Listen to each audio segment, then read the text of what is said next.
The wildest girl in Haining City secretly married the most powerful man in Haining City.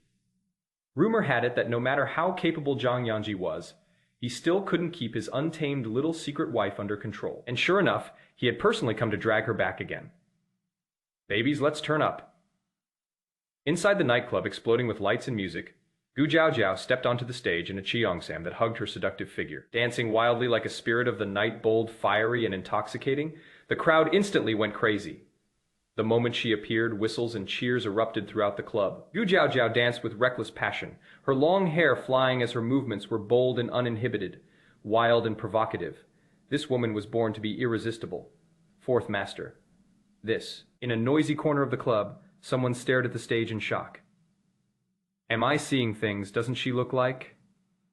He turned around in disbelief, suddenly feeling like the fourth master was being cuckolded. Shut your mouth. Jiang Yanzhi took a hard drag from his cigarette. Looking at the frenzied gazes filling the club, he crushed the cigarette out and strode forward. The famous fourth master Jiang of Haining City had married the wildest daughter of the Jiu family, Gu Jiaojiao. Right in front of everyone, he grabbed the woman by the chin and kissed her fiercely and possessively, a live demonstration of what a forceful kiss looked like. The shouting stopped. The cheering stopped. Under the flashing laser lights, the couple kissed passionately, inseparable from each other. Take her, take her, take her! The crowd roared like a tidal wave. Jiang Yanzhi swept a glance across the audience, then lifted the woman into his arms and carried her downstairs. Inside the room, the corner of her cheongsam was lifted. Jiao Jiao's hair disheveled, rebellion blazing in her heated eyes. Jiang Yanzhi, we agreed to play our own games and stay out of each other's business. She stared at the man before her. His face was handsome, his features sharp and defined. Even in a situation like this, doing such things to her, he still carried that refined yet dangerous aura. Mrs. Zhang, if you're looking for excitement, this isn't the place. Jiang Yanzhi lowered his gaze toward the dazzling and flamboyant woman, anger flickering in his eyes. If Mrs. Jiang really wants it, I can provide it too. Although the marriage wasn't something he had wanted, he certainly didn't want to be cheated on either. Jiao Jiao raised an eyebrow as she looked at him. In your dreams. She let out a cold laugh and tried to pull her hand away. But Jiang Yanzhi wouldn't let go. His large hand cupped the back of her head as he kissed her forcefully again. Fourth master, Miss Shen has returned. A sudden knock came at the door. Jiang Yanzhi paused and stopped kissing her. Just moments ago, he had been kissing her intensely, yet now his breathing remained perfectly steady. Casually shoving Gu Jiaojiao aside, his voice turned cold.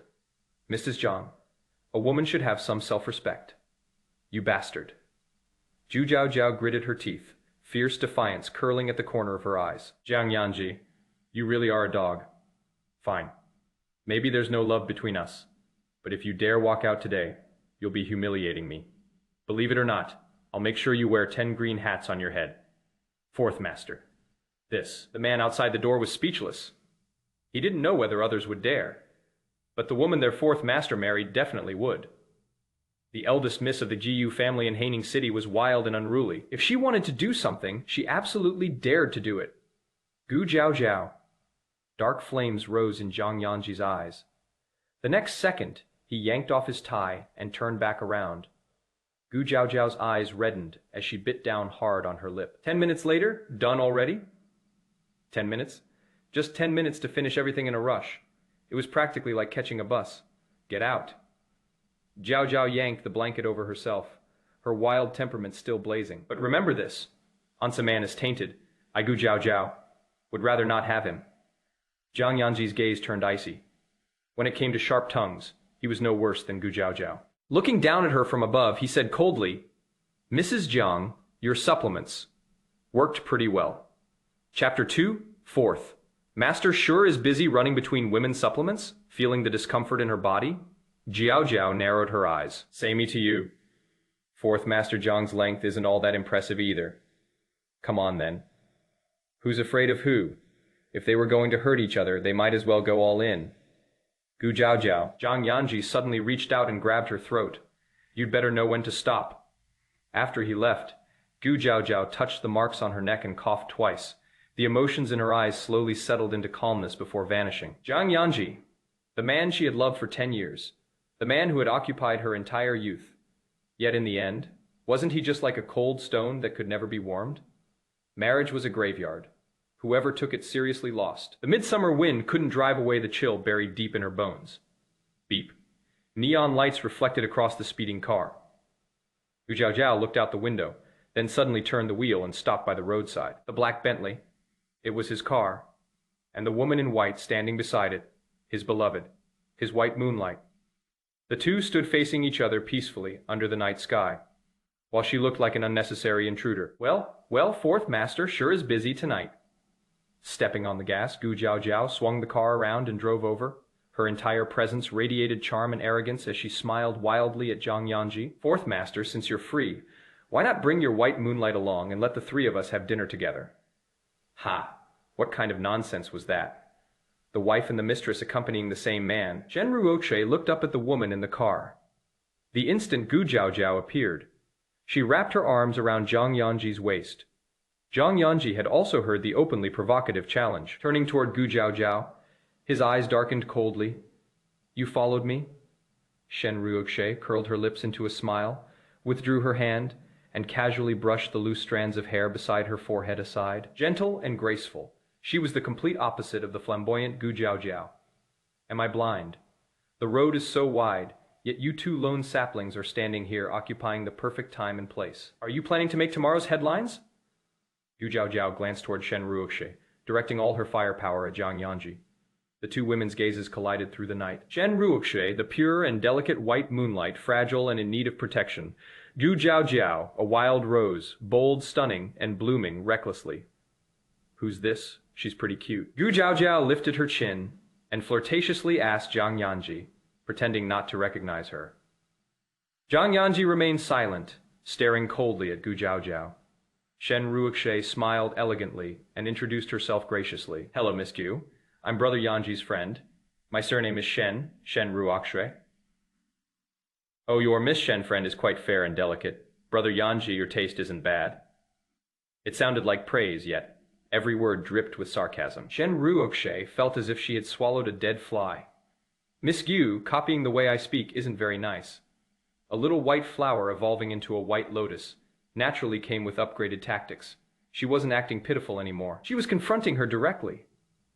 Gu Jiao laughed instead, deliberately taking the bait like an untamed rose that saw no one else in her eyes. Not bad. I only copied a tiny bit compared to Miss Shen. I'm still far behind. Shen Ruoxue stiffened. Who mocked themselves like that? Subconsciously, she looked toward Jiang Yanzhi. Jiang Yanzhi said coldly, You should go back. Don't go too far. Oh, the scumbag protecting his precious woman so tightly. Gu Jiao whistled and obediently turned the car around. Then she stuck her head back out the window and called out warmly to Shen Ruoxue. Hey friend, my man's a little small, so I hope you won't mind. If you serve him well, I might even reward you. What kind of twisted logic was that? What did she think she was? A tool for serving men? Shen Ruoxue's face turned ugly as she watched the arrogant woman leave. Arriving like blazing fire and departing like a rolling fireball, even after she was gone, Shen Ruoxue still felt suffocated. That woman was not easy to deal with. Jiang Yanzhi's mood was no better. His dark gaze remained fixed on the direction the woman had disappeared, flames surging in his eyes. Number chapter 3. I think you re-dirty, we redone at the hotel. After helping Shen Ruoxue settle her luggage, Jiang Yanzhi prepared to leave. Brother Yanzhi. Shen Ruoxue took a deep breath and wrapped her arms around the man's waist from behind, pressing her face against his broad back. Her soft voice was as obedient and affectionate as it had been when they were deeply in love. Brother Yanzhi, don't go. Stay with me. The moment she heard that he had gotten married, she could no longer stay in M country. She had come back to reclaim this man. This man had always been meant to belong to her. Jiang Yanzhi's tense body gradually relaxed, but the next second, he turned around and pushed Shen Ruoxue away. Ruoxue, you just got back to the country. Get some rest. His dark eyes were filled with the image of another woman's untamed charm and reckless allure. But it wasn't Shen Ruoxue. Now, every time he closed his eyes, all he saw was Gu Jiao. He wondered if that woman had cast some kind of spell on him. Brother Yanzhi. Shen Ruoxue was stunned, grievance filling her eyes. Don't you like me anymore? I'm Ruoxue, your favorite Ruoxue. A woman's body had always been the best weapon against men, at least. That was what Shen Ruoxue believed, but Jiang Yanzhi still didn't stay. His pitch, black eyes lingered on her for a long moment before he left behind only one sentence. Get some rest. The car tore through the darkness, speeding through the midnight streets. There was a fire burning inside Jiang Yanzhi's chest. Not only had it not gone out, it was burning hotter and hotter the Jiang residence. After showering, Gu Jiaojiao sat in front of the mirror, staring at the bruises around her neck, nearly smashing the mirror in anger.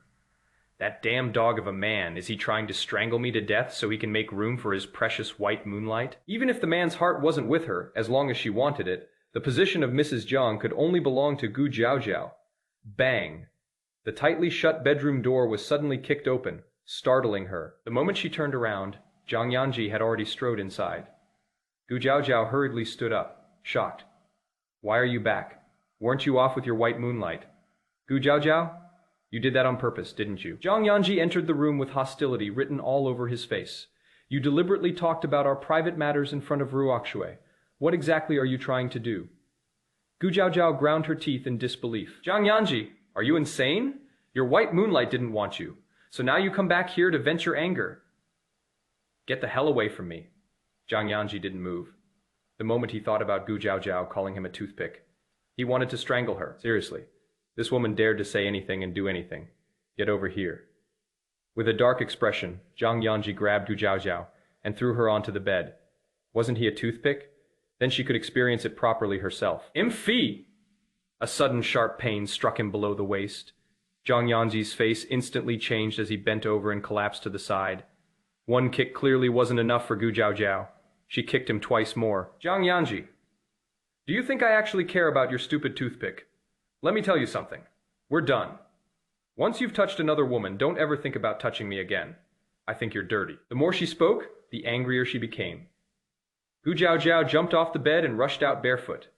The commotion between the young couple woke everyone in the house. Su Wanrong came out wearing pajamas. Seeing the two of them in such chaos, she hurried over. Jiao, what happened? Why are you arguing in the middle of the night? Mom. Go Jiao pouted and immediately ran over to complain. Mom, Jiang Yanzhi has another woman outside. He got upset and came back just to abuse me. Look at my neck. If she was going to complain, she had to strike first. Gu Jiaojiao directly lifted her chin, revealing the bruises around her neck. Su Wanrong instantly became both furious and heartbroken. She gently pulled Gu Jiaojiao behind her and stormed into the room. Jiang Yanzhi, you little brat, tell me right now, is what Jiaojiao said true? You've even learned domestic violence now? Are you trying to rebel against the heavens?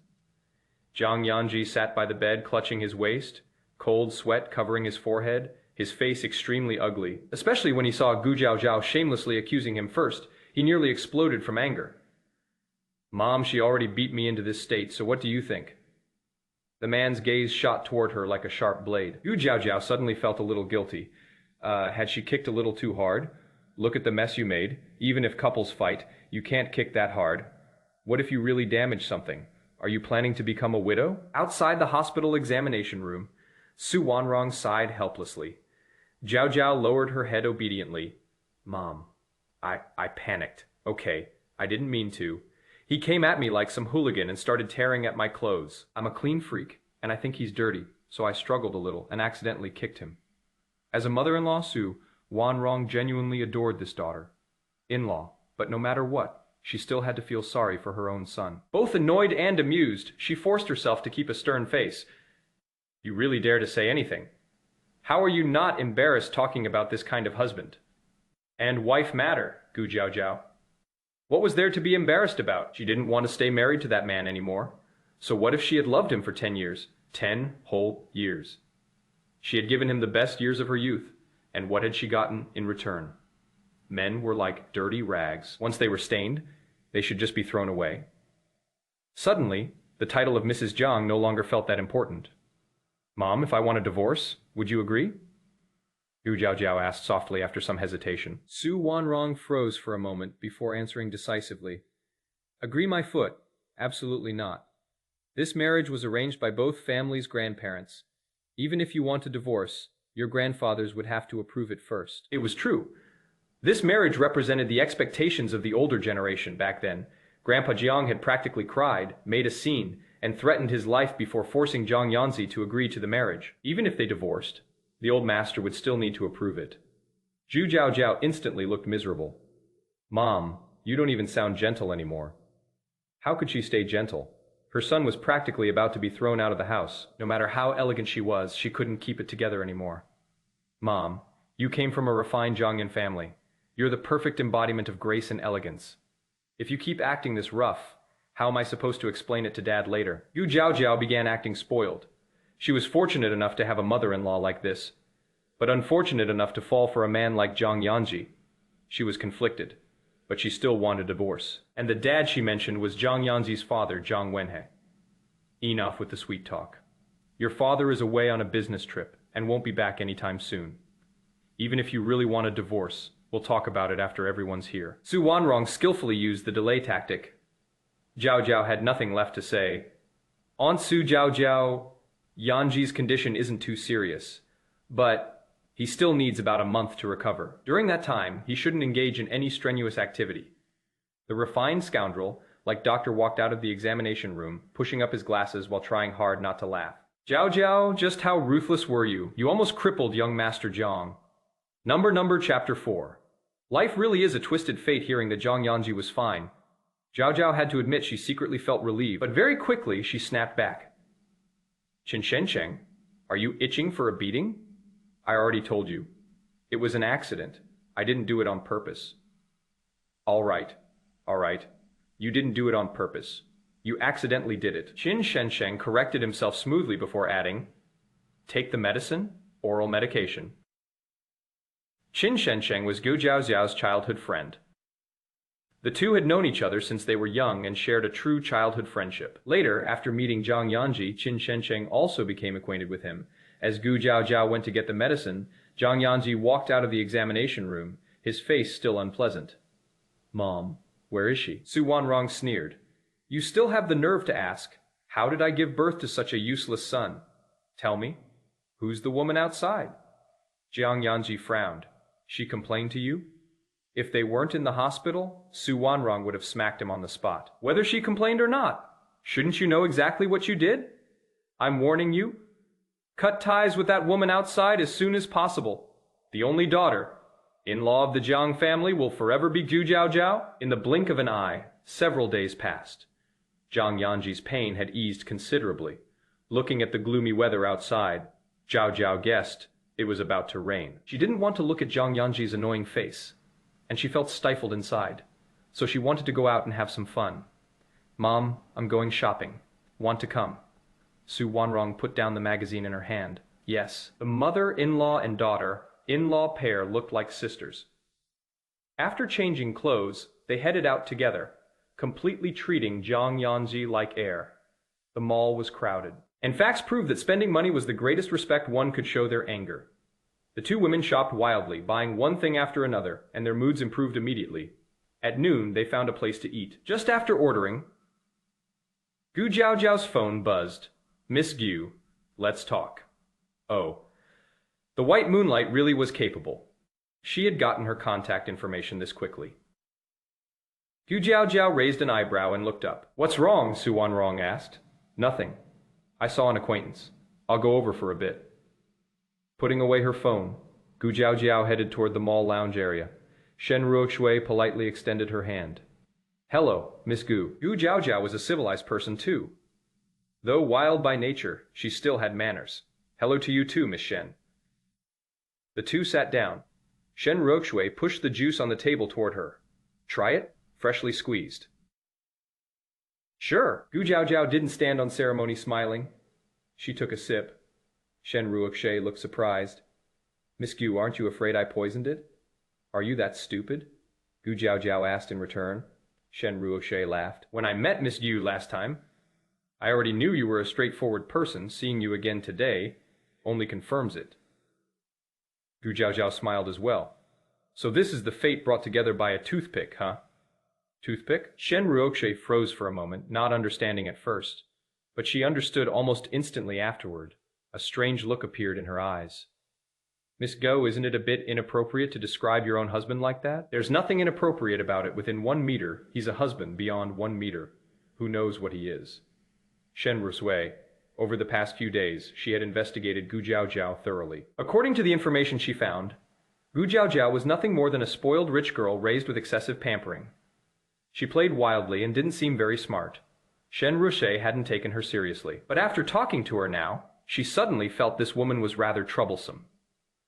Testing the waters again, she asked, "Miss Gu doesn't seem to have much affection for her husband?" Gu Jiaojiao disliked this kind of conversation. "Miss Shen Covid's my husband. Have you already invested feelings into him then? So how much are you planning to pay to acquire him?" Shen Ruikshe. The careful little probing questions she threw out felt like a joke in front of Gu Jiaojiao's direct punches. Yet Gu Jiaojiao continued, "But Miss Shen should think carefully. What if he can't satisfy you? Sometimes the man you like just happens to be a toothpick. Wouldn't that make things awkward?" What was awkward? This was awkward. Shen Ruikshe felt like this conversation could no longer continue. Barely forcing a smile, she said, "Miss Gu really knows how to joke."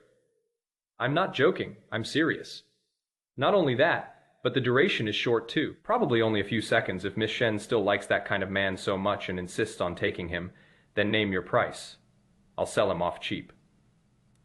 After finishing the glass of juice, Gu Jiaojiao had to admit it tasted pretty good. Shen Ruokshe.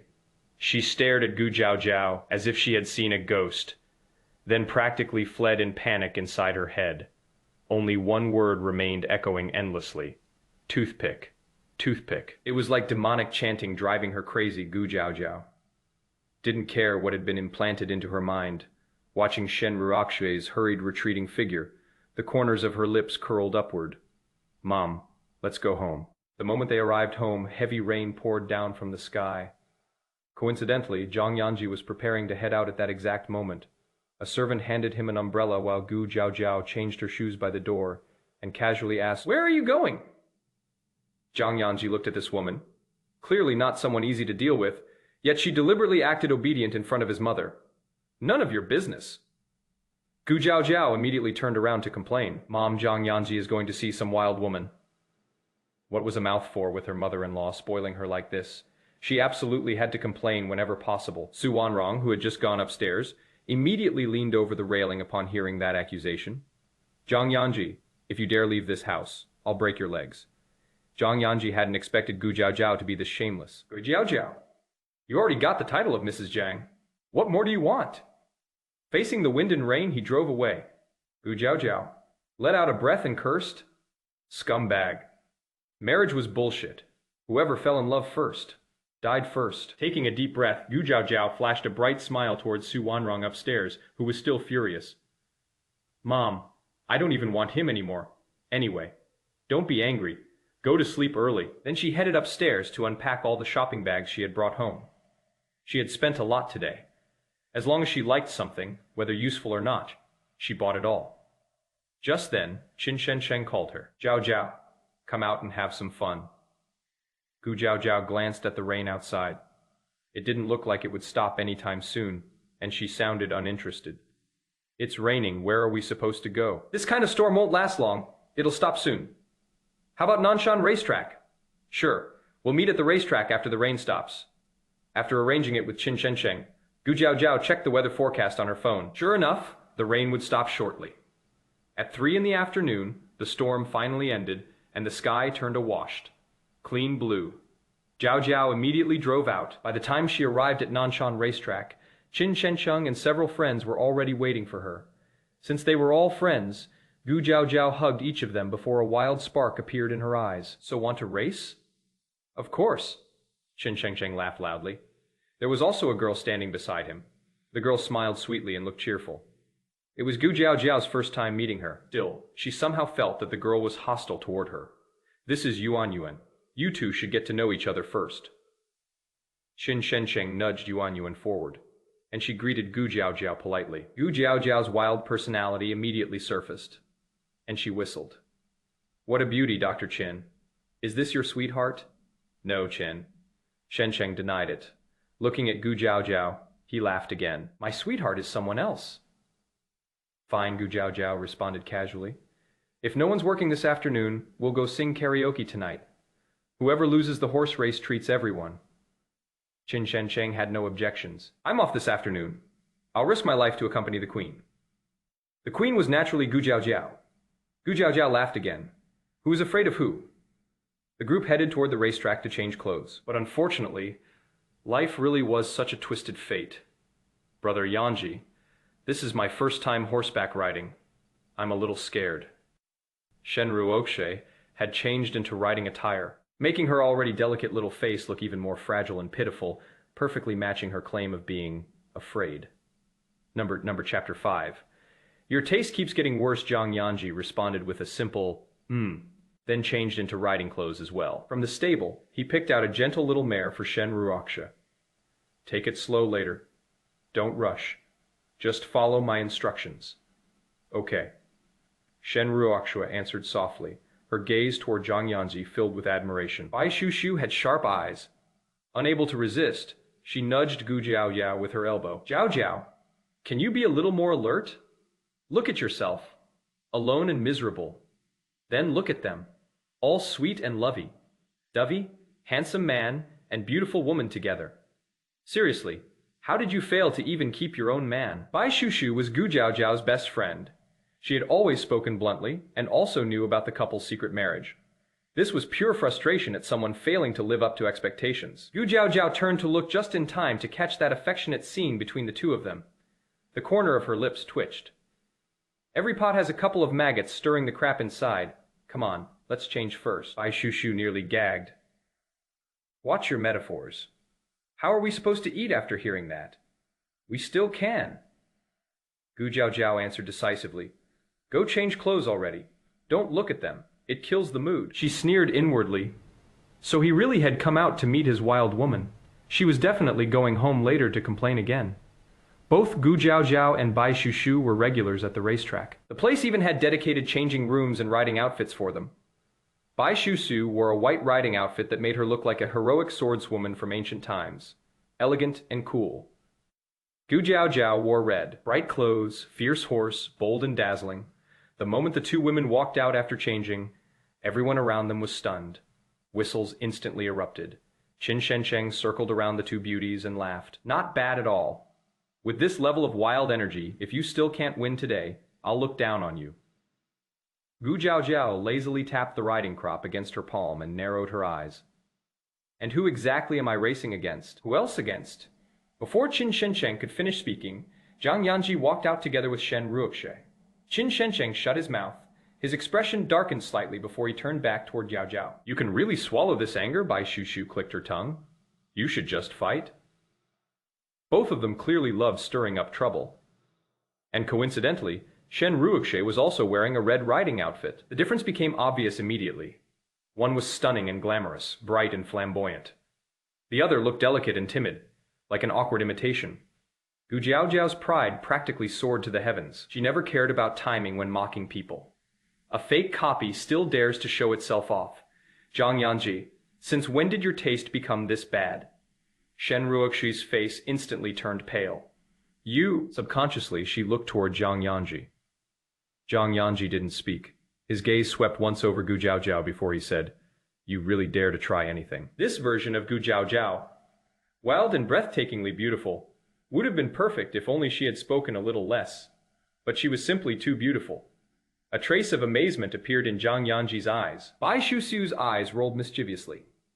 How about letting Jiao compete against this young lady? They're both beauties. It'd definitely be entertaining. I think I'll pass. Shen Ruokshe spoke honestly despite her hesitation. I don't know how to ride. This is my first time here. How could I possibly compete? Seeing that, Bai Shushu also lost interest. Fine, forget it then. Since she already admitted she couldn't ride, they couldn't exactly force her. I'll do it. Jiang Yanzhi suddenly spoke, his eyes fixed on the flamboyant woman before him. Do you dare? There's nothing I wouldn't dare. Gu Jiao slapped the riding crop into her palm. Where's my horse? Bring it out. Gu Jiao's horse was a white one named Meteor. Jiang Yanzhi's horse was a black one named Gale. Both were among the finest horses at the racetrack. The moment the signal was given, the two riders galloped forward, leaving everyone else far behind. The deafening cries of encouragement behind them seemed to tear through the sky. Gu Jiao rode wildly ahead, her red outfit fluttering, her expression firm and radiant, like a heroic woman warrior from ancient times. Watching her, one almost felt as though she might charge straight into battle. Jiang Yanzhi, dressed in black riding gear, almost merged into one with the black horse beneath him. Holding the riding crop in hand, he occasionally shouted commands. The horse's hooves thundered powerfully across the track. After one full lap, Jiang Yanzhi won. Shen Ruoxie immediately rushed over cheering. "Brother Yanzhi, you were amazing." Then she glanced toward Gu Jiaojiao with obvious pride. Gu Jiaojiao merely raised an eyebrow and casually flicked the riding crop. "I lost. Tonight's karaoke is on me, karaoke." Jiang Yanzhi thought of the woman's crazy side from before. He pressed his lips together but said nothing. The rest of the afternoon was spent having fun. Horse riding, laughter, playful teasing.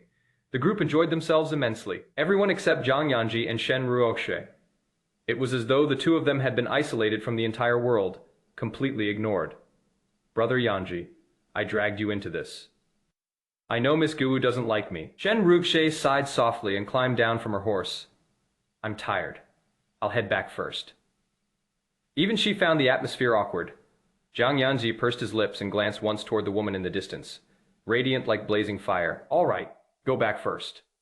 He called a car to pick Shen Ruoxie up, but he himself didn't escort her. Time always passed quickly during moments of fun. After leaving the racetrack, the group ate skewers at a roadside stall before heading to a bar. Since they had agreed on karaoke, they were absolutely going. Even the King of Heaven himself couldn't stop them.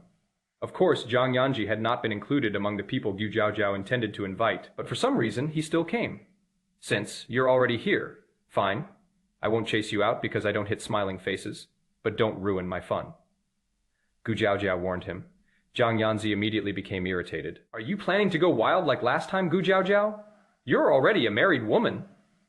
Though he didn't have much emotional attachment toward her, Jiang Yanzhi had to admit, as long as she wanted to, the stage of the night belonged entirely to her. Like a seductive spirit, she radiated untamed energy everywhere she went, far too eye-catching. People can still divorce after marriage. If you're unhappy, then go get one. The Civil Affairs Bureau doesn't have legs. "How about we meet there tomorrow?" Zhao Zhao poured herself a glass of wine and sipped it slowly. Meanwhile, Qin Shensheng, Bai Shushu, and the others were already partying wildly in the dance floor. The atmosphere was intense and lively. She wanted to join too. Unfortunately, Jiang Yanzhi, the ultimate mood killer, was still sitting there. She grew impatient. "How long are you planning to stay? Your precious white moonlight is desperately waiting for you, yet you're here acting like some devoted lover."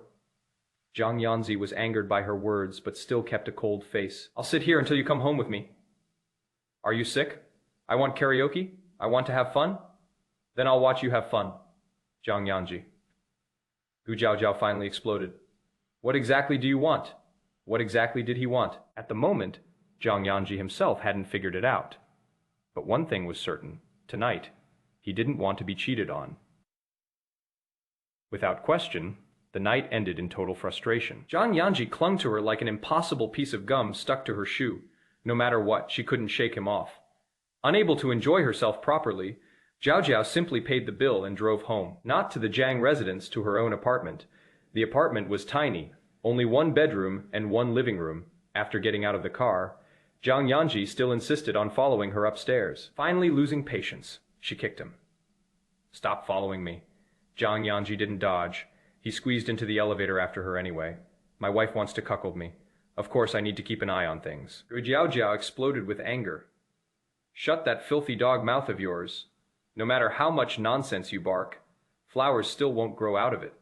Instead of wasting time here, hurry up and go find your white moonlight." Being called a dog made Jiang Yanzhi's face darken even further. "Gu Jiao Jiao, have I spoiled you too much?" "Spoiled me?" The moment she opened the apartment door, Gu Jiao Jiao suddenly yanked down the collar around her neck and shoved the bruises toward him. "This is what you call spoiling me, trying to strangle me to death, Jiang Yanzhi. I know you don't like me. Coincidentally, I don't like you either. Let's separate peacefully." Bang! The door slammed shut and locked. Once again dancing recklessly on the edge of divorce, Gu Jiao Jiao only felt that everything was absurd. That damn dog of a man. What's so great about him anyway? He would rush out into a rainstorm just to see another woman. So why should she still want him? Gu Jiao Jiao went to take a shower. The rushing water drowned out every sound of the night, until suddenly the bathroom door was pulled open. Jiang Yanzhi leaned against the doorway, looking at her.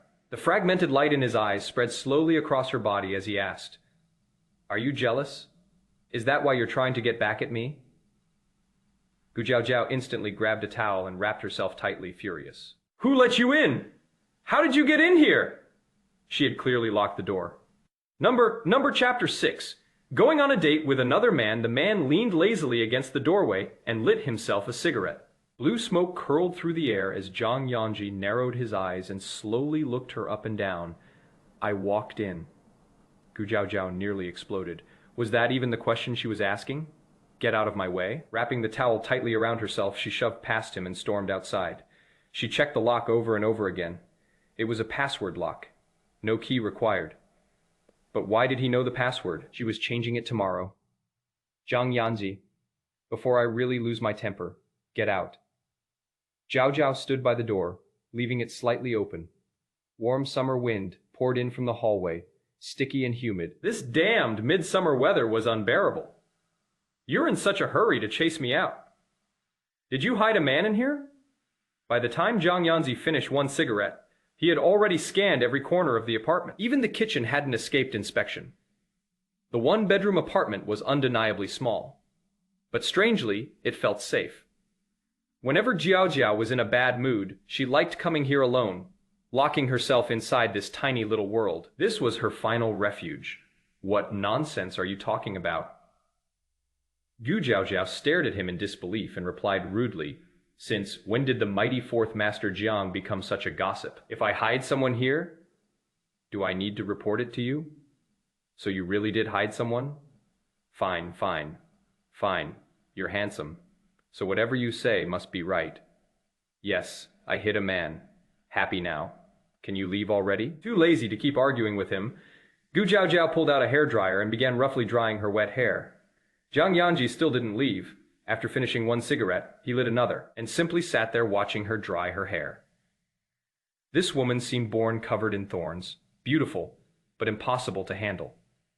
When she wasn't talking back to him, she was actually tolerable. Unfortunately, she had that mouth of hers. Ah! Gu Jiao suddenly cried out in pain. The sound of the hairdryer abruptly stopped, followed immediately by the smell of something burning. What happened? Jiang Yanzhi asked. Gu Jiao struggled frantically with her tangled hair and the hairdryer. For some reason, the scene looked oddly amusing. What are you standing there for? Help me. Gu Jiao snapped. My hair got sucked into it. Jiang Yanzhi remained completely calm. Not only did he not help, he looked perfectly content watching the chaos unfold. Didn't you tell me to get lost? Now you suddenly remember I exist? Jiang Yanzhi, calling you a bastard was absolutely correct. Her scalp hurt from being tugged so hard. Gritting her teeth, Jiao suddenly pulled a pair of scissors from the drawer and chopped off the trapped section of hair. That ruthless motion somehow made Jiang Yanzhi feel a chill between his legs. His gaze flickered slightly. Taking the hair dryer from her hand, he tossed it directly into the trash can.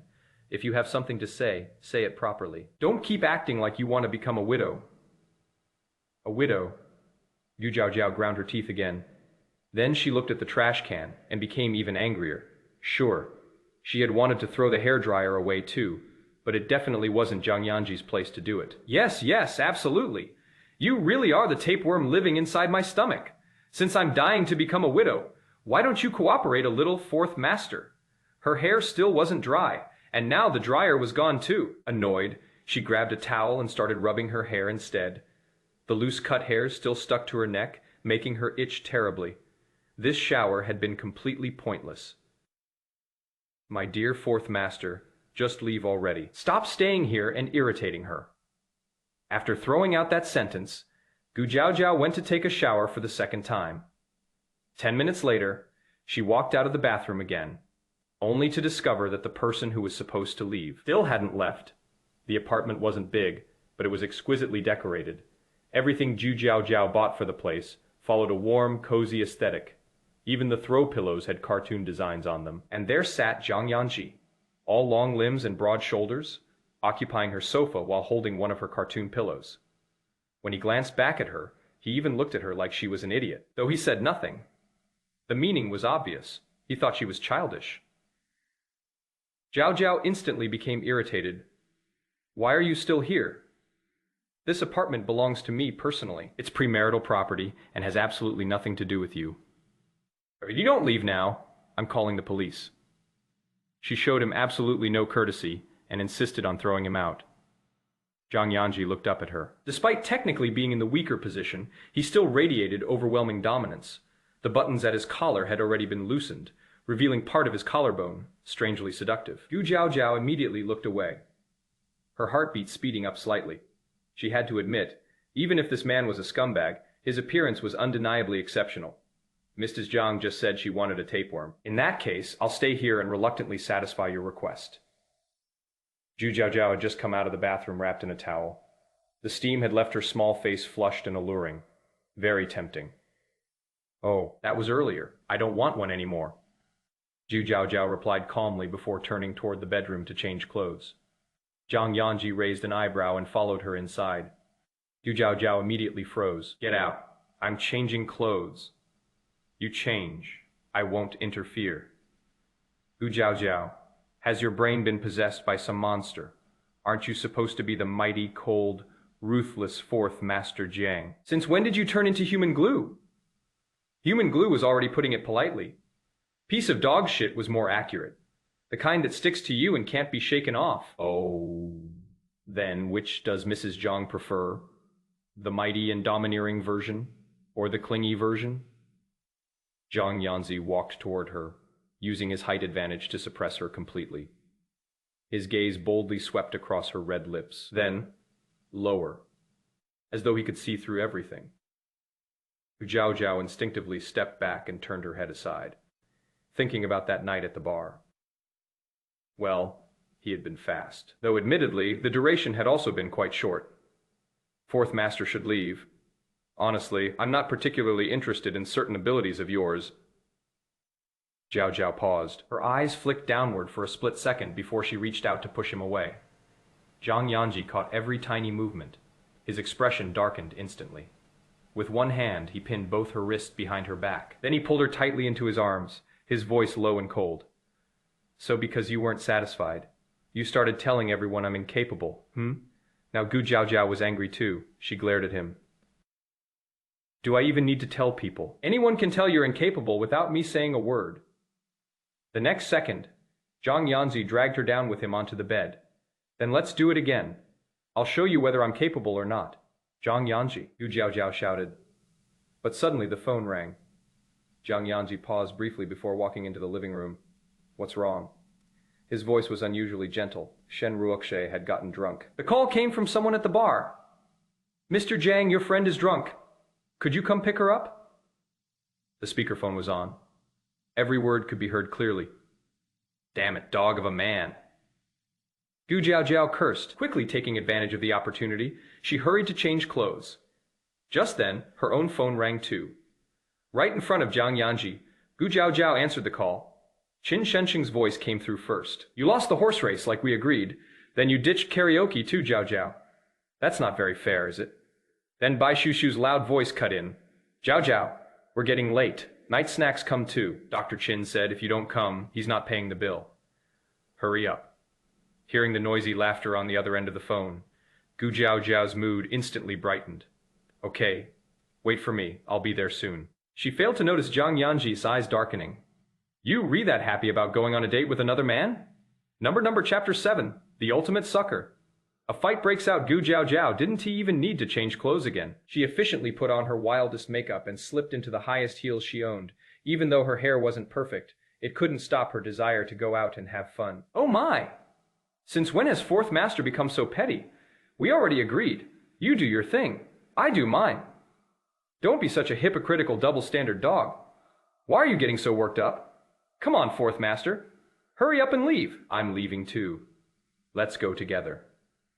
Fiery red lips, a tight hip, hugging dress, 7-inch heels, and that striking figure. Every step she took was seductive and wild, overflowing with irresistible charm. Any man who saw her would probably get a nosebleed. Jiang Yanzhi, not the same direction. Throwing out that cold sentence, he slammed the door behind him and left with an ugly expression. This woman really did have a vicious tongue. After successfully driving the dog of a man away, Gu Jiaojiao immediately changed the apartment's lock password. Then she headed downstairs, got into her car, and followed the GPS. Jiu Jiao Jiao loved excitement. From racetracks to racing cars to all kinds of extreme sports, she participated in everything, especially since she was famously known as the undefeated queen in those circles. Her driving skills were naturally top tier. Screech, not long later, a red sports car roared aggressively onto the street. Right before reaching the barbecue stall, it executed a beautiful drifting stop. Jiaoer, why are you so late? Bei Shushu casually handed her a skewer. Gu Jiao Jiao grabbed it boldly and took a bite. Still because of that scumbag. No idea what kind of madness got into him tonight. It was bad enough that he watched me the entire time at the racetrack, but he wouldn't even let me enjoy karaoke. I only just managed to shake him off. Taking off her sunglasses and tossing back her long hair, she instantly became the center of attention again, seductive and wild. Fortunately, the late-night gathering only included close friends now. Everyone else had already gone home to rest. Oh, so it was Fourth Master. Bei Shushu instantly became excited, even more thrilled than Gu Jiaojiao herself. So what you're saying is Fourth Master kept clinging to you and controlling you the whole time. She leaned closer eagerly. Quick, tell me everything. Did you take this chance to completely win Fourth Master over? Bai Shushu asked enthusiastically before Gu Jiaojiao could even swallow the meat in her mouth. Qin Shensheng grabbed a peanut from the table and flicked it at Bei Shushu. You really love drama. Why are you so concerned about other people's married life? PFFT, Jiao Jiao burst out laughing. Bai Shushu got angry immediately. Qin, are you looking for a beating? Why'd you throw that at me? For no reason. Qin Sheng's gaze swept over Gu Jiaojiao, pushing up the glasses on his nose. He smiled and asked, Things aren't going well between you two. You can tell that too, Gu Jiaojiao asked. How'd you figure it out? Yuan Yun sat quietly to the side, her expression looking a little strange. She glanced at one person, then another, feeling like she couldn't quite fit into the dynamic between the three of them. But she genuinely liked Qin Shensheng, so she remained silent. A smart woman knew better than to interrupt a man at times like this, just a guess. If you were happy, you wouldn't start complaining the moment you arrived. Qin Shensheng handed her a beer. Want some? Sure, Jiao Jiao answered cheerfully. The group continued eating and drinking happily. Meanwhile, Jiang Yanzhi arrived at the bar. Shen Ruoxie was already completely drunk. If the bartender hadn't made that phone call, she might have ended up being picked up by some random man. Mr. Zhang, this is your friend's phone. The waiter handed over Shen Ruoxie's phone, and Jiang Yanzhi thanked him. Ruoxie, you're drunk. I'll take you home. Walking over to her, he spoke softly. Shen Ruoxie looked at him through blurry, drunken eyes, and all her grievance immediately poured out. Brother Yanzhi, you came to pick me up. You still like me, don't you? She began sobbing. 4 years ago, I didn't leave you on purpose. It was your mother. Your mother came to see me. Jiang Yanzhi sat beside her silently, watching. The feelings people had in their youth were often based on impulse or attraction. 4 years ago, Jiang Yanzhi had indeed held some affection for Shen Ruoxie, who had just debuted as a minor celebrity. Shen Ruoxie was kind and gentle in the way she treated people. Back when Jiang Yanzhi was frustrated, he had met with her a few times. Over time, photos of the two of them together were captured by reporters and splashed across the headlines. Rumors exploded immediately. People all claimed that Shen Ruoxie, who at the time had a pure jade girl image, had the powerful fourth master Jiang of Haining City as her financial backer. There were even rumors that she was Jiang Yanzi's secret girlfriend. At the time, Jiang Yanzhi really did have some feelings for Shen Ruoxie, so he never denied the rumors. Meanwhile, Shen Ruoxie's PR team made several ambiguous statements, and somehow, the two of them became unofficially recognized as a couple. Later, the rumors grew more and more outrageous. There were even reports claiming Shen Ruoxie was pregnant with Fourth Master Jiang's child. That was when Su Wanrong finally exploded in anger. She dragged her useless son home and scolded him fiercely. Soon afterward, the Jiang Corporation issued an official statement, and Shen Ruoxie completely disappeared from public view until now. As Jiang Yanzhi recalled the past, he rubbed his forehead tiredly. When my mother met with you back then, what exactly did she say? Meanwhile, back at the barbecue stand, glass after glass of alcohol went down, and Gu Jiaojiao felt incredible. By the end, she simply tied up her hair with a rubber band and started loudly playing drinking games with everyone, wild and unstoppable. Yo, this little beauty's pretty good. Wild enough, brother. I'm seriously jealous of your good fortune. One guy with 3 girls playing this big, huh? How about this? I'll pay you to let me have this little beauty instead. In the restless, hormone-fueled night, some men lost all sense after a few drinks. Spotting Qin Shensheng sitting there drinking and playing games with three gorgeous women, several men exchanged glances before swaggering over arrogantly. Clearly, they had figured that Qin Shensheng was alone and probably couldn't win in a fight. Gu Jiaojiao had terrible luck tonight and kept losing. Hearing someone approach, she turned her head. It was a greasy middle-aged man with dyed yellow hair at his age. This was all he had amounted to. Yo, beauty, why are you looking at me like that? Fallen for your big brother already? Tell me how much you want. I can afford it. The yellow-haired man leaned closer, his eyes openly roaming across Gu Jiaojiao's chest and legs. The gaze felt practically predatory. Qin Shensheng's face darkened immediately. Just as he was about to speak, Gu Jiaojiao crooked a finger at the man. Trash. Are you really that rich? Yes, yes, yes, I've got plenty of money. The man puffed out his chest proudly. Whatever you want, I can pay for it. Really? Gu Jiaojiao raised an eyebrow. A dangerous glint flashed through her drunken eyes. Bai Shushu quietly took a step backward, clearly preparing to watch the show. Brother Qin, is Miss Gu deliberately provoking him? Yuan whispered softly. She had long been dissatisfied with Gu Jiaojiao's wild personality. Wouldn't it be better to just avoid trouble? Why provoke them? Qin Shensheng's expression worsened. He glanced at Yuan. Stand farther away. Provoking them. You could say that. I want 1 billion. Can you afford that? The moment Gu Jiaojiao named the number, the yellow-haired man's smile froze. Then rage exploded across his face. You bitch, you're asking to die. 1 billion. He wasn't some idiot sucker. This woman was obviously mocking him. Bang. A punch flew out instantly. But even that wasn't enough. Gu Jiaojiao casually grabbed a beer bottle nearby, and the entire barbecue stand erupted into chaos. A black Bentley drove through the night. As if sensing something, Jiang Yanzhi turned his head to look. Among the fighting crowd, one agile little figure stood out dazzlingly. Number Chapter 8. Playing wild. Even learned how to fight. Stop fighting. Someone S going to get killed if this keeps up. The owner of the barbecue stand hurried over to stop them, then cautiously added, Do you need me to call the police? Bai Shushu clicked her tongue, finding the whole thing rather entertaining. Boss, whether to call the police or not, do you really need to ask us? I do need to ask, the owner replied calmly. If none of the customers want to involve the police, then there's no need to report it. Running a late-night food stall for years had taught him experience. In the middle of summer, tempers ran hot. Fights were normal enough. If it could be settled privately, he'd rather avoid the trouble. Call the police? Yuan suddenly interrupted, her gaze landing on the yellow-haired man whose head was now covered in blood. Don't let someone actually die here, or your shop will be finished too. What are you talking about? Who the hell are you? Bai Shushu's expression changed instantly. Mind your own business. Even when our Jiao fights, she knows her limits.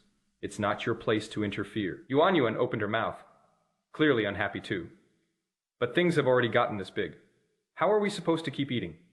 Don't forget who paid for tonight's meal. Oh, so that's what this is about.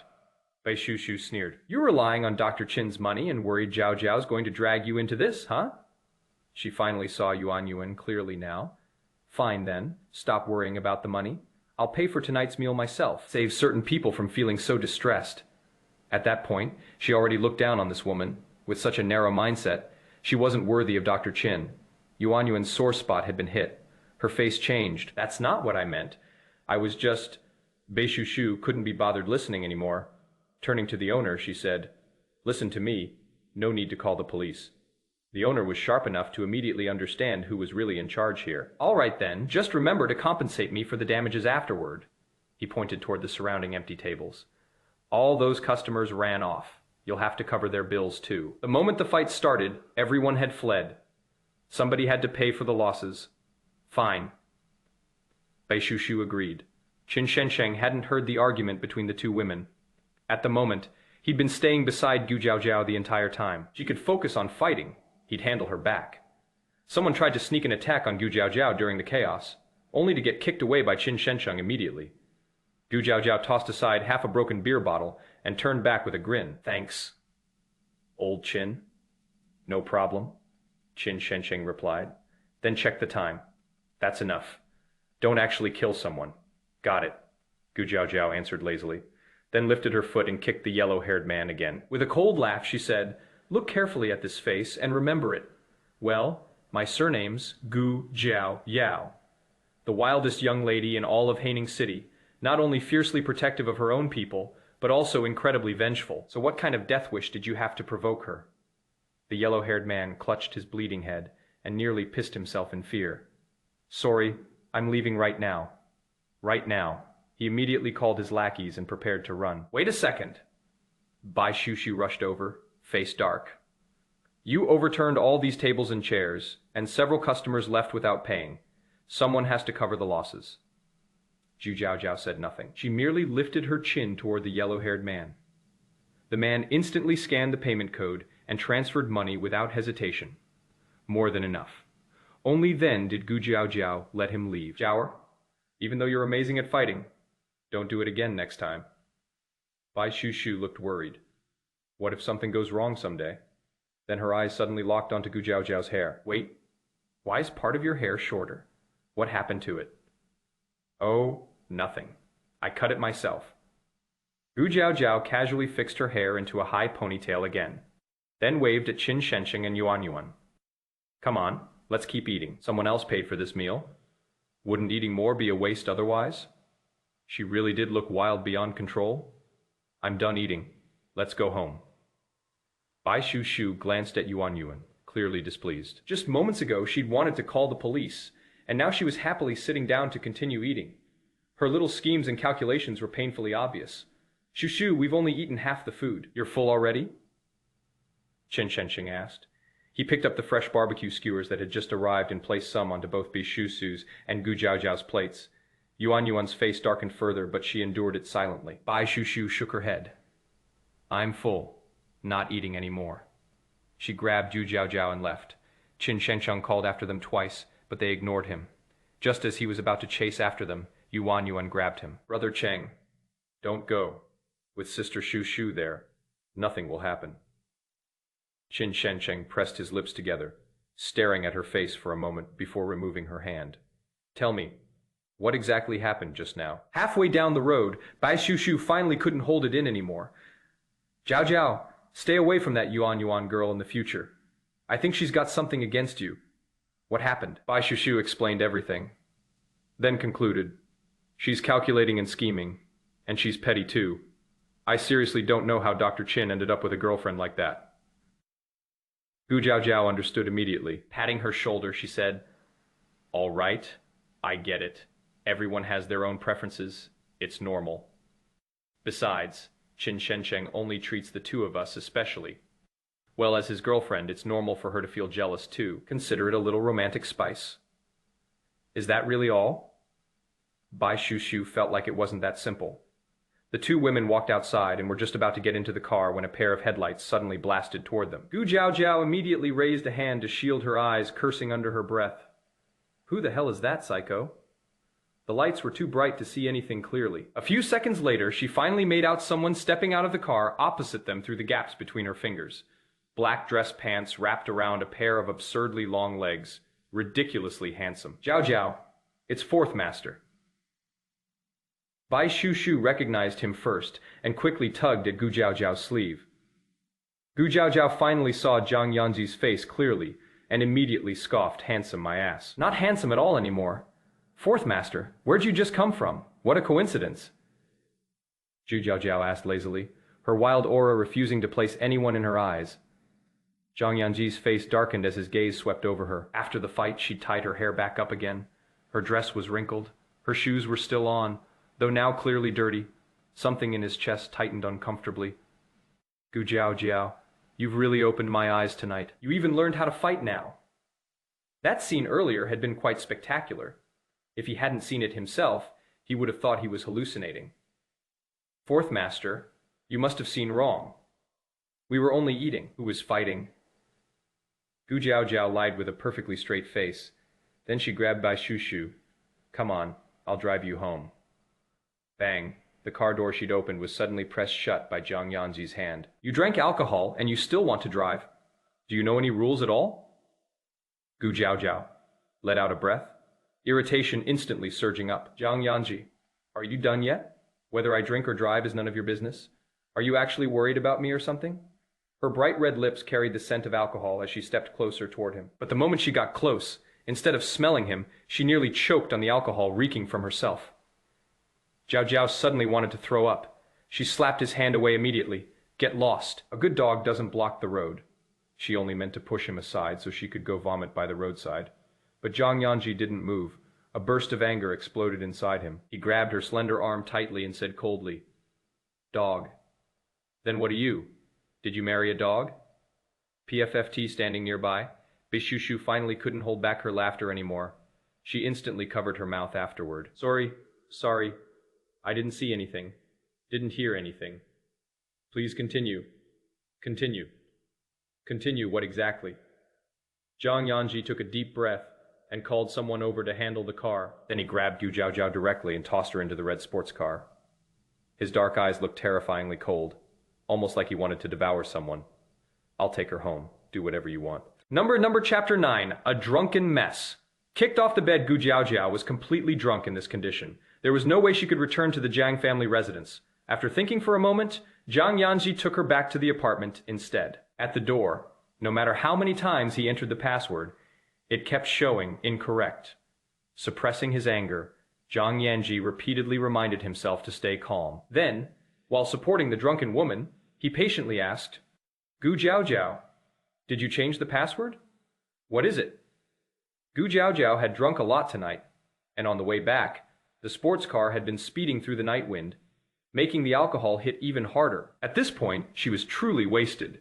Hearing his question, she widened her beautiful eyes and giggled. Jiang Yanzhi, that damn dog, dared to steal my password, so I changed it. Dog bastard, Jiang Yanzhi, endure. What did you change it to? He continued, fishing for the answer. 12,346,789, a password at Fei level expressionless. Jiang Yanzhi typed it in. Incorrect password. The veins on his forehead bulged violently. He seriously didn't want to deal with this drunk anymore. But no anger. No anger. What was the point of arguing with the drunk? Patiently, he asked again. The password's wrong. Did you remember it incorrectly? I remembered it right. Gu Jiao Jiao giggled again. The more she looked at the man in front of her, the more he resembled that damn dog Jiang Yanzhi. She muttered unhappily, with a face that handsome. How come you look exactly like that dog man? Good. Very good. Shi called him a dog man again. The password. Jiang Yanzhi's fists were practically clenched hard enough to crack. 12,346,789. Even drunk. She still remembered the password clearly. Jiang Yanzhi. His face darkened further, absolutely refusing to admit he'd misheard her. He had accidentally typed an extra number 5 earlier. This time, the door unlocked smoothly. He dragged the drunken disaster inside and dumped her onto the sofa. You've got 0 drinking manners, yet you still drink this much. I'll get you some water. Sober up a bit. The smell of alcohol clinging to himself made Jiang Yanzhi frown. He found a cup, filled it with water, and walked over. Gu Jiao Jiao stared fixedly at his face. The more she looked, the more he resembled that damn dog man. Instantly irritated again, she started cursing drunkenly. Even drinking can make me see that dog man. Ugh. Move away? Move away? Seeing you makes me want to puke.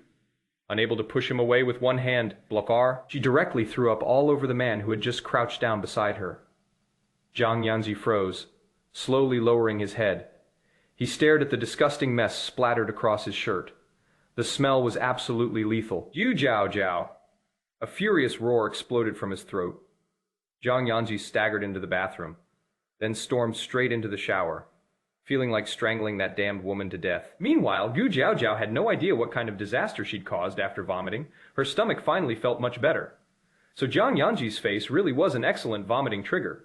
Just seeing him made her nauseous. Throwing up made her happy again. Her body slumped backward lazily as she fell asleep directly on the sofa. Half conscious, she vaguely heard a phone ringing and fumbled around to answer it. Who is it? Calling souls in the middle of the night? Can't people rest properly? Meanwhile, Shen Ruoxie had already been taken back to the hotel. Her drunkenness hadn't been real. When Jiang Yanzhi came to pick her up at the bar, she'd been overjoyed. But unexpectedly, she'd been abandoned halfway through. What she'd never expected even more was that Jiang Yanzhi wouldn't personally send her back. Instead, he simply arranged for someone else to escort her to the hotel. Looking at the hotel room, all carefully prepared, Shen Ruoxie clenched her teeth in frustration, Such a perfect opportunity had been ruined again. Otherwise, Brother Yanzhi should have been lying in her bed tonight. Who are you? Where's Brother Yanzhi? I need to talk to him. The moment Shen Ruoxue heard Gu Jiaojiao's voice, jealousy flooded her heart. But she was clever. No matter how jealous she felt, she would never shamelessly tear into Gu Jiaojiao openly. She still maintained her pure, innocent goddess persona. After all, as a third-tier actress, she at least had that level of acting skill. What brother? There's only a little sister here. No brother, Gu Jiaojiao replied casually. Just then, Jiang Yanzhi came out of the bathroom. He hadn't noticed Gu Jiaojiao answering his phone. All he saw was this woman, still reeking of alcohol, lying there asleep, without even cleaning herself up. So sloppy. Gu Jiaojiao, get up. Take a shower before sleeping. He spoke coldly, standing over her with dark eyes full of icy displeasure. But the woman on the sofa merely opened her eyes slightly. Her gaze seemed to pass over him, or maybe not. Then she murmured softly, Brother Yanzhi? A very, very long time ago, she used to call him that too. But after growing older, she stopped. And later, she finally married him through that marriage contract. Yet somehow, the distance between them only grew greater. They weren't like husband and wife anymore, more like enemies. Jiang Yanzhi, who had been drying his hair with a towel, slowly stopped moving. He pressed his lips together and lowered his gaze toward her. A drunken Gu Jiaojiao was actually very beautiful. When awake, she was bright, arrogant, and sharp, tongued enough to drive people into coughing blood. But asleep, she looked peaceful, like an angel, quiet, obedient. Beautiful was beautiful. Too bad she came with that mouth. After standing there, staring at her for a while, Jiang Yanzhi finally muttered softly, drunk. His tone unconsciously gentled a little. Once his hair was dry, Jiang Yanzhi resigned himself to carrying her into the bathroom. He filled the tub and helped her wash up. Afterward, he carried her back to bed and tucked her beneath the blanket. Throughout the entire process, the phone call had never disconnected. Shen Ruoxu had listened to everything from the other side. The more she listened, the harder it became to breathe. Dangerous. This was dangerous. Wasn't this marriage supposed to be just a fake hidden marriage? Then why did it suddenly feel far more complicated than that? No, Brother Yanzhi belonged to her. No matter what, she had to steal him back. The two of them slept soundly through the night until finally waking around 9 the next morning. The moment Gu Jiaojiao opened her eyes, her drunken memories came flooding back. She instantly sat up, then turned and saw Jiang Yanzhi sleeping beside her. Her teeth clenched immediately. Without hesitation, she kicked him straight off the bed. Jiang Yanzhi, you shameless bastard. Taking advantage of me while I was drunk? Jiang Yanzhi, after spending half the night taking care of her, he'd finally managed to get some decent sleep. And now he got kicked off the bed? More importantly, where the hell had she kicked him? Gu Jiaojiao, repaying kindness with cruelty. Do you really want to become a widow? Jiang Yanzhi clutched the particularly sensitive area men tended to struggle with every morning, pain nearly making him explode. Every man understood. Morning reactions were completely normal, but Gu Jiaojiao's kick, it genuinely felt like there might never be a future anymore. Widow my ass. I can't wait for you to hurry up and die so I can go find younger, pretty boys. Gu Jiaojiao sneered as she jumped out of bed, only to suddenly realize her clothes had been changed too.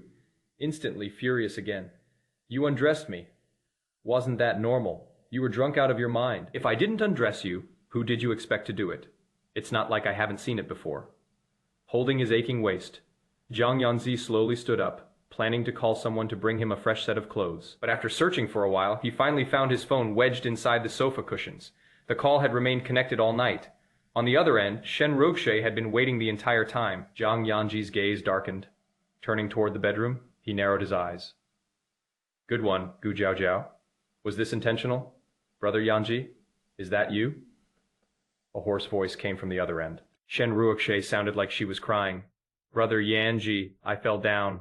There. So much blood. I am scared. Chapter 10. I treated you like a brother, but you wanted to be my husband. Shen Ruoxue's voice was highly recognizable, soft and watery, the kind that sounded pitiful yet restrained and sensible at the same time. Brother Yanzhi, are you still there? I hurt my foot. I can't walk. Holding the phone in one hand, Shen Ruoxue looked at the ankle she had deliberately twisted with the other. Tears streamed down her face. Even though Brother Yanzhi wasn't by her side, she still had to put on a complete act. Brother Yanzhi, she called out again, sounding both hurt and aggrieved. Jiang Yanzhi stood up with the phone in hand. All right, I know. I'll come over right now. Ending the call, Jiang Yanzhi immediately had someone deliver a fresh set of clothes. 10 minutes later, the clothes arrived. After spending a few more minutes getting dressed, Jiang Yanzhi glanced once toward the bedroom door before turning and leaving. Zhao Zhao leaned against the bed, scrolling through videos on her phone. Hearing Jiang Yanzhi leave, she tossed her phone aside, jumped out of bed, and immediately changed the door password again. Ha! Dogmen could all get lost. Bang. She slammed the door shut hard before turning toward the bathroom for another shower. After sharing a bed with Jiang Yanzhi for one night, she felt like her whole body had grown fur, probably an allergic reaction. Zhao Zhao, are you awake yet? Bai Shu called, sounding extremely excited even through the phone. Zhao, last night Fourth Master took you back himself. Did anything happen between the two of you alone together? Zhao Zhao walked out of the bathroom, towel drying her hair, then threw herself onto the soft sofa. You really are my bestie. I was completely drunk, and you still let him take me away. What else could I do? He's your legal other half on the household register. Okay, besides, your Fourth Master is terrifying. I was afraid he'd hit me. Bai Shu protested indignantly, refusing to admit she had indeed chickened out a little. She truly couldn't afford to offend Fourth Master. Zhao Zhao laughed despite herself. All right, I'm not blaming you, Shu. The race car I ordered has arrived. Come grab lunch with me later. Then go pick it up together? Gu Zhao Zhao loved excitement. Not only did she play wild, she was skilled at everything she played. Take racing, for example. She wasn't just a racer, she was also a boss. To enjoy herself to the fullest, she had even spent a fortune establishing her own racing club. Sure, I'll call Dr. Qin too. He's off the next couple of days, so let's hang out together. Bai Shu replied before hanging up to contact Qin Shensheng. At 11 o'clock, Gu Zhao Zhao had already reserved a private room at the biggest seafood restaurant in Haining City. Soon, Qin Shensheng and Bai Shu arrived as well. Huh? Old Qin, why didn't you bring your girlfriend? Gu Zhao Zhao asked in surprise. Qin Shensheng pulled out a chair and sat down. We broke up. You broke up. This time, Bai Shu was the shocked one. Tell us. Why? Our personalities didn't match, so we split up. Qin Shensheng turned his gaze toward Gu Zhao Zhao. What do you want to eat? Have you ordered yet? Not yet. Before Gu Zhao Zhao could finish speaking, the private room door burst open. Yuan Yuan rushed in with red-rimmed eyes and dropped to her knees before Gu Zhao Zhao with a thud. I'm sorry, Miss Gu. I apologize. I was wrong. I was jealous of you. I'm sorry, please. Don't make a Cheng break up with me. Okay? I really love him. Without him, I'll die. Miss Gu, I'm begging you. Please let us stay together. Bang. Her forehead hit the floor once. Then again, Yuan Yuan knocked her head hard enough that bruises quickly formed. And because the private room door was open, passing customers outside stopped in shock when they saw the scene. Are you filming a drama or something? Gu Zhao Zhao finally snapped back to reality. What the hell filming? Yuan Yuan, what are you doing? Get up first. Bai Shu reacted quickly and immediately shut the private room door. Qin Shensheng's face darkened as he strode over and yanked Yuan Yuan to her feet. Su Yuan Yuan, I already made it very clear. We broke up because our personalities don't match. This has nothing to do with Zhao Zhao. There's no need for you to come here and deliberately make things unpleasant for us. He pulled the door open and shoved her outside. Leave. Let's part peacefully instead of making things ugly for both sides. I'm not leaving. I won't leave.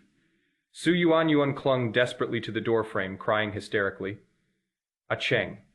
What exactly did I do wrong? I'll change. Okay. Please don't break up with me. I know you like Miss Gut. If you don't want me to say it, then I won't say it anymore. Okay. I love you. I really love you. I don't want to break up. Sob, sob, sob. What nonsense are you talking about? Qin Shensheng was truly angry this time. He didn't even dare turn his head back as he forcefully pried Su Yuan Yuan away and hurriedly pushed her outside. Once the private room door closed, Qin Shensheng took a deep breath, removed his glasses, and slowly wiped them clean. Tell me, who taught you to do this? Dr. Qin with glasses on had only one defining trait, saving lives and healing the wounded. But Qin Shensheng without his glasses radiated icy ruthlessness and merciless resolve. Su Yuan Yuan's heart skipped violently. Her tears instantly dried up, and fear crept in. No one, she stammered. The crowd watching began gathering again. Irritated at being treated like a zoo animal, Qin Shensheng put his glasses back on, grabbed Su Yuanyuan's arm, and dragged her into an empty private room nearby. We'll talk slowly. Meanwhile, Gu Jiaojiao was equally stunned. After a long moment, she blinked and turned to Bai Shushu. Shushu. Did I hear that right just now? What exactly did that woman say? Bai Shushu. How the hell would I know? I'm completely dumbfounded too, okay? After hesitating for a while, she cautiously asked, So, Dr. Qin really has feelings for you? Bullshit. Zhao Zhao exploded immediately. We grew up together. We've seen each other wearing split, crotch pants, even peeing our pants as kids. If he really had those feelings for me, wouldn't he have confessed 800 years ago? Why wait until now? And besides, even if he dared to have those thoughts, I'd beat his head off and make him pack those feelings away immediately. This was way too terrifying, okay? So all this time, she had treated him like a brother while he wanted to be her husband. Then what? On their wedding night, they'd fight each other while simultaneously wetting their pants. Holy crap! That image was too horrifying to even imagine. And somehow, what happened here spread to Jiang Yanzhi's ears in an incredibly short amount of time. Ha ha ha ha! Fourth Master, I've got a hilarious joke for you. Want to hear it? That Dr. Qin guy, you know, the insanely skilled medical expert. Rumor says he is secretly in love with our Mrs. Jiang. Number chapter 11. The sucker. Heard you like me, Jiang Yanzhi. Hung up the phone with a cold face. His mood visibly sour. Shen Ruoxie's foot was swollen badly. There was also a cut across the top of her foot. Blood still seeping from the wound. It looked fairly deep, likely caused by a sharp object. Pain had sweat constantly forming on Shen Ruoxie's forehead. The man behind her supported her carefully, his brows tightly furrowed. Shen Ruoxie was practically leaning entirely into his arms, not daring to look at her injury. Holding her arm, Jiang Yanzhi asked the doctor, What caused this? Is it serious? As the doctor examined the wound, he replied, You should ask this young lady what caused it. Looks like she sprained her ankle first, then accidentally cut herself on something afterward. Fortunately, there's no debris inside the wound. Jiang Yanzhi lowered his gaze toward Shen Ruoxie. Her face was pale, but she still forced herself to sound strong. It's my fault. I wanted an apple, but I accidentally dropped the fruit knife, and it stabbed my foot. The doctor pressed lightly around the wound before disinfecting it with iodine. Shen Ruoxie immediately sucked in a sharp breath from the pain. Jiang Yanzhi said, In your condition, you shouldn't stay alone anymore. Shen Ruoxie froze. Then, where should I stay? I already called your family. You should go home later. I'll also arrange a caregiver for you. Don't move around these next few days. Jiang Yanzhi had always been decisive. Once he said he'd hire a caregiver, one was arranged almost immediately. Shen Ruoxie opened her mouth. The refusal reached her lips, but she couldn't force it out. Jiang Yanzhi disliked having his decisions questioned. Since that was the case, she could only accept it. Thinking this through, Shen Ruoxie nodded obediently. Okay, I'll listen to you. After the doctor finished bandaging her wound, a caregiver wheeled over a brand. New wheelchair. Jiang Yanzhi carried her into it. Shen Ruoxie, intentionally, or perhaps unintentionally, lightly brushed against the man's neck and said softly, Brother Yanzhi, could you help pack up my things at the hotel and send them to my house? I'll have someone pack them for you. I don't want other people touching my things. Disappointment clearly surfaced in Shen Ruoxie's eyes. Jiang Yanzhi looked at her. I'm also other people. You're not. Shen Ruoxie replied immediately. There are private belongings in the hotel room, and there's blood on the carpet too. I don't want paparazzi seeing it, Brother Yanzhi. Help me this one more time. A woman's weapons weren't just tears or her body. This kind of softness overcoming toughness, advancing by retreating, was also an instinctive skill, especially for Shen Ruoxie. Even though she'd been away from the country for years, she had once been a third-tier celebrity. If people really dug into her past, they would definitely find things. Jiang Yanzhi hesitated briefly before nodding. Fine. At that moment, a yellow-haired thug happened to pass by, gripping his phone as he cursed viciously. So what if she's from the GU family of Haining City? What's so great about that? Send me the video. A trashy woman like her, stealing other people's boyfriends and acting like a mistress. There's no way I'm letting her off easy. The thug had gauze wrapped around his head. He had come to the hospital to change his bandages. Jiang Yanzhi's gaze paused. Wait. The thug stopped immediately, eyes lighting up. Fourth Master. Then he became wildly excited. What a coincidence. Fourth Master, you're here at the hospital too. Did you call me for something? Who in Haining City didn't know the famous Fourth Master Jiang? The thug grew nervous, but inwardly ecstatic. If he managed to catch Fourth Master's attention, wouldn't that mean his future would soar? Jiang Yanzhi gave a feint. You just mentioned the Jiu family of Haining City. Who's this trashy woman you were talking about? Oh, that? The thug immediately perked up. Who else could it be? The wildest woman in all of Haining City is obviously the Jiu family's spoiled young miss. Let me tell you. Fourth Master, Miss Giyu doesn't just play wild, she plays hard too. Whoever ends up marrying her in the future is going to be the biggest sucker alive. His head'll be greener than a damn grassland, Jiang Yanzhi. Thank you, that sucker is me. But nothing showed on his face. The thug remained completely unaware of the misery of the very man standing before him and continued enthusiastically. Just now at the seafood restaurant, someone filmed Miss Giyu openly stealing another woman's boyfriend. Damn, this is explosive news. I know how to handle expose phase like this. I'm definitely going to make her famous and vent my anger properly. The thug's head had been split open. He'd spent money, suffered pain. And the more he thought about it, the more humiliated he felt. So what if she was some rich young lady? Why should he be afraid of her? Today, he was determined to provoke her anyway. No need to expose it. I'll buy the video. Jiang Yanzhi transferred money to him with a dark expression. Though the thug didn't understand why Fourth Master cared about this matter, he obediently sent over the video. Jiang Yanzhi glanced at his phone. Give me the phone too. He would not allow anyone to keep this video evidence on their devices. The thug froze. Fourth Master, this and the person who filmed it, is he your friend? You'd better make sure he deletes it too. Otherwise, if I see even the slightest negative rumor about Miss Giyu online. Jiang Yanzhi's gaze turned icy. You know my methods.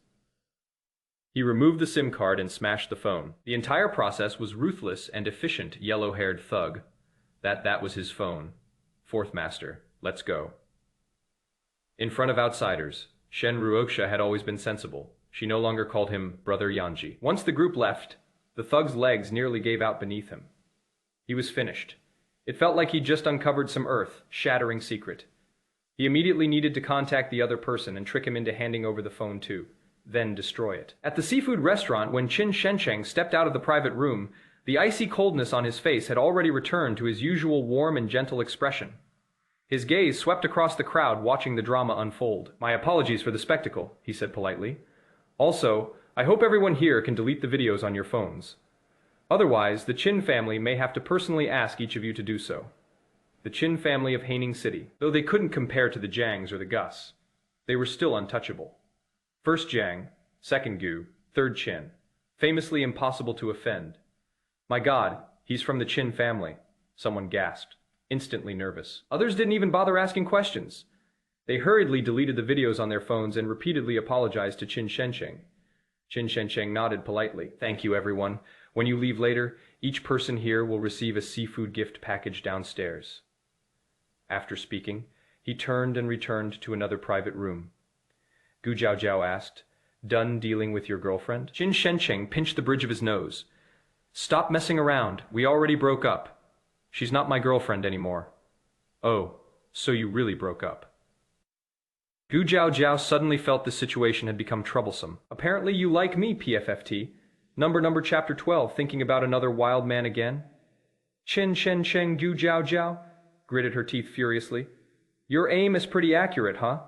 You sprayed that water on purpose, didn't you? No. I'm sorry. I really didn't mean to. Qin Shencheng hurriedly explained. I had literally just taken a sip of water. Who told you to tease me like that? Looking at the water droplets all over Gu Jiaojiao's face and hair, Qin Shencheng struggled desperately not to burst out laughing.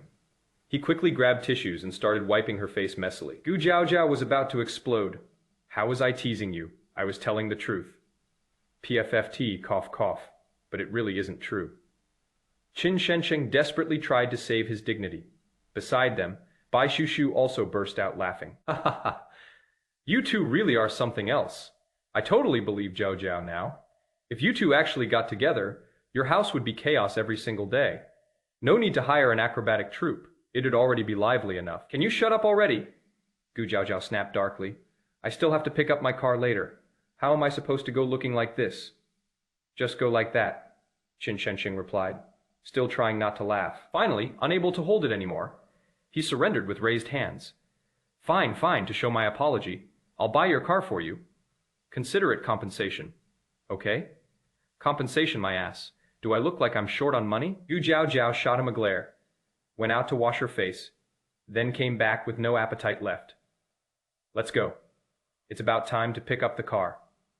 This time, Gu Jiao Jiao had ordered a Formula racing car. Not only were professional racers excited at the sight of it, even Bei Shu, who barely understood cars, stared at it with shining eyes. Jiao Jiao, how much did this thing cost? Gu Jiao Jiao looked at her beloved new toy with obvious satisfaction. About 60 million. She didn't know the exact number. Anyway, if she liked it, she bought it. It wasn't like she couldn't afford it. Well done. Qin Shensheng silently calculated his private savings. Jiao Jiao, I already said it before. I'll pay for it. I'll transfer the 60 million to your account later. You serious? Jiao Jiao tilted her head, giving him a sidelong glance. Normally, I'd never scam my childhood best friend, but if you insist this strongly, I guess I could fulfill your wish. Qin Sheng choked. Well, maybe not that strongly. Zhu Jiao Jiao immediately chased after him to beat him up. Taking advantage of the chaos, Bei Shu secretly climbed into the new car, touching everything excitedly before quietly starting the engine. Vroom! The moment she slammed the accelerator, the car shot forward like an arrow released from a bow. Holy crap! This thing was way too fast. Bei Shu panicked instantly. Help, help, help, help, help! Hit the brakes! Zhu Jiao Jiao shouted sharply, and immediately abandoned Qin Shensheng, sprinting toward Bei Shu. The car, now teetering on the edge of total loss of control, was moving terrifyingly fast. Bei Shu was clearly scared senseless, her brain reduced to mush. She heard Yu Jiao Jiao yelling about the brakes, then completely forgot where the brakes were. Fortunately, she still clung tightly to the steering wheel, and the crazed race car began spinning wildly in circles. After watching for a while, Gu Jiao Jiao stopped panicking. Qin Shensheng's face also slowly regained color. The two exchanged glances and silently ground their teeth. Qin Shensheng asked, At this rate, when's it going to stop? Probably after it runs out of gas, and we're not going to stop her. How? Yu Jiao Jiao rolled her eyes at him. The car's moving this fast. You want to die young? Qin Shensheng fell silent. Today was clearly cursed for him. Lunch got ruined by his ex-girlfriend. Picking up a car turned into this disaster thanks to Bei Shu. And suddenly, he didn't really feel like paying that 60 million anymore. Gu Jiao Jiao was exhausted too, and simply squatted on the ground drawing circles with her finger. The two quietly waited for the car to finish going insane and stop on its own. Then somehow, Bei Shu finally calmed down and hit the brakes. The spinning race car screeched to a stop. Bei Shu climbed out with trembling hands and legs and burst into tears. Jiao Jiao. I was wrong. I'll never drive again. Her driving skills were absolutely hopeless. She simply couldn't handle something like this. Gu Jiao Jiao hugged her and comforted her gently. Good girl, it's okay. I'll personally teach you later. A great teacher produces great students. I guarantee you'll master it. Qin Shensheng cut in. Yeah? Without your teaching, she only spins in circles. If you teach her, other people drive to debut, she'll drive straight to the afterlife. Still want to teach her. Gu Jiao Jiao, slowly turning her head toward him, she grinned dangerously. Believe me, I can punch your damn head off. Shut up already. Childhood sweethearts or not, she suddenly felt like throwing him away. The two bickered and fought playfully, completely unaware that someone had secretly filmed the entire scene. And soon, the video reached Jiang Yanzhi's phone. Jiang Yanzhi replayed the video 3 times. Finally, he paused on the exact moment. Gu Jiao Jiao raised her fist to hit someone freeze frame. Zoom in. As expected of a wild-hearted woman, always looking for chances to cuckold him. That childhood sweetheart relationship looked awfully sweet, didn't it? Call Madam and tell her to come home for dinner tonight? Inside Jiang Group's office, Jiang Yanzhi flipped his phone face down on the desk and spoke coldly. Assistant Luo Fei quickly noted it down before cautiously asking, President Jiang, what if Madam doesn't reply or refuses to answer? Which was highly possible. After all, Jiang and Miss Gu were secretly married, and their relationship had always been poor. Madam ignoring President Jiang's calls, or even blocking him, would be perfectly normal. Tell her Madam Su invited her home for dinner, Jiang Yanzhi said, rubbing his temples again. End the afternoon meeting by 5. Cancel tonight's appointment. After an entire day of chaos, eating, picking up the car, fooling around, the three finally headed home. Qin Shensheng was suddenly called in for emergency surgery and had to rush back to the hospital. Before leaving, he carefully reminded them, "Shushu, if you can't drive, don't drive, you'll kill someone." Then he turned to Gu Jiaojiao. "When's your next race? Call me. I'll come cheer for you." "Got it." Zhu Jiaojiao waved him off. "Focus on your surgery. Stop worrying about other things." The three parted ways. Gu Jiaojiao first drove Bei Shushu home. Checking the time, 4:30 p.m., she was just wondering where to eat dinner when she received a call from Luo Fei at Jiang Group. Oh, fourth master actually had time to contact her. Gu Jiaojiao sneered and hung up immediately. A moment later, Su Wanrong called, "Jiaojiao dear, come home for dinner tonight. Mom personally cooked a few dishes you like. Care to honor me with your presence?" Her mother. In-law cooked personally. Then she absolutely had to go, "Okay, Mom, I'm heading back right now." She sped all the way back to the Jiang residence. The moment she parked the car, she noticed a black Bentley parked beside hers. Gu Jiaojiao. Instantly, she lost all interest in dinner. Jiang Yanzhi stood nearby with a cigarette between his fingers, his sharp gaze fixed on her. "Since you're already back, why aren't you going inside?" he asked coldly. "Thinking about some other wild man again?" "Well, damn. Starting trouble the second she got home?" Gu Jiaojiao gave up resisting. Yeah, I am," she replied lazily. "As long as it's not you, I miss every wild man in the world."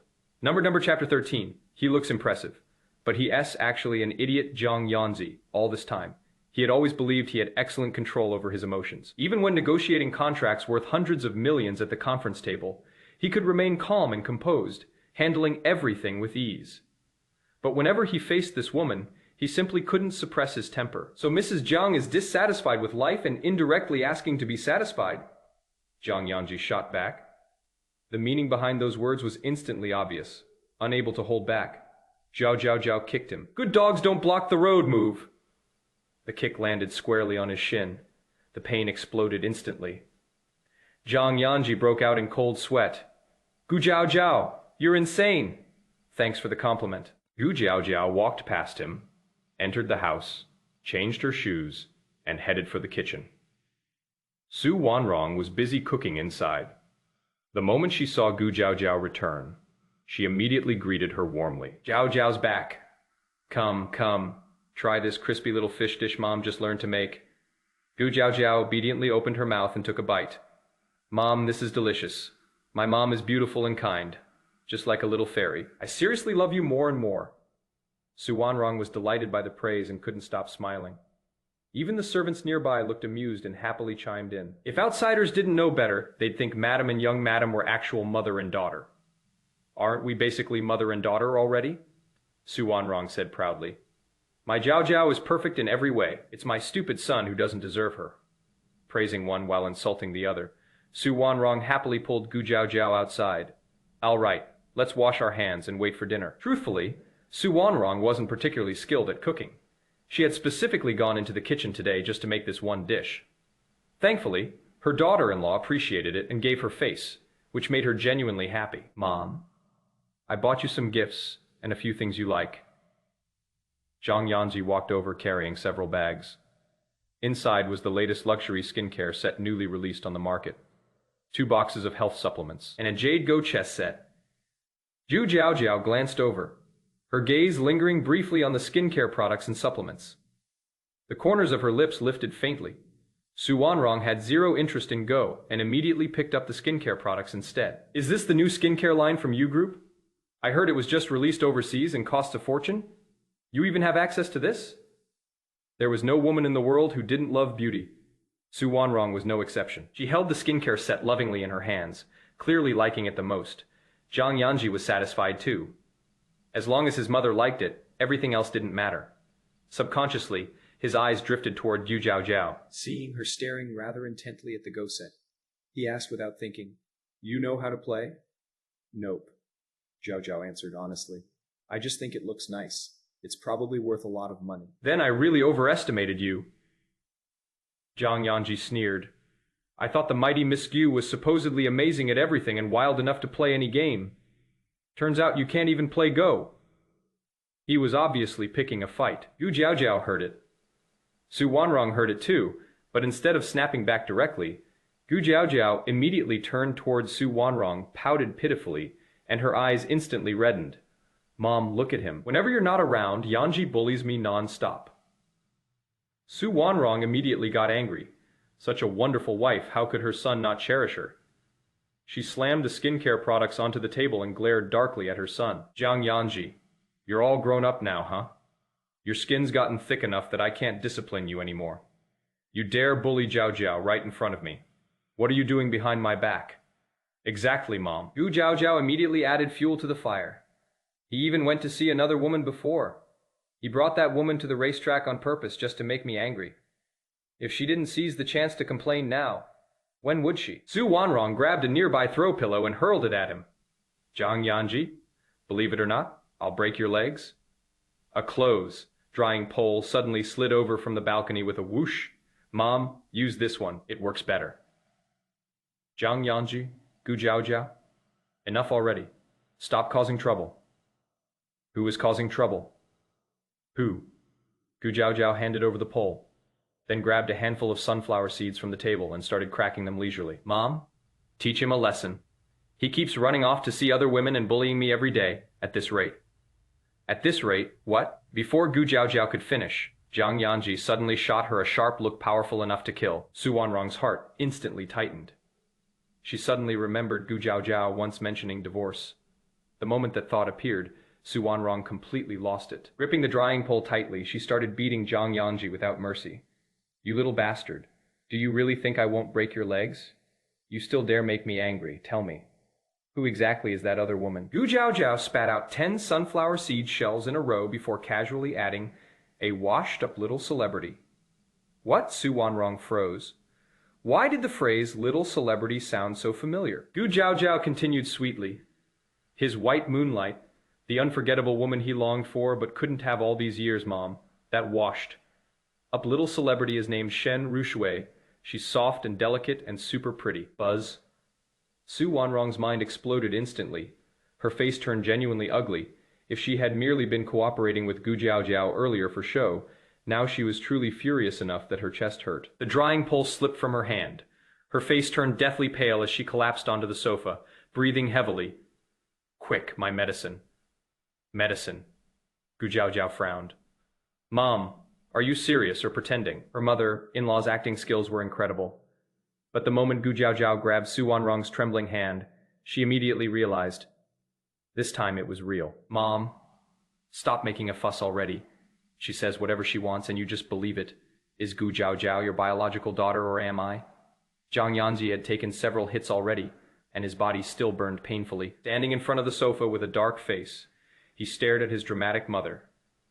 The next second, Gu Jiaojiao suddenly sprang up. Move! Don't block the way! At lightning speed. She flipped open the family medicine kit and accurately found the quick-acting heart medicine inside. Mom, don't be scared. I'm here. She fed Su Wanrong the medicine and quickly handed her water. At this moment, Jiao Jiao seemed like an entirely different person. Calm, steady, composed beyond belief. Only then did Jiang Yanzhi finally react. Mom, don't be afraid. We're going to the hospital right now. Jiang Yanzhi hurried off to get the car. This time, Gu Jiaojiao didn't stop him. She looked outside with a dark expression. When she turned back, her voice lowered with obvious regret. Mom, this is my fault. I shouldn't have brought her up. Don't be angry. I won't mention her again. Su Wanrong gripped Jiao Jiao's hand tightly. After taking the medicine, her complexion finally improved slightly. Jiao Jiao, she said weakly, promise, Mom, you won. Divorce Yanzhi. Okay, he looks impressive. But he's actually just a fool. Number chapter 14, all looks, no brains, the silly fool. Jiang Yanzhi. As the mighty fourth master of Haining City, he could command the wind and rain with a word. Yet somehow, he had absolutely no way to deal with these two women. Mom. Opening the car door, Jiang Yanzhi called out helplessly, frustration boiling inside him. But he could only endure it after all. She was his mother. Mom, let's go to the hospital first, okay? We can talk about everything else later. But Su Wanrong didn't even look at her son. She tightly held Gu Jiaojiao's hand and whispered nervously, Jiao Jiao, Did that brat overhear our little secret conversation? Gu Jiao Jiao. Wow. This mother-in-law treated her even better than her actual mom. Of course she had to play along. Lowering her voice too, she whispered back, "Probably not. He was driving just now, so he shouldn't have heard anything." That's good. That's good. Su Wanrong finally let out a long sigh of relief, then hurriedly negotiated with her daughter, in-law Zhao Zhao, about the divorce thing we mentioned earlier. Don't let that brat know yet, okay? This is our secret. Even though her son was a little dumb, and clearly blind when it came to women, Su Wanrong only had this one son in her lifetime. As his mother, she still couldn't bear to abandon him completely. Gu Jiao Jiao nodded hard. Got it, Mom, but we should hurry to the hospital first. Seeing Jiang Yanzhi finishing parking and about to come in, Gu Jiao Jiao quickly helped Su Wanrong outside. After rushing around the whole evening, Qin Shencheng finally got the test results. Then, with a dark expression, he called Gu Jiao Jiao and Jiang Yanzhi over. Seriously, can you two stop giving me trouble in the middle of the night? Didn't either of you know Auntie has low blood sugar? Just because of low blood sugar, they had practically run every medical test possible at the moment. Aside from slightly low glucose levels, Su Wanrong was perfectly healthy. Jiang Yanzhi fell silent for a moment. Thanks, I know now. Don't just thank me with words. Qin Shen gulped down a huge glass of water, clearly preparing to shamelessly extort some compensation. The mighty fourth master Jiang of Haining City should show some sincerity? No? Zhao Zhao blinked rapidly. Afraid the firepower might somehow shift toward her, she immediately slipped away. Qin Shencheng noticed from the corner of his eye, but couldn't be bothered with her. Forget it. I was joking. Anyway, no need to take it seriously. Even he sometimes couldn't afford to offend Haining City's fourth master Jiang. Jiang Yanzhi paused briefly. Jiang Corporation is preparing to invest in a hospital soon. You can submit an application. After dropping that sentence, he turned and left. Qin Shencheng raised an eyebrow. So that counted as repayment. But soon he laughed again. Not bad. Repaying kindness was always admirable. Mom, old Qin said, you just had a bit of low blood sugar. Nothing serious. Let's head home and ask the kitchen staff to prepare us a late-night meal. Gu Jiao Jiao said cheerfully while linking arms with Su Wanrong as they left the hospital. By the time Jiang Yanzhi came out, the car was already gone. While driving, Gu Jiao Jiao asked guiltily, Mom, we drove off without him. Do you think Yanzhi will get angry? Who cares about him? Su Wanrong immediately perked up again after learning she wasn't seriously ill. Doesn't he have legs? Can't he walk home himself? If he hadn't pissed me off, would I have ended up in the hospital this late at night? Then she added coldly, this matter isn't over. If he dares bring that Shen woman home again, I'll disown him and kick him out of the family. Great idea. Gu Jiao Jiao instantly got excited. Then all the family assets can go to me. Actually, why not kick him out with nothing right now? She loved stirring up trouble, even when the trouble involved herself. Thick-skinned as always, Su Wanrong laughed helplessly. You little money grubber. Oh right, that jade ghost set Yanzhi brought back earlier. You seem to like it. Just take it later. I only care about the skincare products anyway. Back at the Jiang residence, steaming hot dishes were served once again. By the time the two women had nearly finished eating, a man with a thunderously dark expression finally strode in from outside. He violently tossed the coat hanging from his arm aside and glared at Gu Jiao Jiao. What exactly do you mean by this? You drove off with the car in the middle of the night and never once thought about me. Poor him, after leaving the hospital. He looked around everywhere, only to discover the car was gone. Calling them didn't help either. Obviously, that wild woman Gu Jiao Jiao had done it on purpose. Hey, what kind of attitude is that? Su Wanrong instantly became displeased. This is your home, not your office where you yell at employees. If you've got guts, go throw your temper around outside. Why are you bullying Jiao Jiao? Then she pulled over the oil-covered Gu Jiao Jiao, who was still happily eating, and gently patted her hand. Jiao Jiao, dear, even though my son isn't exactly great, at least he's handsome. That's his only redeeming quality. Since you already married into the family, just tolerate him for that one advantage alone. Don't get angry, okay? What if she got mad enough to really divorce him? Her son was too stupid. Even keeping a wife happy was beyond him. What was the point of being handsome? The more Su Wanrong thought about it, the angrier she became. Forget it. She should just call her husband and tell him to hurry back from his business trip. This useless son was becoming unbearable at this rate. He'd really end up dying alone. Mom. The drama queen instantly activated. Gu Jiaojiao's eyes immediately filled with tears, looking deeply moved. Mom, you're so good to me, just for your kindness alone. I'll cherish and take care of you forever. Oh wow. She had even switched to the respectful you. Jiang Yanzhi suddenly felt completely drained. After taking several deep breaths, he looked at the aggressive alliance of his mother and wife and realized there was nothing he could do. He could only surrender. Fine, my mistake. My legs were too short to catch up with you two. Since you drove off with the car, I deserve to walk home. Who told me to make Mom angry? Seeing her foolish son finally bow his head and apologize, Su Wanrong's mood instantly improved. Turning toward Zhu Jiaojiao beside her, she affectionately patted her head. Jiao Bao, it's getting late after all this chaos. Go get some rest. As for that Shen woman, Su Wanrong already had plans in mind. Chewing on a piece of candy, her beautiful face carried a trace of coldness. Meanwhile, the drama queen Gu Jiaojiao sensed the timing was perfect and immediately escaped this emotionally explosive battlefield. Good night, Mom. I'm going to bed. All right, good night. And don't forget to take that go set with you. Got it? Gu Jiaojiao shamelessly took the gift along as well. Jiang Yanzhi felt a little choked up. Mom, that was your gift. Why'd you give it to her? She doesn't even understand it. Those were handcrafted stones made by Master Jiji himself, worth an astronomical amount. Su Wanrong let out a soft scoff and calmly adjusted her clothes. In an instant, she became the elegant and noble Madame Jiang once more. She doesn't understand now, so she can learn. Were you born knowing everything? Then she looked at her son coldly. Jiang Yanzhi, you're my son, so I can't dislike you too openly. But if you still don't understand how to treat your wife properly, then don't blame me for being ruthless. Tomorrow, I'll discuss it with your father.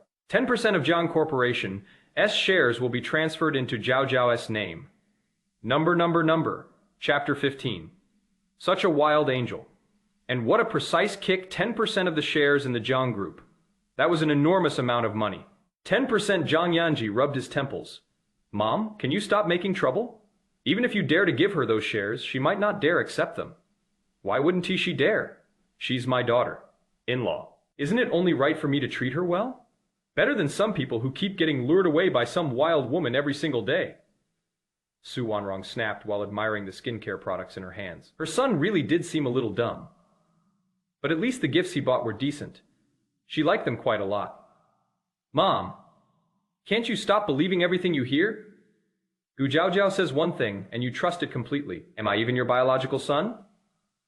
Jiang Yanzhi wiped a hand over his face. He'd worked himself to death all day for what exactly originally? He had only wanted to come home and have a meal together. But now, after a midnight hospital trip, he'd lost 10% of the company's shares in the blink of an eye. Oddly enough, he was starting to envy the woman who got all this for free. Cut the nonsense. Those shares are definitely getting transferred. And if you dare stir up any trouble for me, I'll disown you as my son and kick you out with nothing. Su Wanrong hugged the two gifts and headed upstairs. Jiang Yanzhi held back for a second before finally shouting after her, Mom, does Dad even agree with you giving away shares? Without even turning around, Su Wanrong shot back. If you dare mention this to your father, not only will he kick you out with nothing, he might even break both your legs.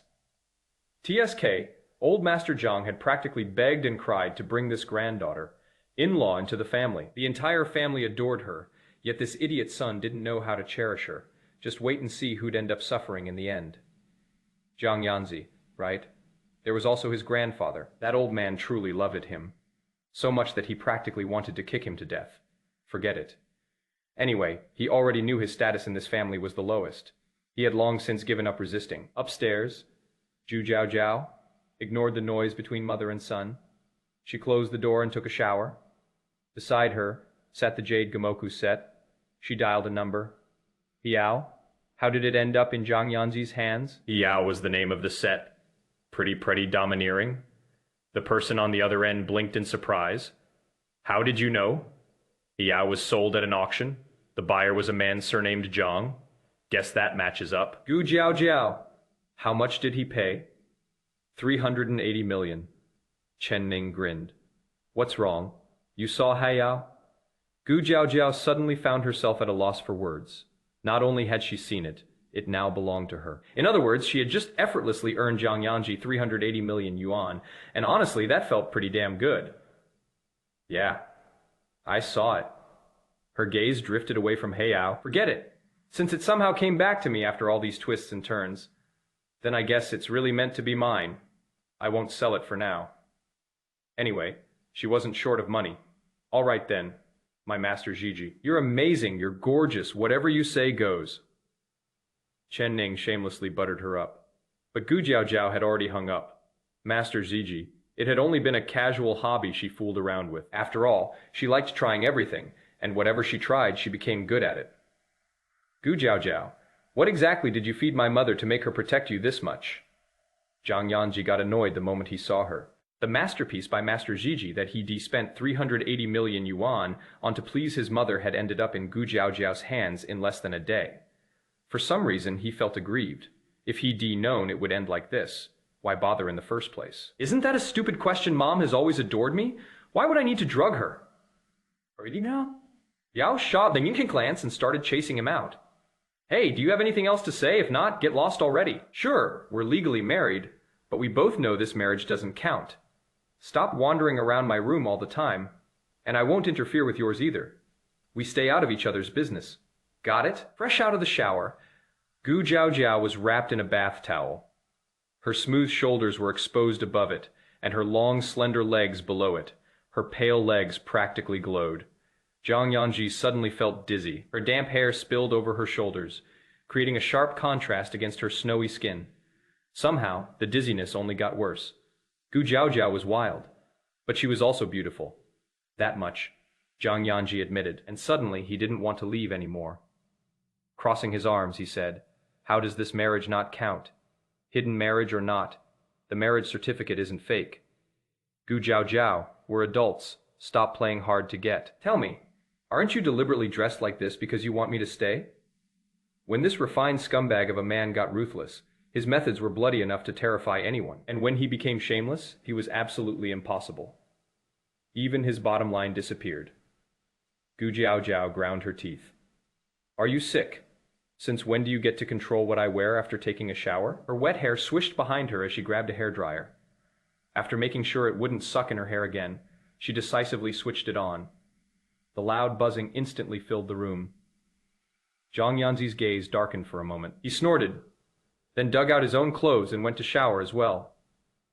Gu Jiaojiao took the opportunity to quickly dry her hair, run back into the bedroom, lock the door, and go to sleep one smooth sequence. Not a single unnecessary movement, that damn man. Was he secretly trying to seduce her into sleeping with him? Too bad. She didn't need him anymore. A tainted man only deserved one outcome, disposal or clearance sale. By the time Jiang Yanzhi came out of the bathroom, the bedroom door was already locked. He took a deep breath, stared at the locked door, then calmly went to fetch the spare key. The next second, the lock clicked open, and he stepped inside. The room was dark, moonlight pouring through the window and spilling across the floor like silver frost.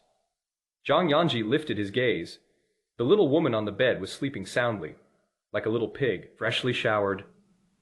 The room smelled sweet and fragrant, and she looked completely defenseless, or perhaps she thought locking the door meant he couldn't get in. Naive. Jiang Yanzhi curled his lips slightly and walked over, up close. He could clearly see her peaceful sleeping face. She looked like a lovely little angel. Oh, an angel?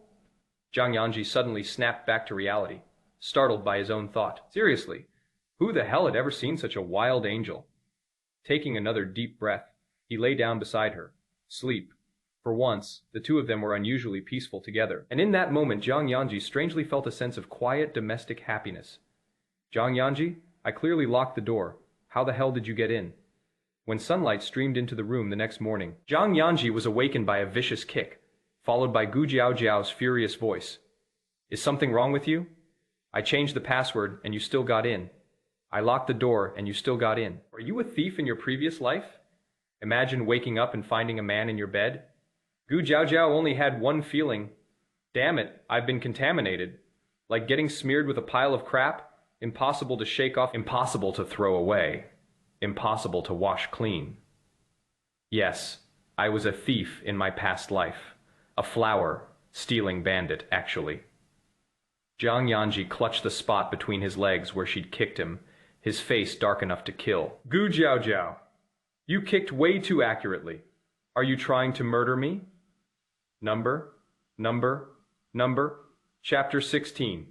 As long as fourth master becomes their Shen family's son-in-law. Talking about death first thing in the morning. You're the one asking to die. Yu Jiao Jiao climbed out of bed with a dark expression, grabbed a pillow, and smashed it at him again. Sneaking into my bed in the middle of the night, and you still think you're justified. I should have kicked you to death earlier. Clearly my aim still needs work. I'll keep practicing next time. Gu Jiao Jiao. Jiang Yanzhi blocked the flying pillow, his temples throbbing violently. You're absolutely unreasonable. Trying to cripple him or kick him to death at every turn. What normal person behaved like this? Whether I'm unreasonable or not has nothing to do with you. What are you still sitting there for? Hurry up and get out. I need to clean up. Yu Jiao Jiao sneered, and efficiently changed clothes and tidied the room. The Jiang family had plenty of servants, but Gu Jiao Jiao wasn't used to them. Her bedroom, her space servants were absolutely forbidden from entering. Private territory, no trespassing. Jiang Yanzhi's face darkened. After a long silence, he finally gritted out, I've really spoiled you too much. Oh wow, then thank you so much. Gu Jiao Jiao gave him a fake smile and walked out to wash up. The veins on Jiang Yanzhi's forehead twitched wildly, pressing a hand to his temple. He quickly got up. Half an hour later, a servant downstairs announced breakfast. The two of them came downstairs, one after another. As soon as Gu Jiao Jiao sat down, she said, Sister Wang, throw away the bedsheets in my room later. Su Wanrong always woke up late and still hadn't come downstairs. Only Gu Jiao Jiao and Jiang Yanzhi sat at the dining table. Sister Wang froze. Madam, but those sheets were only used once. Were they really getting thrown out? Rich people really were willful. They're dirty. I don't want them anymore. Gu Jiao Jiao calmly finished her breakfast, wiped her mouth, and headed out. Tell Mom I won't be back tonight. If there's anything important, call me. Yes, madam, Sister Wang answered. Then she heard Jiang Yanzhi ask, Does Madam often stay out overnight? Not really. Whenever Madam doesn't come home, she always informs Madam Su. Jiang Yanzhi slowly ate his breakfast. At that moment, Su Wanrong finally came downstairs. Where's Jiao Jiao? She already ate and went out. Jiang Yanzhi answered, then looked towards Sister Wang. Don't throw away the bedsheets. The Jiang family may be rich, but that doesn't mean we should waste things. Yes, young master. Su Wanrong asked curiously. Why are you throwing away bedsheets first thing in the morning? Did you two fight last night? Of course the fight she meant wasn't a literal fight. Jiang Yanzhi instantly understood, but he absolutely refused to admit that he understood, and even more refused to explain why the sheets were being thrown away. Especially not to his own mother. That would be humiliating. She might even laugh at him. So he changed the subject instead. Mom, work's busy these next few days. I won't be coming home for now. Call me if you need anything. Got it. Su Wanrong snorted. None of you are any peace of mind. She was already planning to stay at the old residence for a while and keep the old master company. So our Jiao Bao has finally toughened up now. You actually kicked fourth master off the bed. Bi Shushu laughed so hard she nearly cried. Gu Jiao Jiao looked completely indifferent. What's the point of men? Men only slow down my money, making speed. That's true. Bai Shushu was equally interested in making money, but right now she was more interested in something else. Jiao Bao, you're famous. Jiao Jiao had made the headlines. The fight at the roadside barbecue stall had been recorded and uploaded online, instantly shooting to number 2 on the trending list. Number 1 belonged to a top celebrity publicly announcing a relationship, so Gu Jiao Jiao couldn't beat that. But second place was good enough. Didn't Qin Shensheng say he handled it? How are there still leftovers? Gu Jiao Jiao glanced at the trending post, and wow, what a great screenshot. They specifically picked the frame where I looked the fiercest. Someone was definitely trying to smear her. Want to investigate? Bi Shushu asked eagerly. Perfect timing. We're bored anyway. Wanna? 'Cause some trouble? Sure, I'm bored too. Let's go stir things up. Gu Jiao Jiao tossed her phone aside, completely unconcerned about the trending topic. After all, her reputation throughout Haining City had long been well known. Everyone already knew she was wild anyway. What was one little fight? She never cared. The red sports car sped out onto the road. While enjoying the thrill of speeding, Gu Jiao Jiao connected a call. It's me, I want to find out. Which kind soul posted that gossip online? I should personally go thank them. The voice on the other end sounded amused. You're looking to have fun again? Yep. Always? All right. I'll send you the address later. Jiang Group, President's office. Luo Fei entered holding his phone. Jiang Yanzhi looked up. Something wrong? Yes. Luo Fei hesitated before saying carefully. President Jiang Madam's fight made the trending list. I checked earlier. It looks like someone deliberately targeted Madam. A fight? When did she go around beating people again? Jiang Yanzhi snorted coldly. She's been spoiled rotten. He lowered his head and signed a document, only to notice Luo Fei still standing there. Why are you still here? Go do your job. Yes, President Jiang. Luo Fei pocketed his phone and left. After signing the second document, Jiang Yanzhi irritably tossed his pen aside and opened the trending page himself. There she was at number 2. In the photo, the woman looked fierce and untamed, claws practically bared. Even fighting required her to personally step in, absolutely beneath her status. His expression darkened as he pressed the internal line, "Take down the trending topic." Even though it was a secret marriage, he still felt irritated. His woman Jiang Yanzhi could bully if he wanted to, but other people, absolutely not. Shen Ruoxue scrolled through her phone, clearly in an excellent mood.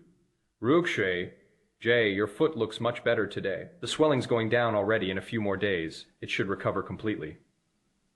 The caretaker, Sangzi, carefully changed her bandages. Her hand accidentally pressed too hard. Shen Ruoxue sucked in a breath of pain and suddenly slapped her. Are you trying to kill me? Why are you hurting me so much? Do you even want this job anymore? If not, then get lost. Sangzi's cheek immediately swelled from the slap. She wanted to cry but held it back. She couldn't afford to lose this job. Sorry, Ruoxue. Jay, I didn't mean to just now. I won't do it again. Sangzi's eyes reddened. Shen Ruoxue couldn't stand her pitiful expression. Hold those tears back, crying first thing in the morning. Am I dead already? No one would have imagined that the pure and elegant image Shen Ruoxue presented to the public was actually so vicious in private. Sangzi came from a poor family, and working as Shen Ruoxue's caretaker paid well enough. Shen Ruoxue had a terrible temper, but for the sake of the salary, Sangzi endured it. Meanwhile, Shen Ruoxue continued scrolling through the trending page, but suddenly it was gone. What happened? Where's that trending topic from earlier? Shen Ruoxue abruptly sat up and shouted. Sangzi was too scared to respond. She quickly finished changing the dressing and hurried out to throw away the trash. Still unwilling to accept it, Shen Ruoxue searched repeatedly, but the trending topic had vanished like an illusion, as though it had never existed. Damn it, someone must be helping her. Shen Ruoxue's face darkened with rage, nearly smashing her phone. Was it the Jiang family, the Jiyu family, or the Qin family? Jiu Zhao's backing was too powerful. Her connections were too strong. For the moment, Shen Ruoxue couldn't determine who exactly had removed the topic. Right then, Xiaoshui, what do you want for lunch later? Mom can make it for you. Mother Shen entered the room, smiling ingratiatingly at her daughter. Shen Ruoxue's face remained cold. Whatever. Anything's fine. Clearly in a terrible mood. Mother Shen didn't dare provoke her daughter. After all, the entire Shen family depended on her now. Even if she hadn't been a celebrity these past few years, Shen Ruoxue still had substantial savings. Not to mention, Fourth Master was behind her. That alone gave Mother Shen immense confidence. She quickly tried coaxing her. All right. Don't be angry. Whatever it is, we can talk after lunch. How about Mom makes dumplings for you? Dumplings make people fat. Dough wrapped around meat. Instant 3-pound gain. Look at me. Do I look like I can afford to gain weight? Shen Ruoxue snapped impatiently. Mother Shen instantly shut up. Enough already. You think you're still the Shen Ruoxue from 4 years ago? You spent 4 years abroad and learned nothing except how to get a worse temper. Shen Jingbing walked in, looking full of hostility. Hurry up and give me some money. I just lost a round gambling and need to win it back. You gambled again? Shen Ruoxue nearly threw her phone at him. Shen Jingbing, how many times have I warned you? You gamble day and night. Sooner or later you'll lose everything you own. Why won't you listen? How did she end up with a brother like this? She'd already paid off millions in gambling debts for him. I don't lose every time. Why don't you mention when I win? Stop talking nonsense and give me the money. 300,000. I'll definitely win it back. Shen Jingbing looked thoroughly impatient. Shen Ruoxue was so angry she wanted to strangle him. Seeing things turning bad, Mother Shen hurried over to smooth things out. Xiaoshui, what's wrong with giving your brother a little money? Anyway, you have Fourth Master backing you. Why not? Ask Fourth Master for some money. Mother Shen's eyes flickered. As long as fourth master became the Shen family's son-in-law, who in all of Haining City would dare provoke the Shen family again? How did I end up with family members like you? You're all vampires. Shen Ruoxie was close to going insane. Shen Jingbing remained completely shameless. Fine. If you won't give it to me, I'll go ask fourth master myself. What do you think fourth master will say if he finds out you've got a gambling addict brother like me? Do you think he'll still want you then? Shen Ruoxie's vision darkened. She nearly coughed blood from rage. Grinding her teeth, she said, "Good, very good. What a wonderful brother you are. But do you really think I'm easy to bully? If you dare go to fourth master, believe me, I'll kill you." She had already wasted 4 years. She refused to miss her chance with brother Yanzhi again. Seeing that she was truly furious, Shen Jingbing finally got a little nervous. Crazy women weren't easy to deal with. Smacking his lips, he softened his tone a bit. "Then give me the 300,000, and I won't go looking for fourth master. Get out." Along with the furious shout, a bank card flew toward him. Shen Jingbing immediately snatched it up happily. "Now that's my good little sister. I am leaving right now. Zhongshan Ming Road, Building A, number 17. Following the address, Gu Jiao and Bai Shushu went upstairs. After confirming the apartment number was correct, Gu Jiao curled her lips into a smile, stepped back, and kicked the door open. Number chapter 17. So, called saving face means roasting you to death. Bishu jumped in shock. Holy crap, girl, are we really this savage? If I weren't savage, would they call me the wildest heiress in Haining City? Gu Jiao proudly put her hands on her hips. Honestly, she quite liked that unique title. Bai Shushu was convinced. She pointed at the door in front of them. "You didn't kick it open." "I saw that," Gu Jiao said calmly. "Anyway, someone's going to open it soon enough." As soon as she finished speaking, the door was yanked open. A messy-haired guy stuck his head out. His dark eye circles were massive, and his red eyes glared at them furiously. "Are you two fucking suicidal? Kicking my door like that?" Gu Jiao let out a cold laugh. "You're ugly enough already, so I'll give you one more chance. Adjust your attitude before you speak to me." "I'll adjust your mo." Before he could finish, Jiao lifted her leg and kicked him again without hesitation. The guy yelped as he tumbled backward into the apartment. The two women exchanged a glance, sneered, and walked inside. After getting beaten, the dark-circled guy finally woke up properly. He rubbed his eyes and stared at them in shock. "Goo, miss?" He recognized Gu Jiao, but not Bai Shushu. Bai Shushu instantly got annoyed. The Bai family might not be super famous in Haining City, but we're not so irrelevant that people completely ignore us. Okay? 1 Jiang, 2 Gu, 3 Qin. The Bai family might not rank in the top 3, but surely they deserve 4th place at least. The more Bai Shushu thought about it, the more irritated she became. She directly kicked him again. The dark-circled guy instantly burst into tears with a loud wail, rolling around on the floor dramatically. "I can't live anymore. I really can't live anymore. I just got beaten up earlier. The trending topic got taken down, and I wasn't even doing it on purpose. I already admitted I was wrong. Okay, why are you still coming after me?" He cried so pitifully, snot and tears everywhere. Gu Jiao examined him carefully, and suddenly felt he was kind of pathetic. "So, those dark circles were beaten into you." The guy wiped his tears aggressively and cried even harder. "I'm just trying to make a living, okay? I only leaked a tiny bit of gossip. I didn't even get paid much. I've already been beaten into this state. I'm so miserable. Where am I supposed to seek justice?" He cried so hard his eyes practically looked blind. "Bai Shushu, apologies, respect." Which warrior did this? Someone had stolen her fun. She hadn't even had enough excitement yet. How infuriating. You said someone beat you up. Who did it? Gu Jiao shoved Bai Shushu aside and questioned him. After being beaten and kicked around, losing both money and dignity, the guy looked ready to risk it all. Now he sounded fearless. "How the hell would I know who hit me? Even if it was Fourth Master himself, would I dare say it? Fourth Master Jiang Yanzhi? That damn man. Lying is one thing, but stop talking bullshit.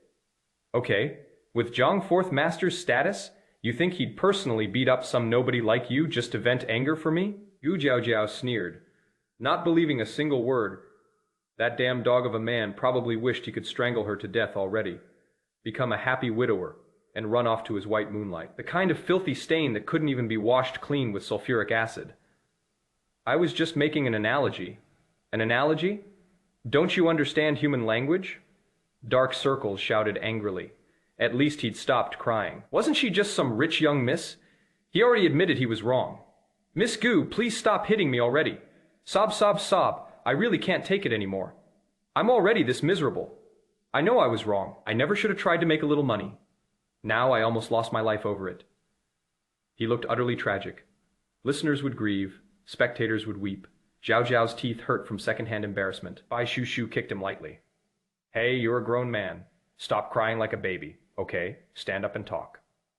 Oh, Dark Circles immediately scrambled to his feet. Gu Zhao Zhao asked, who told you to leak the gossip? Who's behind this? I don't know. I just got a phone call. Then someone shoved a USB drive through my door along with a bank card. There was 100,000 yuan in the account. He wiped his face again, somehow looking even uglier. Gu Zhao Zhao couldn't bear to look anymore, while Bei Shu Shu directly kicked him toward the bathroom and ordered him to wash up. Half an hour later, he came out clean. Bei Shu Shu stared in shock. Holy shit, you're actually a clean cut, pretty boy. Aside from the dark circles, you're not bad, looking at all. What's the point of looking good? He still got beaten into this state, and in the end, he never even got the 100,000. A total loss. What's your name? Gu Zhao Zhao suddenly asked. The dark-circled pretty boy answered straightforwardly. Fang Cheng. All right, Fang Cheng.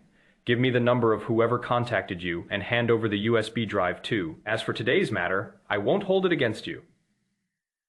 Gu Zhao Zhao was someone who clearly separated grudges and gratitude. She took revenge when necessary, but she also knew when to stop. Since this guy had already suffered enough, she wasn't going to destroy him completely. As for the idea that Jiang Yanzhi had personally stepped in to help her, Gu Zhao Zhao wouldn't believe that even if the sky fell. Broad daylight dreams were still nonsense. After leaving the apartment, the two women headed straight to a Western restaurant and ordered steaks. Zhao, why'd you ask that Fang Cheng guy for his name? Planning to keep him around? Bai Shu Shu swirled the red wine in her glass. As long as the two of them weren't fighting or acting like bandits, they were actually extremely elegant and refined. Among everyone in the restaurant, they were definitely the prettiest and most eye-catching pair. He's useful. A flexible guy who knows when to bend and when to stand tall might come in handy someday. Gu Zhao Zhao cut into her steak while speaking. That earlier kick had taken effort. She was tired. Just then, a call from home came through. Gu Zhao Zhao, you're really something. Care to explain that trending topic to me? It was her mother. Gu Zhao Zhao instantly switched into sweet-talking mode. Mom, isn't this normal? When has your daughter ever gone a day without fighting someone? Were you worried I was suddenly turning over a new leaf? Mother Gu. Heh. Biological daughter. Definitely biological. Can't scold her. Can't hit her. One sentence was enough to shut her up completely. Furious, Mother Gu hung up directly. Forget it. The girl was already married now. Let the Jiang family suffer the headaches. So where were we? Continue. Gu Zhao Zhao calmly resumed eating steak as though nothing had happened. Bei Shu Shu gave her a thumbs up respect. But before they could continue chatting, Jiang Yanzhi called straight to the point. Where are you? Gu Zhao Zhao. She really wanted to hang up. But after glancing at Bei Shu Shu, she decided to give Jiang Yanzhi a little face in front of her best friend. I'm out having lunch? The address? Jiang Yanzhi demanded. Gu Zhao Zhao sounded surprised. Why are you coming over? Jiang Yanzhi's expression darkened. He was clearly in a bad mood. You made the trending list and you still think you're justified. Are you married now? You carry my name, you're my wife, you are Mrs. Jiang. I'm not expecting you to do anything noble, but can you at least stop embarrassing me? Damn it! For the entire morning, his head had been filled with thoughts of this woman. Her arrogant smile, her ruthless fighting style, and her ability to argue him half to death. Seriously, he must have been cursed. Heh, Jiang Yanzhi, what exactly is inside your brain? Half water and half flour. Shake it around a couple times and all you get is paste. We're secretly married. Secretly married. Do you even know what a hidden marriage means? How exactly am I embarrassing you? If you didn't go around announcing it, who would even know I had the misfortune of marrying an idiot like you? Fire blazed in Gu Zhao Zhao's eyes. Her temper exploded instantly. Bai Shu Shu. She raised a hand to cover her face. Wasn't Tishi supposed to be giving him face? What an incredible way of saving face. Number chapter 18. Any pretty boy on the street is better looking and gentler than him. Jiang Yanzhi had already smashed the phone. Beside him, Luo Fei lowered his eyes and kept his mouth shut, as the chief assistant. Although his rank was a little higher than an ordinary assistant, it was honestly useless. Whenever Fourth Master Jiang got angry, he had to keep his mouth tightly shut to avoid getting dragged into it. Get out! Jiang Yanzhi spoke coldly, his gaze icy enough to freeze the entire office like a winter storm descending in an instant. Luo Fei hurried out. The man left behind took several deep breaths, a headache pounding in his temples. Then he suddenly remembered what that woman had just said. Half his brain was flour, the other half was water. And after shaking around a bit, all that remained was paste. Instantly furious again. Still, she really did have a sharp tongue. Right then, his private phone rang. Jiang Yanzhi temporarily pushed that infuriating woman out of his mind and answered, "What is it?" His voice was gentle, revealing nothing unusual, but his expression was dark enough to drip water. Just hearing that gentle voice instantly calmed the anxiety Shen Ruoxie had been holding inside. Sure enough, Brother Yanzhi still liked her. With a hint of coquettishness, she said, "Brother Yanzhi, I'm so bored alone. I want to come see you." "See me?" His gentle voice lifted slightly. "I'm working." That was basically a refusal. A wave of indescribable disappointment rose in Shen Ruoxie's heart. A woman's intuition told her that ever since she returned to the country, Jiang Yanzhi had been deliberately keeping his distance from her. She bit her lip, utterly unwilling to give up like this. But she was smart, obedient, and considerate. Half aggrieved and half understanding. She said softly, "But I miss you, Brother Yanzhi. My foot injury is only a tiny wound. It's nothing serious. I'll just come see you. Just one glance. And I'll leave. Okay?" Her deliberately lowered posture finally made it impossible for Jiang Yanzhi to reject her outright. A strange light flashed through his eyes. Thinking of a certain ungrateful woman, he hummed in acknowledgement and hung up. Shen Ruoxie immediately got up happily to dress herself. "Mom, I'm going to the Jiang Corporation. You all better behave yourselves. Especially my brother. Keep an eye on him. If he ruins my plans, I definitely won't let him off easily." Before Shen Ruoxie could leave, the doorbell rang. Her eyes lit up immediately, and she hurriedly urged, "Mom, hurry and open the door. Brother Yanzhi must have sent someone to pick me up." Mother Shen was also delighted and repeatedly said, Okay, Mom's opening it now." "Ah, you are. Are you the driver Fourth Master sent to pick up Ruoxie?" The woman standing at the door looked like an elegant noblewoman. Every item on her body screamed luxury brands that Mother Shen couldn't recognize, but she just felt the woman looked incredibly refined. Then Mother Shen was shocked. These days, even drivers were this competitive. Competitive was a trendy word she had just learned recently, and she felt it fit perfectly here. "A driver?" Su Wanrong smiled gently. "I'm not a driver. My surname is Su. I'm here to see Miss Shen." Mother Shen snapped back to her senses awkwardly. "Oh, I see. Sorry, I mistook you." Then she turned and shouted, "Xiaoshu, this MSU is here to see you." Shen Ruoxie was still changing clothes in her room. The moment she heard M's SU, her heart skipped violently, and panic instantly rose inside her. Su, who else could it be besides her? Thinking back to what happened 4 years ago, Shen Ruoxie squeezed her eyes shut fiercely. A moment later, she slowly opened them again, her gaze calm and composed. She told herself she had already survived her worst moments back then. What was there to fear now? 4 years later, after changing clothes, she walked out and indeed saw Su Wanrong seated in the living room, elegant and aloof, as though she were the true mistress of the house. Meanwhile, her own mother stood beside her like a servant, awkwardly holding tea that the other woman wouldn't even touch. How humiliating. A trace of distortion flashed across Shen Ruoxie's face before she limped forward with a delighted expression. "Auntie Su, what brings you here?" "Look at my injured foot. It's inconvenient for me to walk. I'm sorry for neglecting you." At this moment, Mother Shen finally realized. This elegant noblewoman who had suddenly arrived was Fourth Master's mother. She immediately became even more restrained. Forcing a smile, she said, "So you're the future in-law. Look at me. I didn't even recognize you." "Mom, what nonsense are you talking about?" Shen Ruoxie's face changed instantly. She hurriedly sent Mother Shen away. "My brother still has things to do outside and is waiting for you. Hurry and go. I can handle Auntie Su here." She was furious inside, but didn't dare show even half of it. What sins had she committed in a previous life? Not being born into a wealthy family was one thing, but now she still had a mother like this. dragging her down. Auntie Sue, my mother doesn't understand the situation. Please forgive her on my behalf. Watching Mother Shen leave awkwardly, Shen Ruoxie finally relaxed a little. She maintained a sweet smile, trying her best to win Su Wanrong's favor. Su Wanrong had grown up as a young lady from Jiangnan and had always been gentle as water. But her marriage had been happy. When she was young, her husband doted on her. After having a son, her son spoiled her too. Her current temper could no longer really be described as gentle. She didn't even glance at the tea on the table and went straight to the point. Miss Shen, let's not beat around the bush. I'll be direct. 4 years ago, you and my son were impossible. 4 years later, it's still impossible. My son is already married. If you have any dignity, stop clinging to him. After all, the young couple gets along quite well. No matter how hard you try to wedge yourself between them, the only one losing face will be you. The warning from 4 years ago remained exactly the same today. The smile on Shen Ruoxie's face froze. Her eyes instantly filled with tears as she choked out. Auntie Sue, you've misunderstood me. I've always only admired Brother Yanzhi.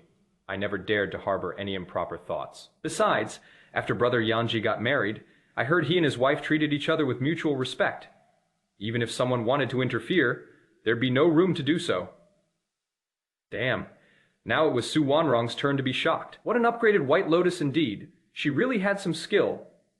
On the surface, she claimed she didn't dare. In reality, she very much dared. Su Wanrong stopped bothering with polite circles and sneered. No matter how much you twist your words, it's useless. I came here today to make my position clear. No matter what tricks you use, it'll all be pointless. The only daughter, in-law the Jiang family will ever acknowledge will have the surname Gu. After leaving the Shen family, Su Wanrong was still furious. After thinking it over, she couldn't bear to scold her son again, so she grabbed her phone and viciously cursed out her husband instead. Look at the trouble your son has caused, what a complete bastard. Excellent. Zhang Wenhei got scolded until the veins on his forehead bulged after soothing his wife. He immediately grabbed the phone and turned around to curse at his son. If you can't give me a granddaughter within a year, then forget about staying in the Jiang Corporation. We'll transfer it directly to Jiao Jiao. Your mother and I can just rely on Jiao Jiao for retirement. What was the point of having a son? All he did was make his wife angry and drag him down too. Naturally, Zhu Jiaojiao knew nothing about all this. The two girls had just finished devouring their meals at the Western restaurant without any regard for appearances. After wiping her mouth, Bai Shushu asked, Jiao Bao, you and Fourth Master are fighting again. You even cursed him out just now. Are you really not planning to continue this marriage? Jiao Jiao picked up her wine glass and took another sip. Continue what? His heart's never been with me. What do I need him for? If I want pleasure, anybody will do. He's just an old piece of cured meat. Does he really think I care that much? Look, even some random pretty boy on the street is better looking and gentler than him. Her slightly drunken gaze drifted toward the transparent floor, to ceiling window outside. Suddenly interested, she pointed. Look, pretty boy. Right at that moment, the pretty boy happened to turn around. The second he saw Gu Jiaojiao inside the restaurant, his eyes lit up. The next second, he pushed open the door and walked in. Leaning close to her flirtatiously, he bent slightly and said, Big sister, I fell for you at first sight. Want to date me? Holy shit. We're young pretty boys these days, all this aggressive. Bai Shushu's eyes widened. She was completely dumbfounded, too shocked to even react and pull him away. And by the time she finally came back to her senses, a car screeched to a stop outside. A man with outrageously long legs stepped out and strode into the restaurant. Then directly grabbed the pretty boy by the collar and hurled him away with a bang. Number chapter 19, the clash between the pretty boy and the legal husband, the sudden commotion. Stunned everyone. By the time they came back to their senses, the pretty boy who had just been thrown out exploded in rage, screaming, Jiang Yanzhi, what the hell are you doing? It took me forever to finally fall for a fair-skinned, gorgeous big sister. And you dare ruin my romance. I'm not done with you. Wei Zhen rubbed his butt angrily while shouting, then sprang up from the floor and charged straight at Jiang Yanzhi. He looked exactly like a crazed little bull. The people watching inside the restaurant had also recognized everyone involved. Wonderful. Every single one of them was untouchable. For a moment, nobody even dared call the police, nor did they dare openly stay and watch the drama unfold. Instead, they quickly turned their heads away, secretly recording with their phones while pricking up their ears to listen. This kind of entertainment? Damn. It had been a long time since they'd seen something this good. Yuchu had been a little anxious just now. But the moment she heard the guy being beaten was called Wei Zhen, she instantly relaxed. She truly hadn't recognized him earlier, but now she did, and suddenly felt oddly delighted. This drama was absolutely worth watching. She even winked at the woman across from her. Jiao Bao, didn't expect your market value to be this high. Will you shut up already? Jiao Jiao had already been half drunk, but the sudden appearance of these two men shocked her sober instantly. Damn, one was the famous fourth Master Jiang of Haining City, the kind nobody dared provoke. The other was the infamous young Master Wei, a lunatic known for chasing beautiful older women, someone she absolutely didn't want to get involved with. What terrible luck. Let's go. We've eaten and drunk enough. Time to go home and sleep. Gu Jiao Jiao stood up, shoved the man beside her away, and prepared to leave with Bai Shu. Jiang Yanzhi's gaze darkened. Suddenly grabbing her arm, he said to the restaurant manager nearby, "Nobody leaves and no videos from today are allowed to leak out." The manager nodded and bowed miserably. "But fourth master, our restaurant doesn't have that authority." At that moment, Jiang Corporation's chief assistant, Luo Fei, strode in quickly and addressed the crowd with a warm smile. "My apologies, everyone. Our president came out for a private meal today and does not wish to be disturbed. Therefore, if anyone recorded what just happened, please hand over your phones. Jiang Corporation will compensate you at 3 times the original value. However, if anyone deliberately refuses, that will count as an invasion of our president's privacy, and you can prepare to receive a lawsuit from our lawyers." Everyone, this really was fourth Master Jiang's usual style. Domineering, overbearing, but also extremely generous with compensation.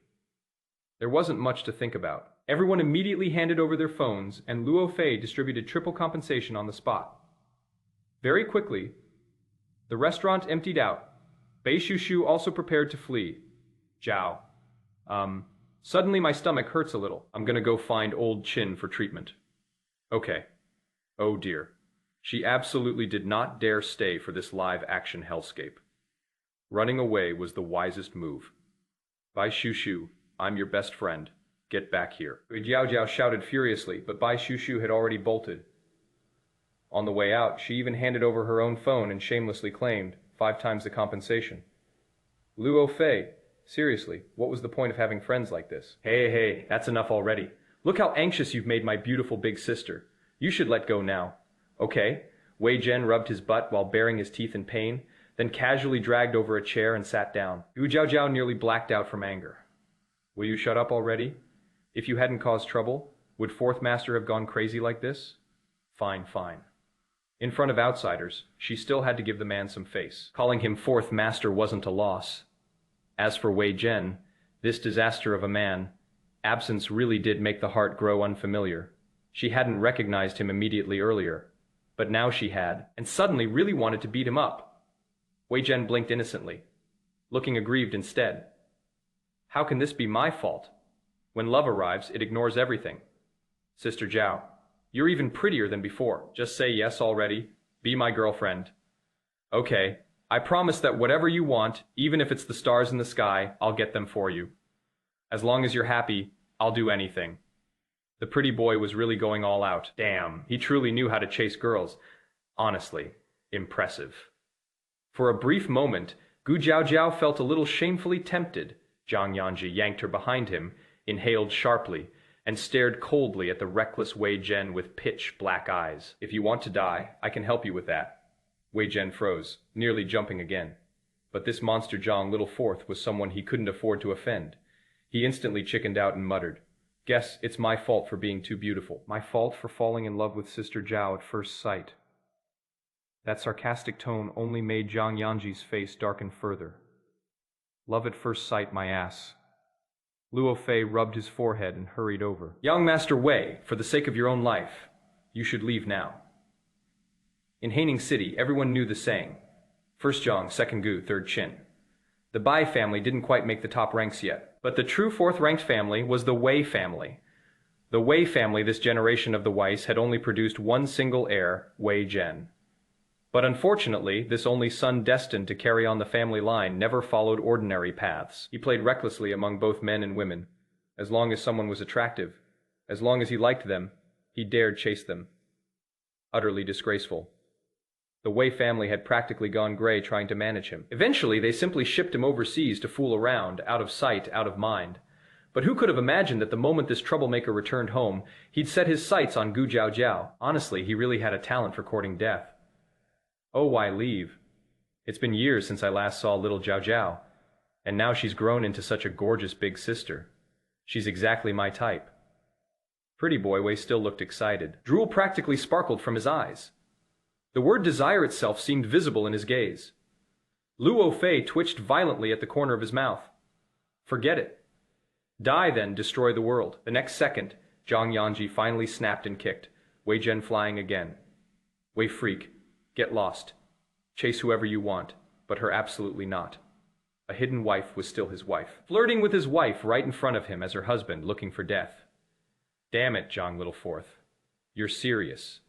Wei Zhen yelped in pain, cursing loudly as he tried charging forward again, only for Luo Fei to wrap his arms around his waist and drag him out. At this point, even the restaurant manager had fled, and the waiters all retreated in panic. The entire scene was left with only Jiang Yanzhi and Gu Jiao, the two actual people involved. But Gu Jiao honestly felt she was pretty unlucky herself. Jiang Yanzhi, that's enough already. Why are you acting so furious? Did I cuckold you or something? This isn't my fault. Wei Zhen suddenly popped his head in through the doorway again and shouted desperately, Sister Jiao, I really like you. Luo Fei resignedly slapped a hand over his mouth and hurriedly dragged him away again. If this isn't your fault, whose fault is it? If you hadn't been flirting first, would Wei Zhen have taken an interest in you? Jiang Yanzhi blurted out coldly. Deep down, he knew perfectly well today's mess truly had nothing to do with Gu Jiao, but he was just unhappy. If I say it's your fault, then it's your fault. Even if it isn't, it still is. No arguing allowed. Jiang Yanzhi, I think you're seriously sick. You should hurry up and see a neurologist. Gu Jiao widened her eyes, furious too. Seeing that he still refused to move and continued blocking her path, she viciously kicked him again. Move. Good dogs don't block the road. Flirting my ass. I should just kick you to death instead. That kick landed squarely on his shin. The piercing pain twisted Jiang Yanzhi's face viciously. Just as he was about to grab hold of this reckless woman again, a taxi stopped outside. Shenru Oxi, forever dressed like a delicate fairy, floated and surrounded by perfume. Brother Yanzhi, I was just about to go to the company to see you. What a coincidence finding you here. Completely ignoring Gu Jiao, she threw herself directly into Jiang Yanzhi's arms. Jiang Yanzhi originally hadn't intended to catch her, but suddenly remembering what had just happened, he let out a cold laugh. A thought flashed through his mind, and he accepted Shen Ruoxie into his embrace. After all, click, a crisp sound rang out. Gu Jiao waved her phone and smiled at the pair. Fourth Master, wishing you two everlasting happiness. May you grow old together, have children for 10,000 years, and remain lonely widows and widowers for all eternity. The moment she finished speaking, she turned and ran. Jiang Yanzhi shoved Shen Ruoxie away and roared furiously.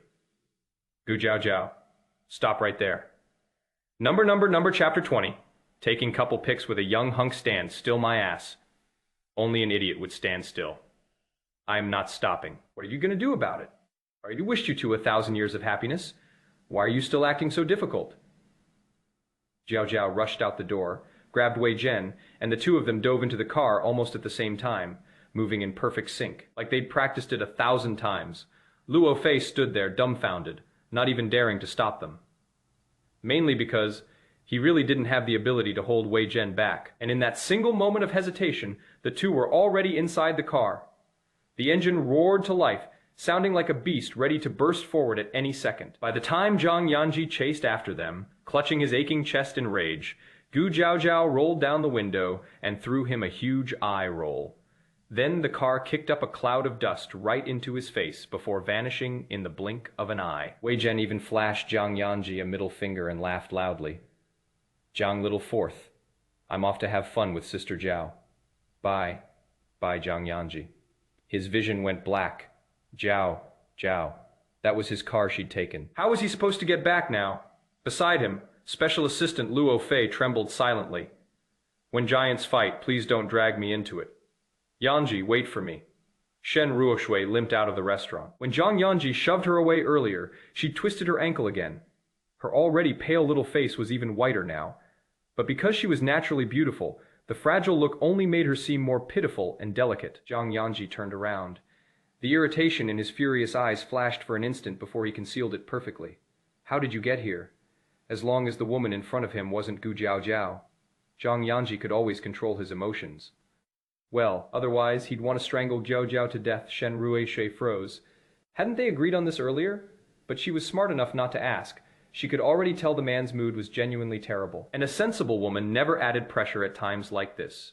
She only knew how to tactfully shift the topic. Yanzhi? Jige? Miss Gu drove off in your car. Won't that make things inconvenient for you later? Should I have a driver come pick you up? She spoke gently and gracefully. Luo Fei stood at the side pretending to be invisible. Jiang Yanzhi glanced at her, then at Luo Fei, and calmly hummed in acknowledgement. I am busy, Ruakshui. Your foot isn't well either. Just take a taxi home first. Receiving his boss's signal, Luo Fei hurriedly called another car over. As for Shen Ruakshui, she'd rushed all the way over just to see him, and after finally seeing him, her ankle got injured all over again. Okay, Yanzhi, Jigage. Then I'll head back first. Don't forget to rest when you get busy. Even while getting into the car, Shen Ruoxue still thoughtfully reminded him, instantly maxing out her impression points at that moment. Jiang Yanzhi genuinely felt like he'd seen a ghost. How could the difference between people be this huge? He raised a fist and thumped his chest. The anger was making his liver hurt. Meanwhile, Gu Jiao had already slammed on the gas and sped away, laughing wildly and recklessly the entire ride. Wei Zhen, the freshly returned young pretty boy, was just as rowdy beside her. Sister Jiao, after smacking Zhang Littleforth in the face and stealing his car like this, what if he takes revenge on you later? Do I look scared of him? If he's got the guts, let him come. I'll deal with it. Gu Jiao was a professional racer, certified in everything, and the car she'd stolen had excellent performance. The moment she floored the accelerator, the sensation of extreme speed exploded instantly. Ooh, so where are we going to play? Gu Jiao shouted loudly as the car sped faster and faster. Wei Zhen suddenly didn't want to be a pretty boy anymore. He hurriedly fastened his seatbelt and gripped the handhold for dear life, forcing himself to speak. Ancestor, forget where we're going for now. Can you lower the speed first? The cops are already behind us. They were speeding outrageously inside the city. Gu Jiao glanced into the rearview mirror. Wonderful. A whole line of motorcycle police with flashing lights were chasing after them. How many tickets was this going to rack up? Anyway, the car isn't mine. Let's play a little more. And so just as the police were realizing the lunatic vehicle ahead was getting farther and farther away, no matter how hard they chased, they finally got angry. They pulled over and immediately contacted traffic control, ordering roadblocks ahead. The speeding car absolutely had to be stopped. But when the roadblocks were set up ahead, Jiao simply made a few sharp turns and drove Wei Zhen straight into the mountains. The mountain roads twisted and curved all the way upward. By the time they reached the summit, it was already 2 in the afternoon. After more than an hour of mountain driving, Wei Zhen's eyes practically turned into spirals. Sister Jiao, even if you hate me and want revenge, there's no need to torture me to death like this, right? Are you planning to kill me in the mountains and bury the body? The moment he got out of the car, Wei Zhen clung to the door and vomited violently. Seriously. Other people's driving cost money. This woman's driving cost lives. Between the dizziness and the terror, Wei Zhen truly felt like half his soul had been scared out of him. If I really wanted to kill you, would I bother coming all the way here? Gu Jiao rolled her eyes at him and walked to the trunk. Inside was only a single case of mineral water. Gu Jiao laughed coldly. And he calls himself Fourth Master Jiang. This is all he's got in his car. At the very least, there should be meat and alcohol. If not, gift boxes or something. Just water doesn't fill anyone up. Did she really steal a car just to come drink water in the mountains? Maybe she really was crazy. She grabbed 2 bottles and tossed one to Wei Zhen. Drink some water and calm yourself down. Tonight we'll watch the stars before heading back. Wei Zhen's eyes widened. He accidentally swallowed mouthwash water and nearly puked again. What the hell? What the hell? What the hell? I already admitted defeat and stopped talking. So why am I still being forced to watch stars with you? I don't want to. I want to go back down the mountain. I want food, alcohol, pretty girls. I want a luxurious nightlife, not stargazing with a psychopath. Wei Zhen screamed internally, regretting everything so hard his intestines turned green. Serves you right. Why flirt? Why pretend to be some young, pretty boy? Why chase older sister's bullshit? That older sister was clearly a demon king. The kind that ate people without even spitting out the bones. Hey, what's with that look? Don't want to watch stars with me. Listen here, Xiao Zhenzi. You spent a few years overseas and got too wild, huh? You don't even take your big sis seriously anymore. Zhu Jiao narrowed her eyes at him. The implication was obvious. If you dare nod, I'll break your head. Wei Zhen.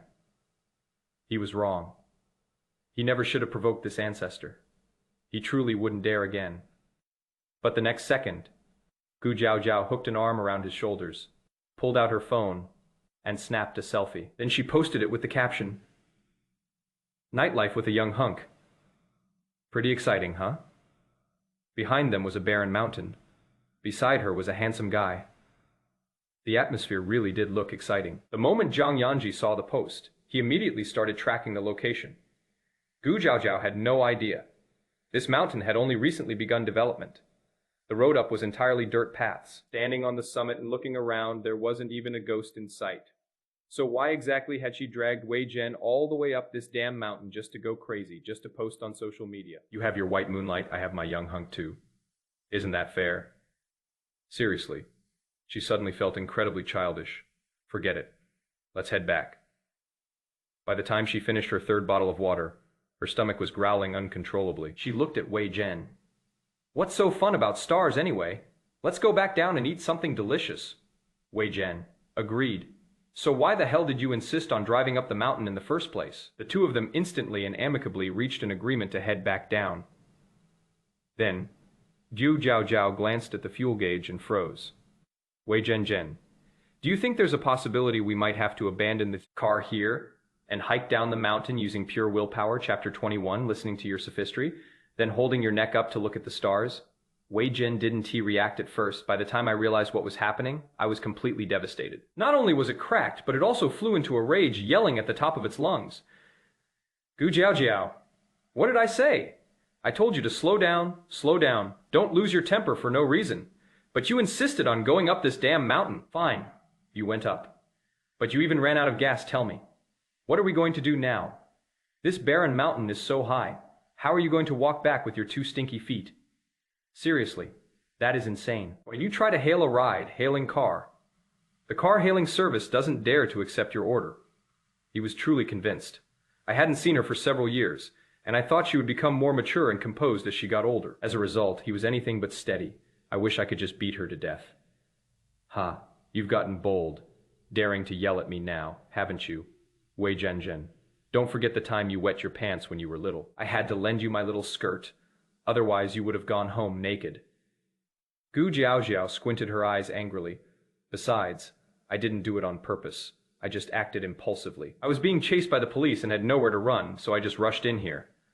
Wei Zhen got even more agitated. Shut up. Okay, my name is Wei Zhen, not Wei Zhen. Also, that embarrassing childhood history is 20 years old. Can you please stop bringing it up all the time? How childish? What is so childish about that? Saving a life is better than building a 7-story pagoda, especially since I'm saving your face. Anyway, as long as it can help you win, that is the key. Gu Jiao said, leaving Wei Zhen speechless. As time ticked by, Wei Zhen gave up. Let's go. The car's out of gas, and you're not going to fly off. Are you just going to sit here and starve to death? Okay, take a few bottles of water. Gu Jiao said, opening the trunk and tossing him 2 bottles of water. We can't carry heavy loads, so let's take less and avoid getting more tired. Wei Zhen, honestly, if I could turn back time, I would definitely stay far away from you. This is such a disaster. Jiao also filled 2 bottles with water, and then the two of them, relying on their own 2 legs, began to walk down the mountain in the setting sun, swaying and cursing all the way. Then, after a long 3.5 hours, the two, exhausted and panting, their legs trembling, discovered the man waiting at the foot of the mountain, Jiang Yanzhi. At this moment, Gu Jiao didn't care about being a scoundrel or anything like that. As if suddenly given strength, she lifted her legs and rushed over, shouting, Jiang Yanzhi, did you bring any food? I'm starving. The two of them had a total of 4 bottles of water. She drank 3.5 bottles, and Wei Zhen couldn't get the remaining half bottle either, and even spilled it. Wei Zhen felt like dying. Seriously, where did this bastard girl come from? I don't want her anymore. Okay, Zhang Shaoxi. No. 4th Master, brother, dear brother, please help me out. I promise I'll never steal your girls again. Please, have some food. Ugh. I'm starving. Inside the black Land Rover, Luo Fei sat motionless, staring at the two men with a dumbfounded expression, as if he had seen aliens. That is too damaging to one's image. He twisted his stiff neck again, then spun around to turn the car towards the cold-looking man in black sitting in the back, and asked, "Mr. Jiang, it seems to be your wife." Jiang Yanzhi closed the document she was reading, glanced outside, and said slowly, "This is a mongrel, not madam." The implication is that we should ignore it. Luo Fei, when it comes to having fun. Fourth Master really knows how to have fun. Fourth Master wouldn't let him open the door, so how could he dare to? Gu Jiaojiao pounded on the car, yelling, "Jiang Yanzhi, are you deaf? Get out of the car. If you don't get out, I'll smash it." Wei Zhen was too exhausted to shout anymore, so she plopped down on the ground, still offering a terrible suggestion. "Sister, get an abortion." Chapter 23, Smash It With Your Shoe. It was very late, but no one in the Jiang family was resting. When the well-maintained car quietly pulled up in front of the Jiang residence, Gu Jiaojiao could see many figures inside, with bright lights, as if something big had happened. She frowned, her face darkening as she looked at Jiang Yanzhi. "When we get back, are you still going to pretend?" They pretend to be affectionate in public. They disliked each other behind each other's backs. Wei Zhen, in the passenger seat, chuckled and said fearlessly, "Sister Jiao Jiao, what are you pretending for? It is like nobody knows who you are. But I really don't understand. Is Jiang Shaoxi not smart enough, of all people, to secretly marry? Why did he have to choose you?" Luo Fei's hand trembled, and upon hearing this statement, he almost drove the car out again. The next second, the car door opened, and the people inside got out. Jiang Yan grabbed Wei Zhen by the neck and threw him out, then said to Luo Fei, "Drive the car back." Luo Fei glanced quickly at the disheveled young master Wei Zhen, then nimbly turned the steering wheel and drove away. Wei Zhen sat on the ground, so angry his nose was crooked. "Jiang Shaoxi, what do you mean? Aren't we still brothers who've been inseparable since childhood? Would it kill you to ask him to give me a ride?" Yu Jiaojiao also got out of the car. Her feet hurt, and she couldn't stand steadily. Every step he took was excruciating, and his grimacing expression was quite comical. "My mother only gave birth to me, not a brother," Jiang Yanzhi said coldly, turning and striding into the house. Gu Jiaojiao patted Wei Zhen's shoulder from behind and whispered, "Little Zhen Zhen, well done. Let me tell you, I also really hate this secret marriage. If you have the ability to ruin our marriage, you can choose any property under my name." "Real?" Ri Zhen was a little suspicious. "But why? I remember you've liked him since you were little." "Stop it." Gu Jiaojiao chuckled. "I wasted 10 years of my feelings on him. He betrayed my love. Men are like a piece of money stained with shit." She liked him when he was clean and tidy. Her heart was completely devoted to him. Whether she was eating, drinking, or having fun, she was always thinking about him. But now he is stinky, unclean. What use is he to her? Okay, I won't say anything." Wei Zhen nodded like a chicken pecking at rice. "Then you have to keep your word. If I cause you to get divorced, I'll just pick any property under your name." Gu Jiaojiao snorted, her feet aching, and staggered into the Jiang residence. In the darkness, Wei Zhen watched her go inside, then took out his phone, opened his WeChat moments, and saved the picture that Gu Jiaojiao had just posted. "Oh, his phone is charged again. He just charged it in the car." Jiang Yanzhi was already getting impatient, waiting at the door. "I don't know what that woman is up to. What could she possibly have to talk about with a jerk like Wei Zhen?" But he was alone, and didn't dare to go in right now. Don't ask why. The answer is simple. I'm a coward. His grandfather is here. Does he dare to go in? You mustn't drag Gu Jiaojiao along. Just as Jiang Yanzhi was getting impatient, Jiaojiao finally appeared. Jiang Yanzhi stepped forward with a stern face and said, "Why are you so slow? Even a tortoise can crawl faster than you. If you can't use your mouth, throw it away." Zhu Jiaojiao retorted directly. "I didn't ask you to wait for me. What business is it of yours, whether I climb fast or slow? My feet hurt so much, I'll have to call Aunt Wang to get her some ointment later." "You do have some self-awareness. You're not fast at climbing, but you're pretty fast at climbing into bed," Jiang Yanzhi said, arms crossed. Gu Jiaojiao took off her shoe and threw it at her. You're fast. I wish you're fast every day, faster every second." Chapter 24, The Spoiled and Pampered Daughter. In-law, when the shoe hit her face, Jiang Yanzhi was still stunned. Then she instantly understood and became furious. He grabbed her arm and pulled her forcefully, gritting his teeth as he said, "Gu Jiaojiao, The shoe slid off his face and landed on the ground with a soft thud. A shoe print appeared on the man's face. It looks ridiculous. He was so angry they were throwing the shoe in his face. I didn't reach out the ink right away. By the light. Gu Jiao looked up at him and burst out laughing. This laugh instantly dispelled the tense atmosphere that had just been about to escalate into a fight. This woman has a really beautiful smile, but she has an extra mouth.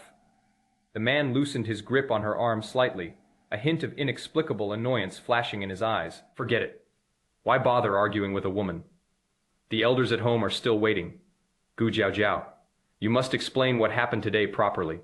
Or else, Jiang Yanzhi threatened, her eyes half closed. Gu Jiao didn't sense his threat. Her attention was fixed on his face. She was struggling to suppress her laughter and quickly put her shoes on. Ah, okay. It is just an explanation, I'll explain. Jiang Yanzhi didn't expect her to suddenly become so easy to talk to. He was just now baring his teeth and claws, throwing his shoes at him. Hit him with your shoe. Jiang Yan snapped back to her senses, immediately letting go of him and reaching out to wipe Gu Jiao, somewhat regretful, leaned against the wall and said, Actually, even if you don't wipe it now, I'll help you wipe it later anyway. After all, she can't afford to ruin her image as a well-behaved, obedient wife. You just wait. He wiped his hands covered in dirt, which shows how angry he was. Gu Jiao chuckled. What are you waiting for? You're such a lousy man. Only a blind man would be interested in you. She regretted it. She regretted telling Su Wanrong that she wouldn't get a divorce. She'll definitely bring this up again with her mother-in-law. Don't think she won't tattle. She is very good at it. Gu Jiao. Jiang Yanzhi shouted angrily again, her eyes blazing with fury. So, it seems I didn't satisfy you that night. Which day? Which day? If you're so capable, just say it. If you're not, then shut up. If you can't, then you can't. Stop talking nonsense. Instead of wasting your time arguing with me, you should go to the hospital to get your prostate checked. Jiao kept talking, not afraid of him at all. Jiang Yanzhi's face darkened even more. Just as he was about to make another move, his hand was raised and stretched out, when the door in front of him suddenly opened. Su Wanrong's initial surprise turned to shock and anger when she saw the two arguing at the door, with the man even reaching out to hit the woman. She yelled in exasperation, Jiang Yanzhi, you've got some nerve, haven't you? You've even learned to hit your wife. Gu Jiao, quick-witted, immediately burst into a dry wail, squeezing out tears as she clung to Su Wanrong, crying pitifully. Mom, you have to stand up for me. Look at him. He goes out and flirts with those little vixens, and then he comes back and beats me. Why, I really can't go on living like this. Jiang Yanzhi's face had turned ashen. He never expected that this woman would be so despicable and so capable of falsely accusing him. He took a deep breath and explained to himself, Mom, I didn't hit her. You still dare to argue. Su Wanrong roared in anger again, and immediately a small old man darted out from behind her with lightning speed, wielding a cane that came crashing down on her face. You brat! Are you deliberately trying to go against your grandfather and make this old man angry to death? Jiang Yanzhi was beaten, but didn't dare to get angry. She felt so aggrieved that she was about to vomit blood. Grandpa, no. This is all a misunderstanding. Misunderstanding my foot. I knew it. You've had a problem with this old man for a long time. You want to kill me off sooner so you can inherit my estate, don't you? Jiang Yanzhi? This has absolutely no connection to anything. Wrong. How did the scene suddenly slid into an increasingly bizarre direction? Trying to calm down, I turned my gaze to the culprit. Seeing that she still had the nerve to cry, I immediately felt a headache coming on. Jiao explained to Grandpa and Mom, I didn't mean to hit you. I just saw that your hair was messy and wanted to fix it for you. Pooh, you bastard. I don't believe you for a second. Gu Jiao hugged her even smaller mother-in-law, crying harder and harder, sobbing, Mom, you have no idea. At noon today, I wanted to eat lunch outside, but Yanji's white moonlight was gone, and he immediately asked me to make room. How could such a kind, lovely, and delicate fairy like me possibly compete with the two of them? Why, I'm so upset. Jiang Yanzhi. His face darkened. I'm emotionally exhausted. It has been abandoned. Destroy it. I don't want to explain anymore. Every single word he uttered was a lie, yet every single word he said also seemed somewhat true, making it impossible for him to clear his name even if he jumped into the Yellow River. He wanted to mention that she had just hit him in the face with her shoe, but he figured no one would believe him if he said it under these circumstances. Seeing that his mother and grandfather looked like they were about to devour him, Jiang Yanzhi lowered his gaze and gave up. "Grandpa, Mom, don't be angry. I was wrong." Grandpa Jiang kicked him in the leg. "If you know you're wrong, get in here. Apologize to Jiaoer. Do you hear me?" "I heard you. I feel utterly hopeless." Therefore, Jiang Yanzhi still doesn't understand why it is Gu Jiaojiao who needs to explain when she comes back, and why she went up the mountain to look at the stars with another man in the middle of the night. But once he entered the house, he was the one who got beaten up.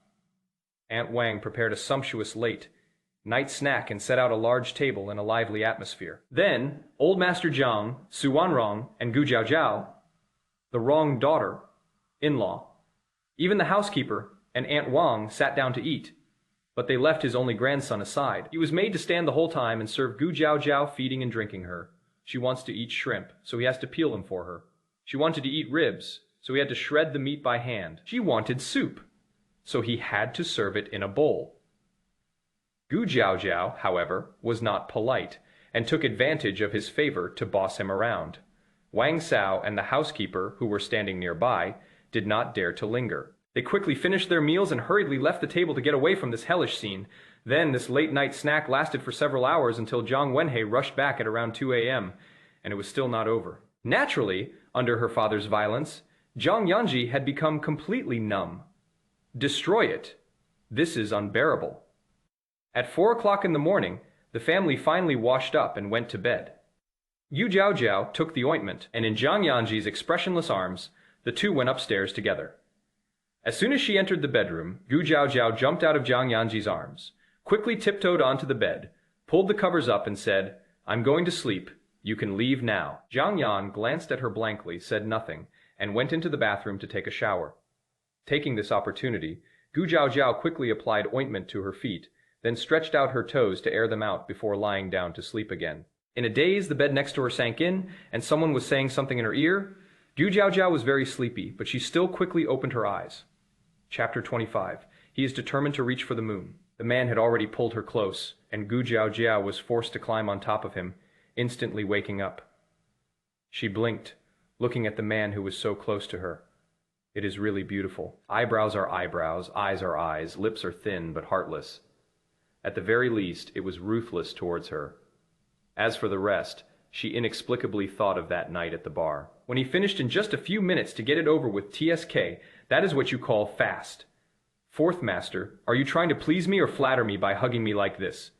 Jiao Jiao was too lazy to pull away from him since there was no one else around. I'm sleepy. Can you let me go?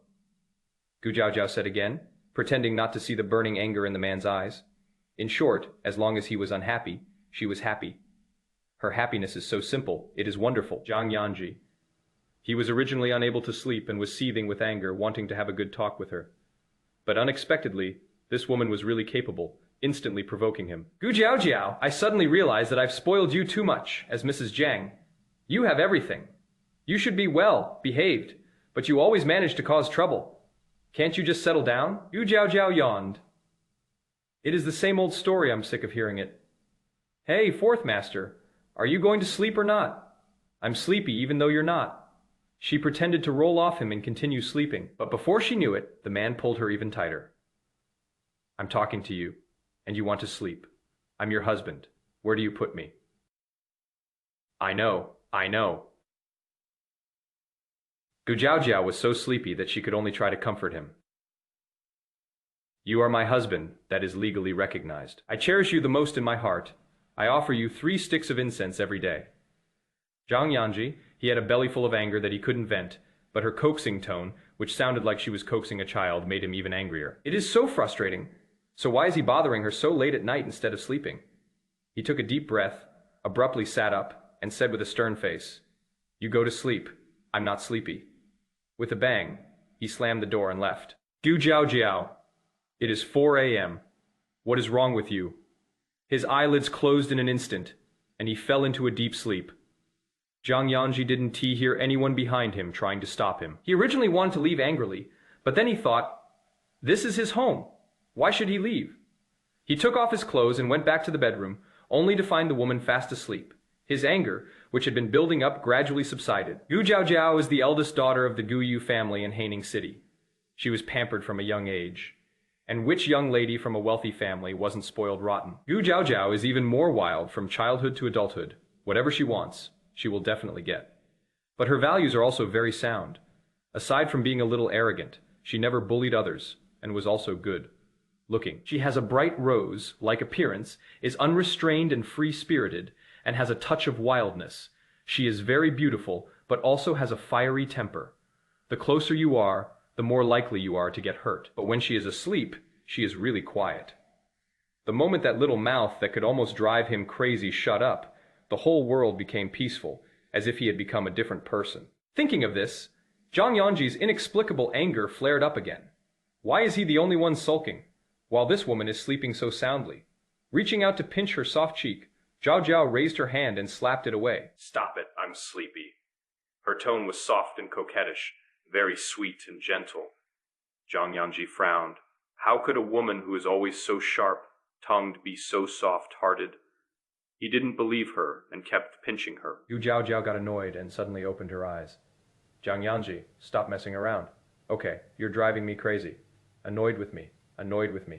Why did you marry me and try every means to marry me? Seeing that she was awake, Jiang Yanzhi became energetic again. MDZ, this guy is 3 years old. Look at the time. It is almost 5 a.m. If I dawdle any longer, the sun will be up. Zhao Zhao was also convinced. Was it my choice to marry you? You were the one who cried and begged to marry me. Don't think I don't know that you could have refused that marriage contract, but you insisted on agreeing. As soon as Gu Jiaojiao finished speaking, Jiang Yanzhi pinched her mouth shut. Nonsense. Are you crazy? Who pinches someone's mouth? She raised her hand to slap him away, but Gu Jiaojiao kicked him again. Jiang Yanzhi's eyes darkened as he looked at the empty space under her blanket. Suddenly, he felt his mind explode. You sleep naked. There was a place where blood was surging, and then it became harder and harder. He took a deep breath, and his gaze quickly darkened. Gu Jiaojiao's face twitched. Holy crap, she is not wearing underwear. He quickly covered himself up. None of your business. Jiang Yan threw off her blanket and chuckled. You're my wife, so tell me whether it is my business or not. She was wearing her pajamas, but when I looked at that spot just now, there was nothing there. Jiang Yanzhi's mouth was dry, and as if possessed, she reached out and pressed down on Gu Jiaojiao's 2 wildly flailing arms. Her voice was hoarse and filled with desire. Gu Jiaojiao, I know you've always coveted my body, and you're even jealous. Isn't it just because I didn't satisfy you last time? This time I'll satisfy you and show you whether I'm good or not. Damn it, this bastard is planning to force himself on me. Gu Jiaojiao was furious. Jiang Yanzhi, wake up. Who would want your body? I'm not jealous at all. Let me tell you, I find you disgusting. Before she could even utter the last word, Jiang Yanzhi was already tired of listening to her chatter. He leaned down and kissed her, putting the last word into his mouth, but no one heard him. Spring flowers and autumn moon endure forever. Beautiful things are something everyone enjoys doing.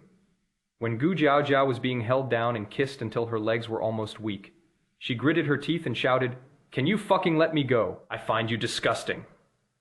Is he dirty? Where is he dirty? Jiang Yanzhi was stunned for a moment, then finally realized what was happening, and her eyes quickly filled with anger. So you're arguing with me because of this? I've never touched any other woman except you. Huh? Never touched it. I don't believe you for a second. Gu Jiaojiao has been unwell for several days now. Bai Shushu and Wei Zhen invited her to go out and play, but she didn't want to go. Feeling listless and uninterested, I'm not feeling well. I don't feel like playing. It started raining again outside. Rainy days go perfectly with hot pot. Bai Shushu. Let's go out for hot pot.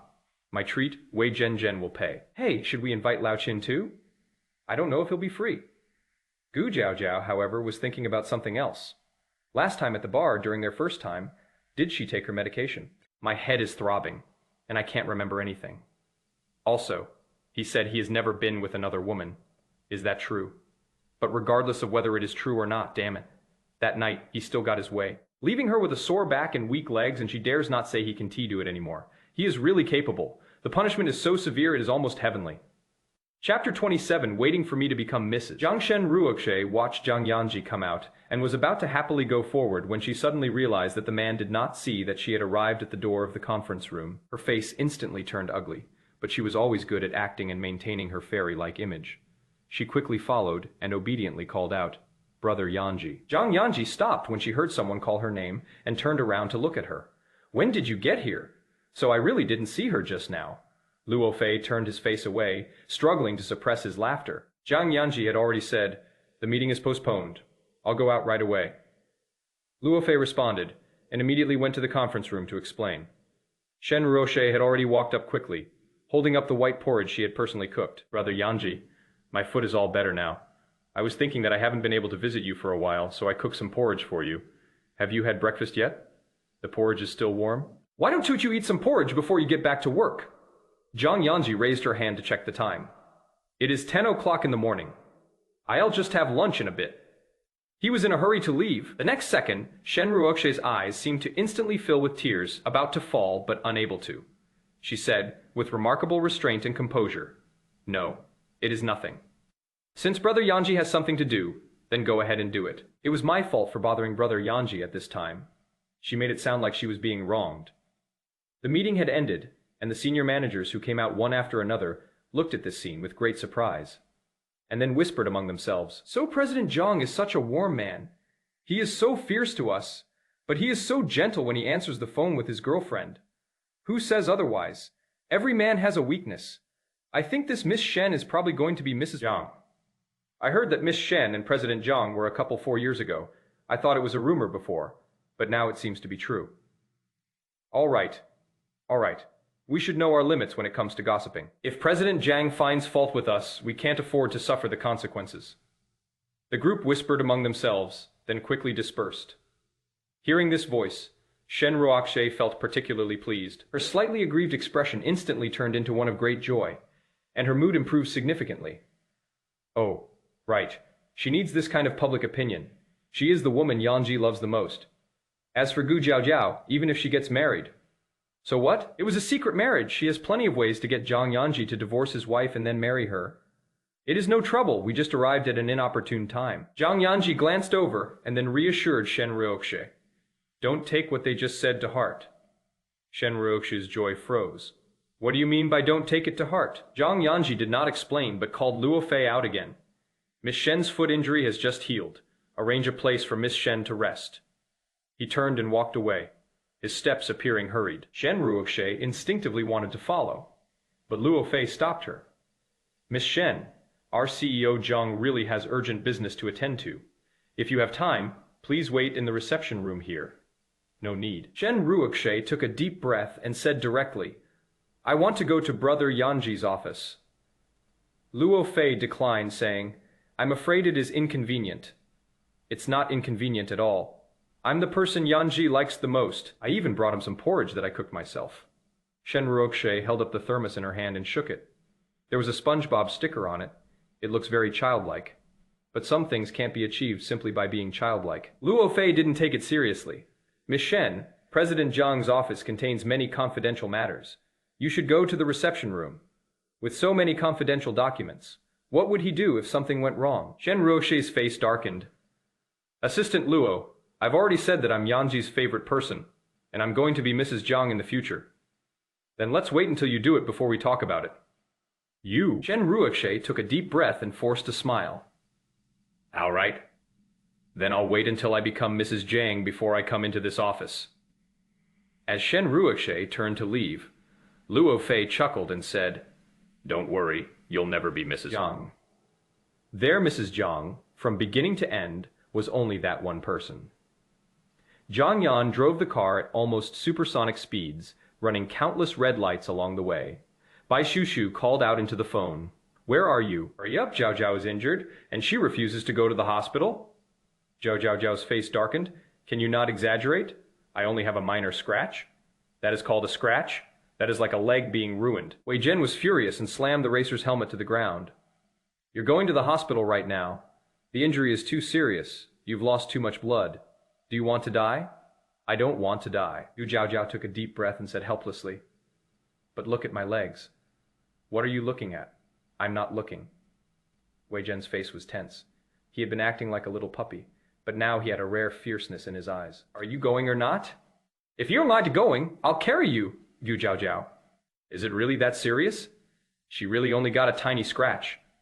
The dozen or so team members who were watching also witnessed this scene, and each of them had a strange expression on their face, not knowing what to say. Just then, Jiang Yan's car rushed in and stopped with a screech on the outside. All the team members scattered. Jiang Yan got out of the car and strode in. She saw the woman sitting on the ground with her right trousers torn and bloodstains on them. His entire right leg was a bloody mess. Jiang Yanzhi took a deep breath. Do you want to die? Your injury is so bad. Why aren't you going to the hospital? What are you doing? They arrived so quickly. Yu Zhao glared at Bai Shu, but Bai Shu ignored her and quickly said, Fourth Master, her leg injury must be quite serious. We should go to the hospital right away. Don't listen to her. Jiang Yanzhi had already squatted down, looking at her legs with a cold look in her eyes. Don't participate in dangerous activities like racing anymore. Why should I? Hu Jiao exclaimed. What right do you have to tell me what to do? Why should I care about you if this leg is ruined? You'll be a cripple. And what will you be doing playing games then? His eyes were filled with anger, yet he was also suppressing it. It is one thing to act recklessly normally, but to get injured and not go to the hospital.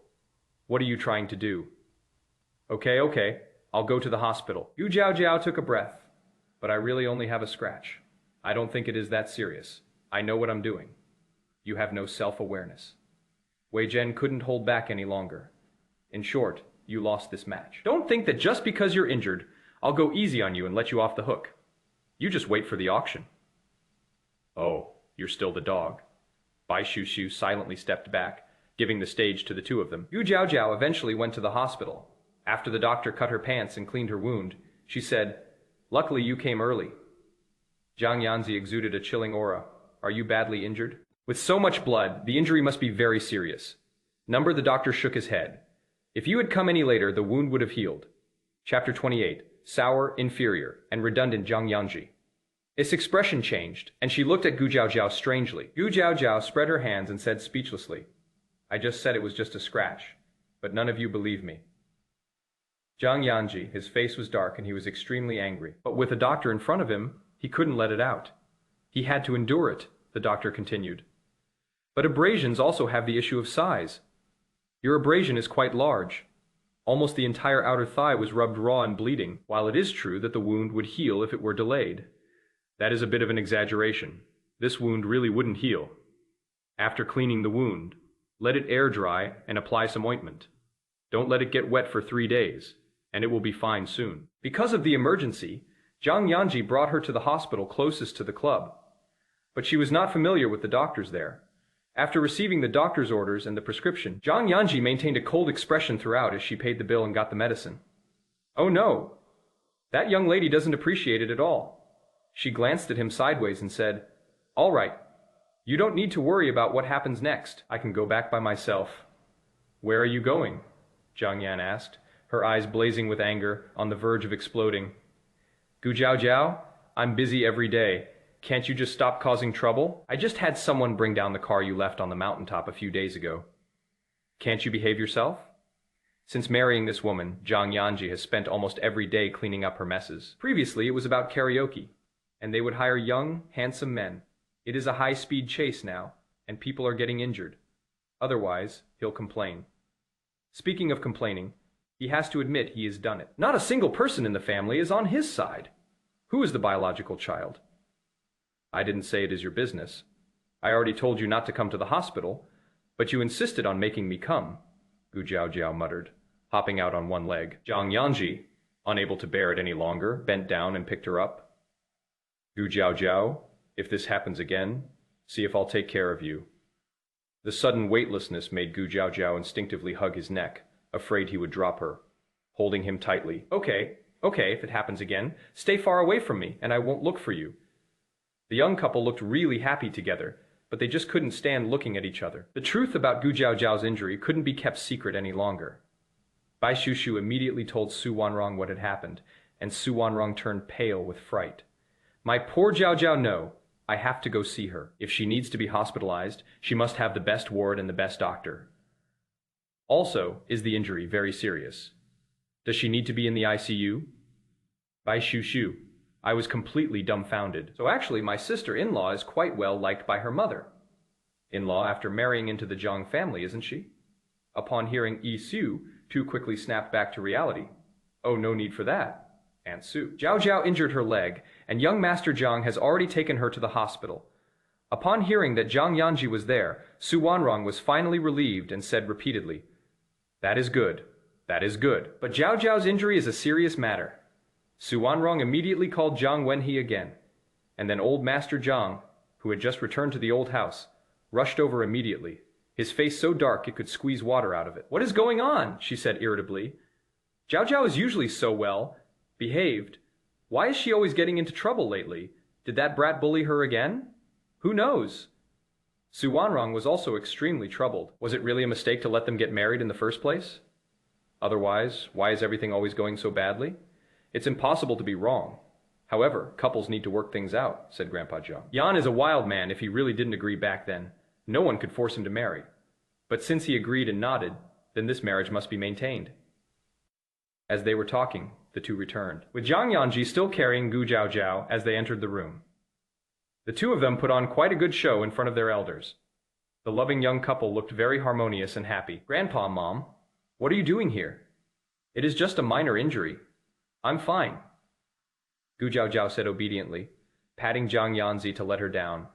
With 1 foot landing, Gu Zhao Zhao hopped over, and Su Wanrong quickly made her sit on the sofa. She looked at the trousers Gu Zhao Zhao had worn before leaving the house, which had now been cut short, revealing her thighs covered in wounds. Her vision blurred, and she almost fainted. "You said it was just a minor injury. Such a large area of injury. What if it leaves scars? Girls love to look good, and now I can't even wear shorts in the summer." Zhu Jiao Jiao didn't care. "Anyway, it is not on my face.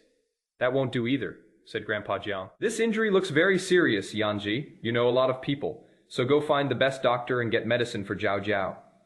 In short, we must not leave any scars new." Jiang Yanzhi exhaled, the chill that had lingered all the way here and still hadn't dissipated. But seeing her own grandfather and mother fawning over that woman, Jiang Yanzhi felt a pang of pain in her eyes. He took a deep breath, went upstairs to take a shower, and made a phone call to find some ointment. The call was made and quickly answered, with the person on the other end saying in surprise, "Fourth Master, you don't usually call unless you have something important to say. Speak up." "I want your best scar removal cream," Jiang Yanzhi said. "Name your price." Wei Lan was taken aback, then burst into laughter. "Didn't you always say that a man's scars are a source of honor? Why don't you care about honor anymore?" "It wasn't me." Jiang Yanzi's face remained grim as he listened to the commotion downstairs. "It was my wife." "Your wife? Oh, the one you secretly married?" Wei Lan asked curiously. "Didn't you say that the secret marriage was just a means to an end, and that you would divorce her when the time came? Why are you so concerned about it now?" "Wei Lan does drug research. Right now, I actually have some scar removal ointment on hand. However, it is not on the market yet, and the price is a bit high." Faced with Wei Lan's gossip, Jiang Yanzhi didn't want to reply with a single word. "Bring the ointment over immediately, and name your price." After the call ended, Jiang Yanzhi changed into some casual home clothes and went downstairs. "I'm not planning to go to the office today. Yanzhi, after you've finished your bath, take Zhao Zhao to take a bath too. Her leg is injured, so remember not to let it get wet. I'll have Aunt Wang make you something delicious." Su Wanrong glanced out the window. The weather was gloomy, without a ray of sunshine. "I wonder if it will rain again in a little while." He turned to Gu Zhao Zhao and asked, "Zhao Zhao, what would you like to eat? We already had hot pot for lunch, and it is almost 4 p.m. now. If we eat again soon, it will be dinner." "Pickled cabbage fish," Zhu Zhao Zhao said after thinking for a moment. "Mom, is that okay?" "Okay." Su Wanrong smiled very gently. "The main dish is sauerkraut fish, and we'll make some other light dishes." "Okay, thank you, Mom." Jiang Yanzhi. "Nobody asked me if I'm allergic to fish. Also, pickled fish, sour, bland, and superfluous." Chapter 29. Mom Jiang Yan is abusing me. Zhao Zhao glanced at the man who had just come downstairs and was stiff all over, and a mischievous idea immediately came to her. She hugged Su Wanrong's arm and shook it coquettishly. "Mom, I feel uncomfortable all over now, and my clothes are all wet. Will I get bugs?" "It won't get infested with insects, but it is really uncomfortable to keep going like this. No, no, she'll be fine after a hot bath, Su Wanrong quickly coaxed. Then, turning to her silly son, she frowned and said, Dinner hasn't even started yet. Take Zhao Jiao upstairs to take a bath. What are you standing there for? Move! Gu Jiao was secretly laughing. She couldn't have been happier when she saw a man, as stiff as a wooden stake, approaching with a dark expression. TSK, you dared to bully me. Jiang Yanzhi bent down and carried her in a princess carry. Veins bulged on her forehead, and she said expressionlessly, Mom, I'll take her upstairs to take a bath first. Go on, I'll call you when the food is ready. Su Wanrong happily urged the two of them upstairs. Oh my, they're such a perfect match, my father. In-law really has a keen eye. Handsome men and beautiful women are a sight to behold, and they make one feel good. In the entire city of Haining, only Gujia's daughter is a perfect match for my son. The bathroom is already filled with water. Jiao Jiao injured her leg, which made things a bit inconvenient for her. Although the injury wasn't too serious, the abrasion area was quite large. Even the slightest movement caused a dense, needle-like pain. TSK, this minor injury is certainly not life-threatening, but it puts a lot of pressure on me. This wasn't the first time the young couple had spent time alone together. Gu Jiao was inexplicably in a good mood. Even though she was injured, she felt quite happy at this moment. She even had the mood to wink at him and said with a smile, What is wrong with Fourth Master? Why do you always have such a stern face? Is your sense of humor underdeveloped? Jiang Yanzhi, I'm rich my ass. Without a word, he condescended to pick up the woman again and carry her into the bathroom. The water in the bathtub was already warm. A small stool was thoughtfully placed next to it. Gu Jiao helped herself to the stool and sat down. Turning around, she saw the man was still there and asked in surprise, Do you want to watch me take a bath? When Gu Jiao isn't causing trouble or being rebellious, she is quite a pretty young woman. Unfortunately, it just happens to have an extra mouth. Jiang Yanzhi's gaze swept over her face, and she scoffed. Looking at you is nothing new. Small breasts, not slim waist, and a bit chubby legs. You're a flawed woman from head to toe. I feel like I have eye boogers if I look at you for even a second. Very good, Fourth Master. Every single word you utter is a landmine. Gu Jiao stared wide-eyed at Jiang Yanzhi. Then she widened her eyes, looked down at her own. Well, not bad. Looking chest. Are you fucking blind? You call this small? Once Jiang Yanzhi started using her sharp tongue, she couldn't stop for a while. She even gave him a disdainful look and said, Not small, just over Wang's eye little buns. Oh, if you're so capable, then go ahead and file a complaint. If you're so capable, then don't ask him for help. It made him feel like he was adopted, which was incredibly frustrating. Jiang Yanzhi, you fucking die. Unable to bear it any longer, Gu Jiao grabbed the small stool she was sitting on and threw it at Jiang Yanzhi, who dodged to the side. Bang! The stool slammed out of the doorway with a loud thud. The next second, the startled group all looked upstairs, and then Su Wanrong gritted her teeth and shouted, Jiang Yanzhi, are you asking for trouble? You've even learned to smash things now. Gu Jiao shrank her neck and instantly slid herself into the water, casually raising her leg and draping it over the edge of the bathtub, yelling at the top of her lungs. Mom, someone's drowning. Help me. Make your hair a complete mess as quickly as possible. Then, to make it look realistic, he even pinched his own neck twice with his hands. It instantly turned into a scene of domestic violence. Jiang Yan stared in disbelief. Chapter 30. A leopard can change its spots. Tui, Jiang Yanzhi. Is it possible that the injury is real, but the person who did it was herself? Grandpa Jiang was shocked. You mean she pinched herself? What else Jiang Yanzhi wouldn't have believed it if she hadn't experienced it herself, after all. This actually happened to him. Old Master Jiang. You young people are really good at this. I won't ask any more. Asking again will only upset me downstairs. Gu Jiao finally took a bath and changed her clothes with the help of the maid. Her messy hair was dried and tidied up. I also specially changed my pajamas to cotton and linen, so that even if I touch the wound, it won't cause any painful snagging. Then, her eyes turned as red as rotten peaches from crying. Mom, even though Fourth Master is your own son, I still have to say, this isn't the first time he has hit me, Wah. I know. He just never liked me. He just wanted to strangle me. Seeing her delicate daughter, in-law, suddenly burst into tears again, Su Wanrong had a terrible headache. Personally speaking, she genuinely liked this daughter, in-law. Besides having a good family background, she also has a good figure, and is even more beautiful. What pleased her most was that her daughter, in-law's personality was exactly what she wanted. They were practically mother, in-law, and daughter, in-law, almost like best friends. She was straightforward and honest, with clear eyes, efficient in her work, and a very upright character. Everything about her suited her perfectly. A daughter, in-law like this is hard to find even with a lantern. So why can't that brat live a good life? They start hitting you at the drop of a hat, even choking you. They're practically asking for it. Oh dear, my poor baby, don't cry, don't cry. Look how badly you're hurt. Should I take you to the hospital to get it checked out? Su Wanrong was genuinely heartbroken and was about to take her to the hospital when Gu Jiaojiao paused in her sobs and wiped away her tears. Mom, actually I don't feel that much pain anymore, so we don't need to go to the hospital. Or, how about we give him another chance to correct his mistakes? She was crying her eyes out just a moment ago, but now she seems to be really okay. Su Wanrong also felt that this matter was quite troublesome, but she breathed a sigh of relief when her daughter, in-law, said she would give him another chance. Okay, let's give him another chance. Zhao, let me tell you, if you really feel pain, we still need to go to the hospital. I'm not going. What are you going to do? The doctor could tell at a glance that she had pinched herself. Was she framing the fourth master? Mom, I'm hungry. I want to eat pickled fish. Okay, let's eat. You can choose whatever you want to eat.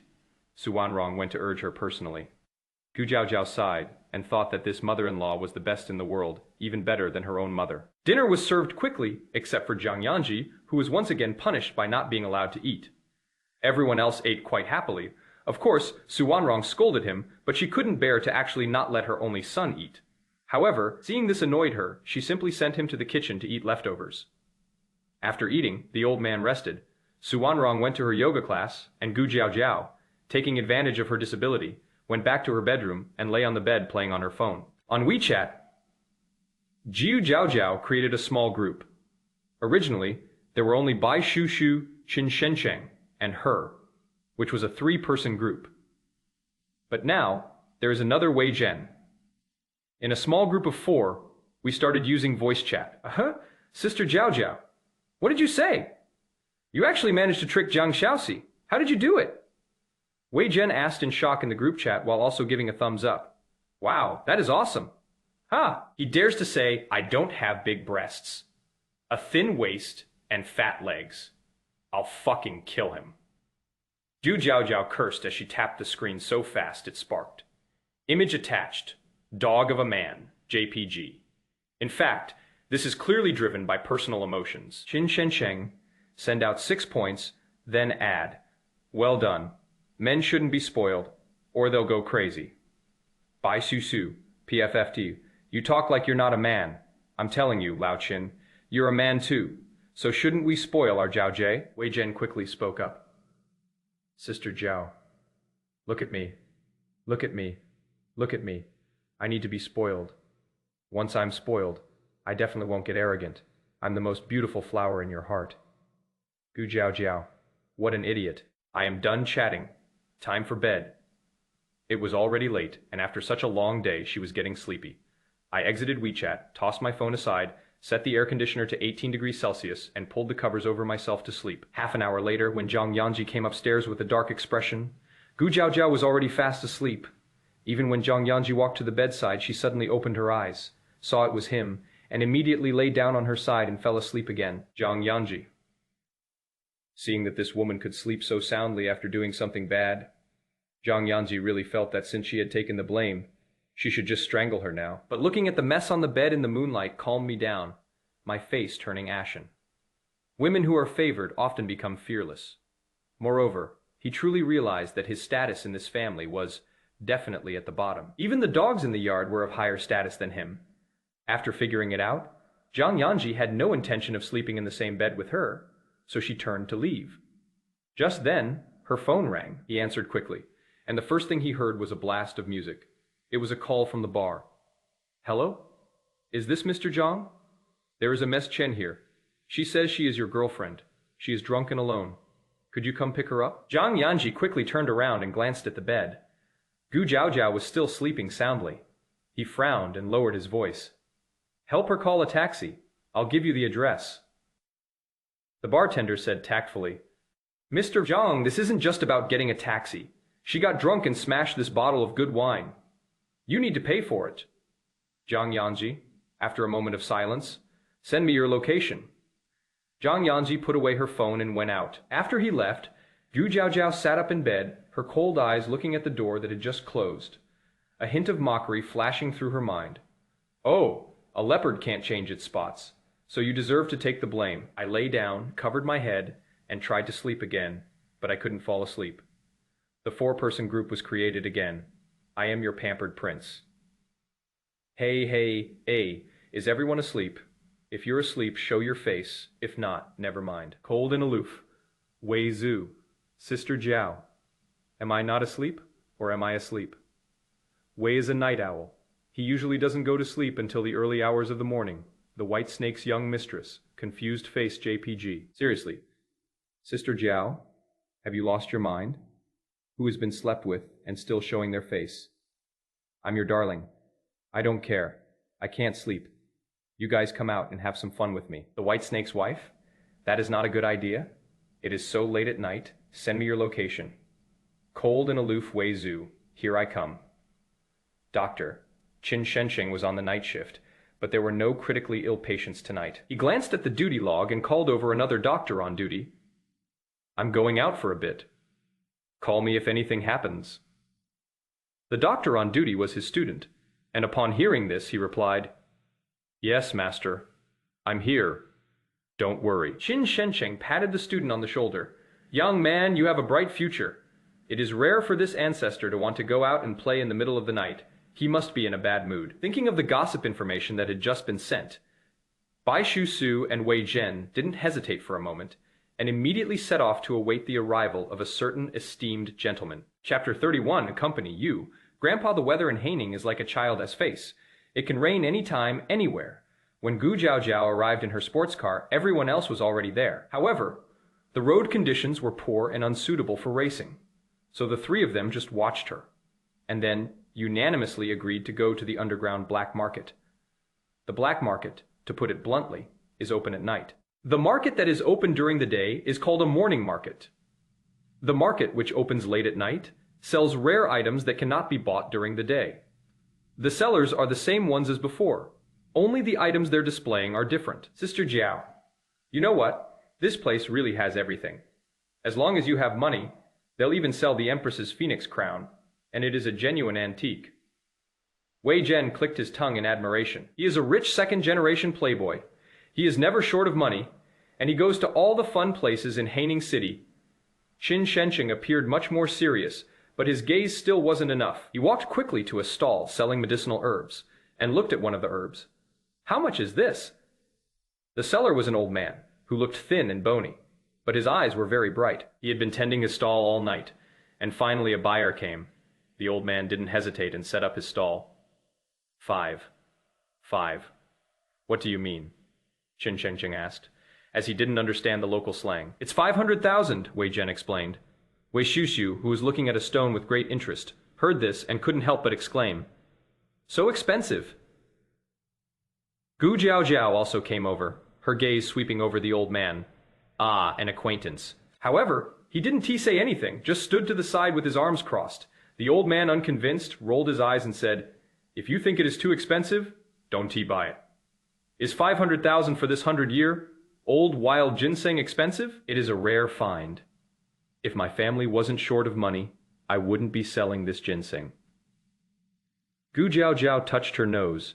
She remembered the wild ginseng that was auctioned at the U Group last time. It was also 100 years old, and it seemed to have sold for 1.3 million. If this ginseng is genuine, then 500,000 is indeed not expensive. It is a bit expensive.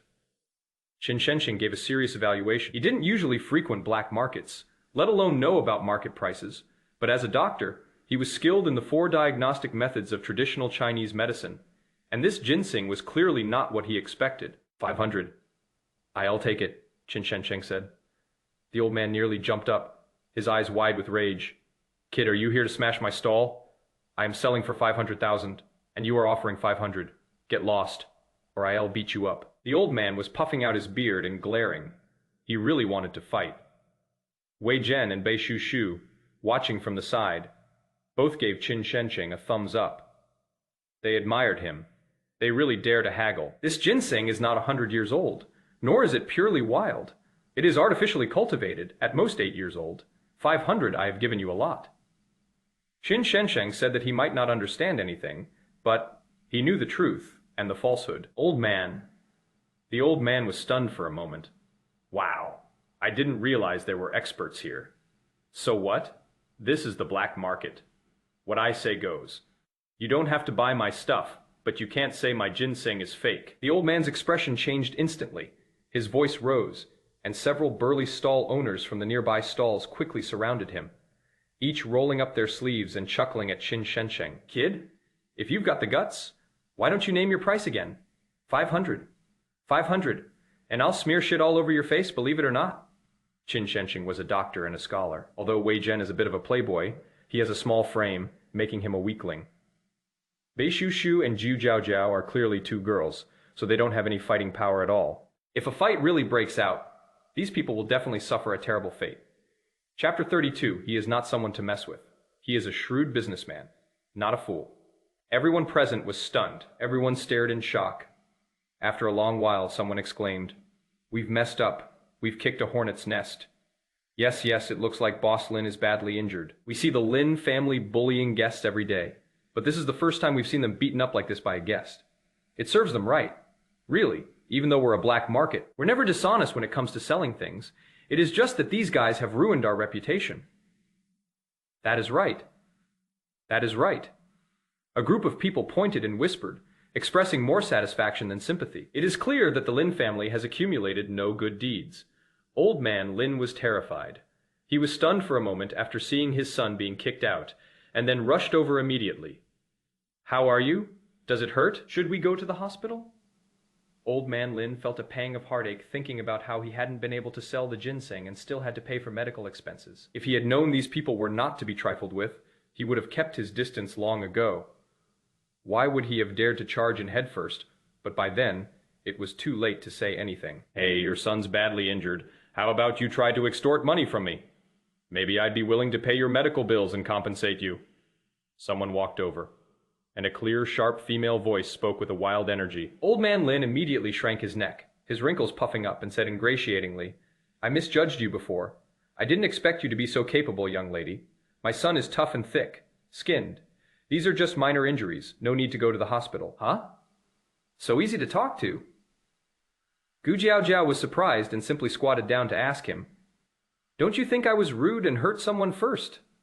You can actually sue me for this or even try to extort money from me." Before old man Lin could react, everyone else stared at the girl as if she were an idiot. "Sister Zhao, how could you let someone extort you like this?" Wei Zhen rushed over and said, wishing she could drag this ancestor away right now. "Relative, let's fight!" Run Bi Shushu and Wei Zhen shared the same opinion. "Zhao, let's quit while we're ahead and leave quickly. If someone tries to extort money from us, will you be able to get away? Seeing that the people here are not to be trifled with. What are we waiting for if we don't leave? Are you waiting for a group beating?" Qin Shencheng raised his hand to push up his glasses, frowning and remaining silent. He always felt that if this ancestor dared to ask such a question, he must have a backup plan. "Well, then shall we take a look?" As soon as Bi Shusu finished speaking. Before anyone else could say anything, old man Lin panicked and said repeatedly, No, it was my fault. I sold ginseng that was supposed to cost 50 for 500,000. I was too greedy. It has nothing to do with you. I admit defeat. How could I dare to extort you?" Old man Lin wasn't timid. He was just very knowledgeable, seeing that Gu Jiaojiao almost crippled her son with a single kick, leaving him speechless. How could such a person be an ordinary person? He is a shrewd businessman, but he is not stupid. If he dares to extort money from people, he'll be asking for trouble. "Are you sure you're not extorting me?" Gu Jiaojiao asked again with some regret. Old man Lin was almost in tears. He just wanted to get rid of the person. No. That is not true. How could I dare, miss? The ginseng on my stall is really not worth much. If your friend is interested, I'll give it to him. That is pretty good. Not only did he get beaten up, but he also got 2 ginseng roots as compensation. This black market is quite interesting. Zhao Zhao smiled and said, "All right. Then I won't stand on ceremony. Oh, by the way, for my sake, don't come to this black market again. Chapter 33. Did you grow a head just to make up for your height? The black market is just a name used to refer to it.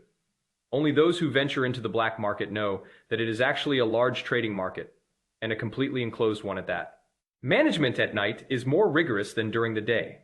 This place has lights on the ceiling and walls on all sides, and people of all ages come and go. For example, there are also people like Gu Jiao, who are decisive and efficient in their kicks, capable of sending people flying several meters away with a single kick. There are many such people who are not to be trifled with. However, if someone deliberately hides their identity, you can't tell with the naked eye, fearing they might cause more trouble. Jiao gave Bai Shushu some instructions, then left the others behind and quickly followed the person in front. In the sweltering summer heat, the man was wrapped in a black cloak, sneaking around in the shadows of the lamplight. He was clearly not a good person. Coincidentally, Jiao really did recognize him. Even though he was dressed in black, she recognized him without any difficulty. With a cold laugh, Gu Jiao didn't seem to mind that her way of staring at people was actually quite unskilled. She just wanted to stare like that with her hands in her pockets, staring at them with an air of nonchalance. Even so, she seemed afraid that the people in front of her would ignore her and would occasionally make a little noise. Sure enough, even a fool would notice her under these circumstances. The person in the black cloak shuddered instantly, their heart pounding with panic. Seeing a bend ahead, they darted away. Yu Jiao curled her lips and smugly took small steps over, humming a little tune. I hold a meteor crescent blade in my hand, shouting a loud slogan. Oops. She stumbled and fell. Shen Jingbing gripped her neck tightly with one hand, his eyes bloodshot, and roared furiously. Woman, you're asking for it. You've been stalking me. Holy crap, holy crap, holy crap. Yu Jiao's eyes widened instantly. What kind of domineering CEO quotes are these? Jiang Yanzhi never even called me that. So who gave you the right to? Calm down. I was just taking a walk. How could I have been following you? You're overthinking it. She stretched out her arms, pressed her back against the cool wall, and looked at the other person with a grin. Although it was summer, the central air conditioning was on, so it wasn't hot at all. Shen Jingbing stared at the woman, feeling that she looked somewhat familiar and that she might have some mental issues. Most people would be terrified if they were suddenly choked and pinned against a wall, but she was just smiling at him. Ah, I remember now. You're Jiu Jiao. You're the eldest daughter of the Jiu family who stole my sister's man. As Shen Jingbing recognized Gu Jiao, he loosened his grip on her neck. Yu Jiao, did you grow a head just to make up for your height? Are you blind? Look at yourself properly. Do you think I, the eldest daughter of the Jiu family, need to compete with your sister for a man? Gu Jiao chuckled and said, She doesn't even deserve to be compared to me. Even if she did like Jiang Yanzhi at first. That is all in the past now. She is very disgusted with it now. She doesn't like Jiang Yanzhi anymore. Fine, you're the young lady, you get to decide. So it is my sister stealing your man. But no matter what, it has nothing to do with you following me today, right? Shen Jingbing considered that he was a grown man and wasn't afraid of Gu Jiao playing any tricks, so he let her go. Unfortunately, he didn't see the scene where Gu Jiao kicked the person away. If he had seen it, he definitely wouldn't have thought that way. I said I wasn't stalking you. Are you deaf? But you, tell me, what are you doing at the black market? Gu Jiao leaned against the wall and door, raising her hand to touch her neck, feeling vaguely uncomfortable.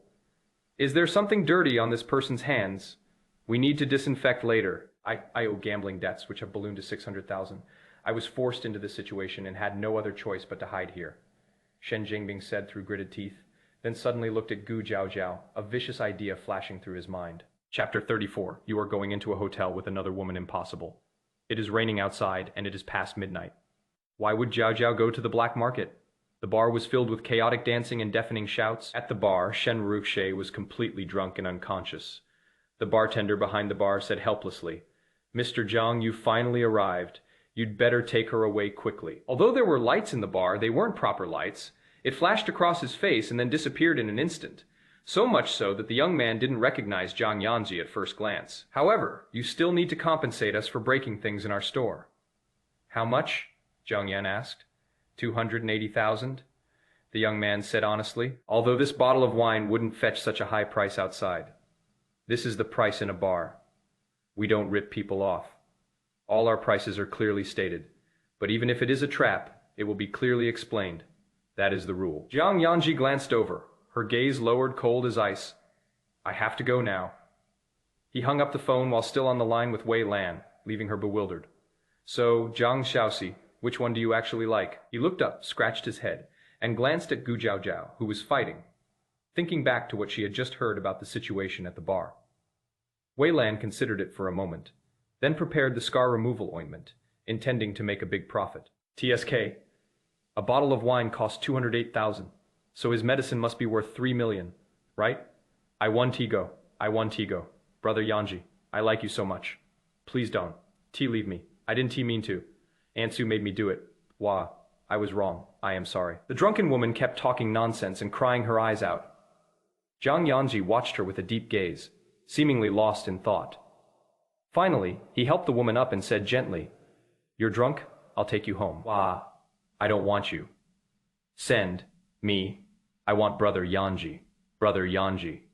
Shen Ruoxie was so drunk that her whole body was weak, and she could hardly walk. Left with no other choice, Jiang Yanzhi picked the person up, and then said to the bartender, We'll settle the bill at Jiang's tomorrow. The bartender was stunned. He finally recognized Jiang Yanzhi and exclaimed excitedly, Aha! The legendary fourth master. This is what he looks like. He is so gentle and patient. I'm so envious. I'm totally shipping this couple. Then he nodded repeatedly. Yes. Fourth master, no problem. Fourth master, please take care. Very good. Since fourth master has stepped in, he certainly won't renege on the debt. Settling the bill tomorrow is fine. It was still raining outside. Not heavily, but visibility was very poor. Jiang Yanzhi carried Shen Ruoxie out and put her in the car. Remembering what Wei Lan had just said, he turned to the driver's seat and called Wei Lan back. You just said you saw Gu Jiaojiao in the black market? Jiang Yanzhi didn't believe it. The woman was sound asleep when he left, and she'd run off to the black market in the blink of an eye? Hey, if I dare to utter a single lie, may I be struck by lightning. Wei Lan had already packed up the scar, removing medicine, and was now drinking a glass of red wine. You know, we researchers are always meticulous, and wouldn't dare tell a lie. If I said I saw it, then I really saw it. How about this? Aren't you taking another woman to school right now? Once you've settled her in, come over and see for yourself. You'll understand. In the southeast corner of the black market, a 3-story building rises from the ground. Wei Lan is on the 3rd floor. Through the one-way glass, he could see everything outside clearly, but the people outside could not see him. This made people even more unscrupulous in their scrutiny. Ha! Have they all underestimated this Miss Go? Look at how perfectly she kicks, both in terms of angle and force. Perhaps he should investigate this young lady. He turned and ordered, Go downstairs and see what is all this noise about. We're doing legitimate business here. Fighting isn't allowed. It is right. Wei Lan's research is a side job. Her real job is running the black market. The entire black market is under his control. The interior space is not large, and it is extremely quiet. The rain outside didn't disturb the people inside. When Jiang Yanzhi answered the phone, Shen Ruoxie behind her could hear it very clearly. She clenched her fists instinctively, furious. It is Gu Jiaojiao again. Why is it Gu Jiaojiao again? Why are you running around the black market so late at night instead of sleeping? But she is a drunkard now, and a drunkard has to act like one, like a child, acting spoiled and throwing a tantrum, crying loudly. Brother Yanzhi, I want Brother Yanzhi. Wah, I want to be with Brother Yanzhi. Jiang Yanzhi took a deep breath, a hint of forbearance flashing in her eyes, and turned around to say, You're drunk. I'll take you home first. No, I won't go back. I just won't go back. I won't go back until I see Brother Yanzhi. Shen Ruoxie cried and made a scene. Seeing that she was drunk, Jiang Yanzhi had no choice but to back down and said, I'll take you to the hotel first. Is Brother Yan waiting for me at the hotel? The woman asked expectantly, her voice trembling with drunkenness. Jiang Yan remained silent. He finally nodded. Shen Ruoxie was overjoyed. I knew it. Brother Yanzhi is the best. Then she urged him, Hurry up, drive faster. I want to see Brother Yanzhi as soon as possible. I also cooked some porridge for him. He has a bad stomach. He needs to drink some porridge. She kept babbling in my ear, calling me Brother Yan over and over again. The black car sped through the rain. A few minutes later, the car stopped in front of the hotel. Jiang Yan got out of the car and helped the drunk Shen Ruoxue inside.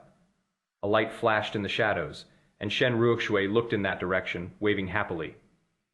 Hi? Jiang Yanzhi stopped in her tracks. Who are you talking to? Shen Ruoxue hiccuped. It is paparazzi. The reporter in the shadows, realizing he'd been spotted, quickly ran off. I never expected to get such a big story while staking out a hotel today. A third-tier actress suddenly returns, and fourth master meets his lover on a rainy night. How is that headline? This is going to be amazing. It is about to be released in her line of sight. The figure fleeing in a panic had already quickly gotten into a car and left. Jiang Yanzhi's gaze was deep. Brother Yan. As soon as they entered, Shen Ruoxue wrapped her body around him like a boneless octopus, her arms around his neck, kissing him intermittently. Brother Yanzhi, you still love me in your heart, don't you? I know you don't really like that Gu Jiao Jiao. You married her out of necessity, since she was someone he had once liked. Jiang Yanzhi couldn't bring himself to dump her. Instead, he reached out and supported her waist, whispering, Ruoxi, you're drunk. No, I'm not drunk. I'm really not drunk, Hua. I love you. Brother Yan, please don't leave me. Shen Ruoxue cried and collapsed into his arms. Jiang Yanzhi breathed a sigh of relief and helped her to the bedside. Suddenly, she tripped and lost her balance. With a startled cry, Shen Ruoxue fell onto the bed. Jiang Yanzhi was also pulled down onto the bed. The woman, on top position, escalates the intimacy. Brother Yan.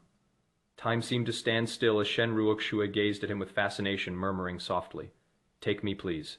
Chapter 35. If you are going to take your clothes off, take mine off. I won. T resist. With favorable timing, location, and human factors. Everything was in place. The atmosphere was already incredibly lively. Everything had fallen into place naturally, and the girl he had liked for so many years was right in front of him. Jiang Yanzhi was not without reaction. But ironically, looking at Shen Ruoxue's flawless face now, what flashed through his mind in an instant was Gu Jiao Jiao's arrogant yet bright and charming face. And then there is that sharp, nasty mouth of his that can drive him crazy from time to time. Oh, what a lovely woman, beautiful as she is. But she has an extra mouth. Ruoxu, I'm already married. Jiang Yanzhi skillfully stepped aside from Shen Ruoxue, and without touching her, she stood up and said, I don't think you're drunk, Ruoxu. Next time, don't do this again. Jiang Yanzhi is not the kind of man who loses his mind when a woman cries. On the contrary, he remained calm. Even though the woman in front of him was the woman he once wanted to spend his life with, he remained unusually calm. No, that is not it. Brother Yanzhi, I was really drunk before, but just now, I don't know how I sobered up. Wah, Brother Yanzhi, you have to believe me. I really like you. I'm still a virgin. I've never let anyone touch me. Brother Yanzhi, I've always wanted to give myself to you. When her thoughts were exposed, Shen Ruoxue did not panic. Instead, she cried even louder. What did she do wrong? She was simply doing what every woman in the world would do. She was striving for her own happiness. This time, I'll let it go. But there won't be a next time, Jiang Yanzhi said in a deep voice, not pursuing the matter any further. Get some rest, I'm leaving. Shen Ruoxue cried again. Brother Yanzhi. She wanted to stay, but she didn't dare. Jiang Yanzhi was clearly angry, and she didn't dare to cry and make a scene at this time. A woman who doesn't know how to adapt to the times is repulsive. After Jiang Yanzhi left, she cried for a while, then picked up her phone and dialed a number. Have the photos been taken? Send them to me. At this moment, Shen Ruoxue's face showed no sadness, only scheming and plotting. Besides these, she got out of bed and went to the socket on the opposite wall, where she found a miniature camera. Inside, everything that just happened is recorded. There are no police officers in the black market, but there are security personnel to maintain order. Make way, make way. What are you all doing here? Please disperse. The security guards pushed through the crowd and rushed in. When they saw the woman inside, their eyes widened in surprise. They laughed angrily. It is you again. You were just in a fight, and now you're fighting again? Are you addicted to fighting? The security guards were speechless. That night was truly bizarre. Wherever this woman went, trouble followed. A born troublemaker this time. Gu Jiao Jiao didn't confidently claim to be a powerful cultivator. Instead, she looked at the people who had gathered around her and burst into tears, crying, I didn't mean to. Look at how he beat me. This man, he is trying to hurt me. As he spoke, he exposed his neck, which had just been forcefully choked by Shen Jingbing, clearly visible to everyone under the lights. The entire room fell silent. Good heavens! There really is someone who dares to be so ruthless to a beautiful woman in a place like this. The crowd was furious, saying, "Everyone says that although the black market price is exorbitant, at least your life is guaranteed. Look at this. Now, what are they doing? We're scared. Let's get out of here. Everyone, disperse. Some places aren't places you or I can just come and wander around in after paying. A knife stabs your butt. What an eye-opener. The black market truly lives up to its name. Besides selling things that aren't available on the market, are there other things that sell very well too? I don't think this black market is fake. I suggest you investigate." Soon, the crowd erupted in uproar. When some people questioned it, others stirred up trouble. And in no time, the black market's reputation and credibility both plummeted. Wei Zhen, Bai Shushu, and Qin Shensheng squeezed into the crowd and saw that Gu Jiaojiao, who had just been acting like a big shot, was now crying her eyes out. She had really been bullied terribly. Enraged, she instinctively protected her without considering the consequences. "What are you doing? What are you doing? Is this how you maintain order in the black market? My sister Zhao faints at the sight of blood, and if she sees people fighting, she'll be so terrified she'll have nightmares for 3 days straight. But now you're ignoring her fear, forcibly blocking her here and pointing fingers at her like this. Is this appropriate? Are you trying to kill her and force a confession out of her?" Bai Shusu said these words, and Wei Zhen wholeheartedly agreed. Qin Shensheng couldn't say anything against his conscience. He could only nod along against his conscience. Clutching the second ginseng I had just bought tightly in my hand, I had truly witnessed the chaos here. "Wei Lan." He stared blankly at the few people causing trouble below. He turned and asked, "Does anyone know when Wei Zhen returned to the country?" That was none other than his own nephew. Although they are nephews, the two are not that far apart in age. Wei Lan is only 3 years older than Wei Zhen. But who can tell him why the only son of the Wei family in this generation suddenly returned from abroad? Are we now straight to the black market to cause trouble? What exactly is going on? The people around him looked at each other, completely unaware of what was happening. Wei Lan was so angry that her blood pressure was almost 200. He suppressed his anger and said, "All right, you guys can leave it alone." The crying and commotion downstairs continued, and the crowd grew larger and larger. Wei Lan was also numb. "Well, Jiang Shaoxi, your wife is really amazing. She managed to turn the entire black market upside down all by herself. Don't listen to her nonsense. She was the one who followed me and insisted on sleeping with me. When I refused, she kicked me away." Shen Jingming also realized what was happening and shouted in a shrill voice. Instantly, the entire room fell silent. Shen Jingming, he stared blankly at everyone's gaze, feeling that something was wrong, but still believing he was on the moral high ground. He forced himself to say, What I said is true. She kept trying to take off my clothes, and when I didn't want to, she hit me." "Everyone, if you didn't look like a toad, we would have really believed you. Take a look at yourself in the mirror. Someone like you, even if you were stripped naked and thrown on the street, no one would care about you, and they'd probably kick you for taking up too much space. How dare you slander our Jiao Jia like that?" Wei Zhen jumped up, furious. "My Jiao, Jie is naturally beautiful, both gorgeous and alluring. If she weren't blind, she would never have looked at a good four. Nothing like you in 10 lifetimes. Looks like a toad, yet dreams of eating swan meat. Sister Jiao, don't mind me. If you're going to take your clothes off, take mine off, I won't resist." Wei Zhen quickly finished speaking, but the emphasis was on what came afterward. Bai Shushu, covering face. "Damn it, who is this idiot? I don't know him, Qin Shensheng." He said to Bai Shushu, "How about we leave first? If you keep watching and listening, your values will crumble. You're beyond saving. Just destroy it." Jiang Yanzhi stood outside the crowd, her gaze fixed on Gu Jiaojiao's swan, like neck, which seemed to reflect light, her eyes filled with an extremely cold expression. Chapter 36. I am telling you, I pulled down someone's pants if he weren't T-blind or brain damaged. He would have seen it clearly.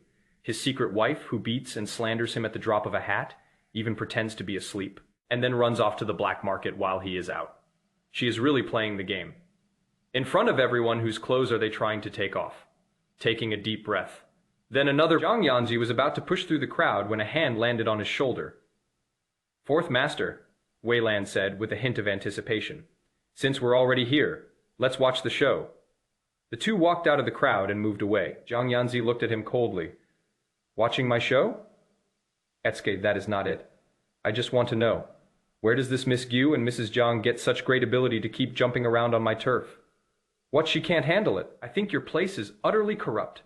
All sorts of people from all walks of life are here. Sooner or later, the higher-ups will send people over to clean you up. Wei Lan's eyes widened, and she laughed angrily. Damn, you can't be this ruthless, can you? Let me just say one thing. Jiang Xiaoxi, tell me, have I been fair enough? I didn't plan to come to the black market. But why did you have to ask for this ointment? I finally got the ointment, and I haven't even given it to you yet, and you're already turning your back on me. So what? You promised? Jiang Yanzhi's face, usually so elegant and refined, wore a smile that made one grit their teeth in hatred. She was a smiling tiger. It is easy to say, but it can really drive someone crazy. Wei Lan certainly didn't want his place to be swept away. If it were swept away, it would be completely finished, with no possibility of reopening. She could only grit her teeth and forcefully throw the ointment at him. Here, apply it once a day, and you'll see results in 3 days. Price? Jiang Yanzhi took the hand and examined it. Wei Lan exclaimed, 3 million! Why don't you just rob it? Then you can buy it from someone else. Don't come to me. Wei Lan reached out to grab it, but he dodged her. Fine, 3 million. That is expensive. But is this enough? How much do you want to apply? All over your body. It is not the whole body. Jiang Yanzhi glanced at the lively area and thought about Gu Jiaojiao's injury. The area is quite large. This amount of ointment might not even be enough for one treatment. Wei Lan nearly tripped and laughed angrily. I think you shouldn't be called Fourth Master. You should be called Jiang the Skinflint. When you called before, you didn't say how big the area was. I didn't expect you to give such a small amount. Does this tube even have 5G? Nonsense. It clearly has 6G. Wei Lan said with a heavy heart, I had no choice but to go back to the 3rd floor and get a vial of medicine weighing about 50G. 3 million. Does that make me feel like I didn't lose out? In an instant, they collected almost 9 times less money. For Wei Lan, spitting out what she is already eating is definitely a losing proposition. The crowd was still in chaos. Shen Jingbing insisted that Gu Jiaojiao had tried to take off his clothes, and then Gu Jiaojiao said no.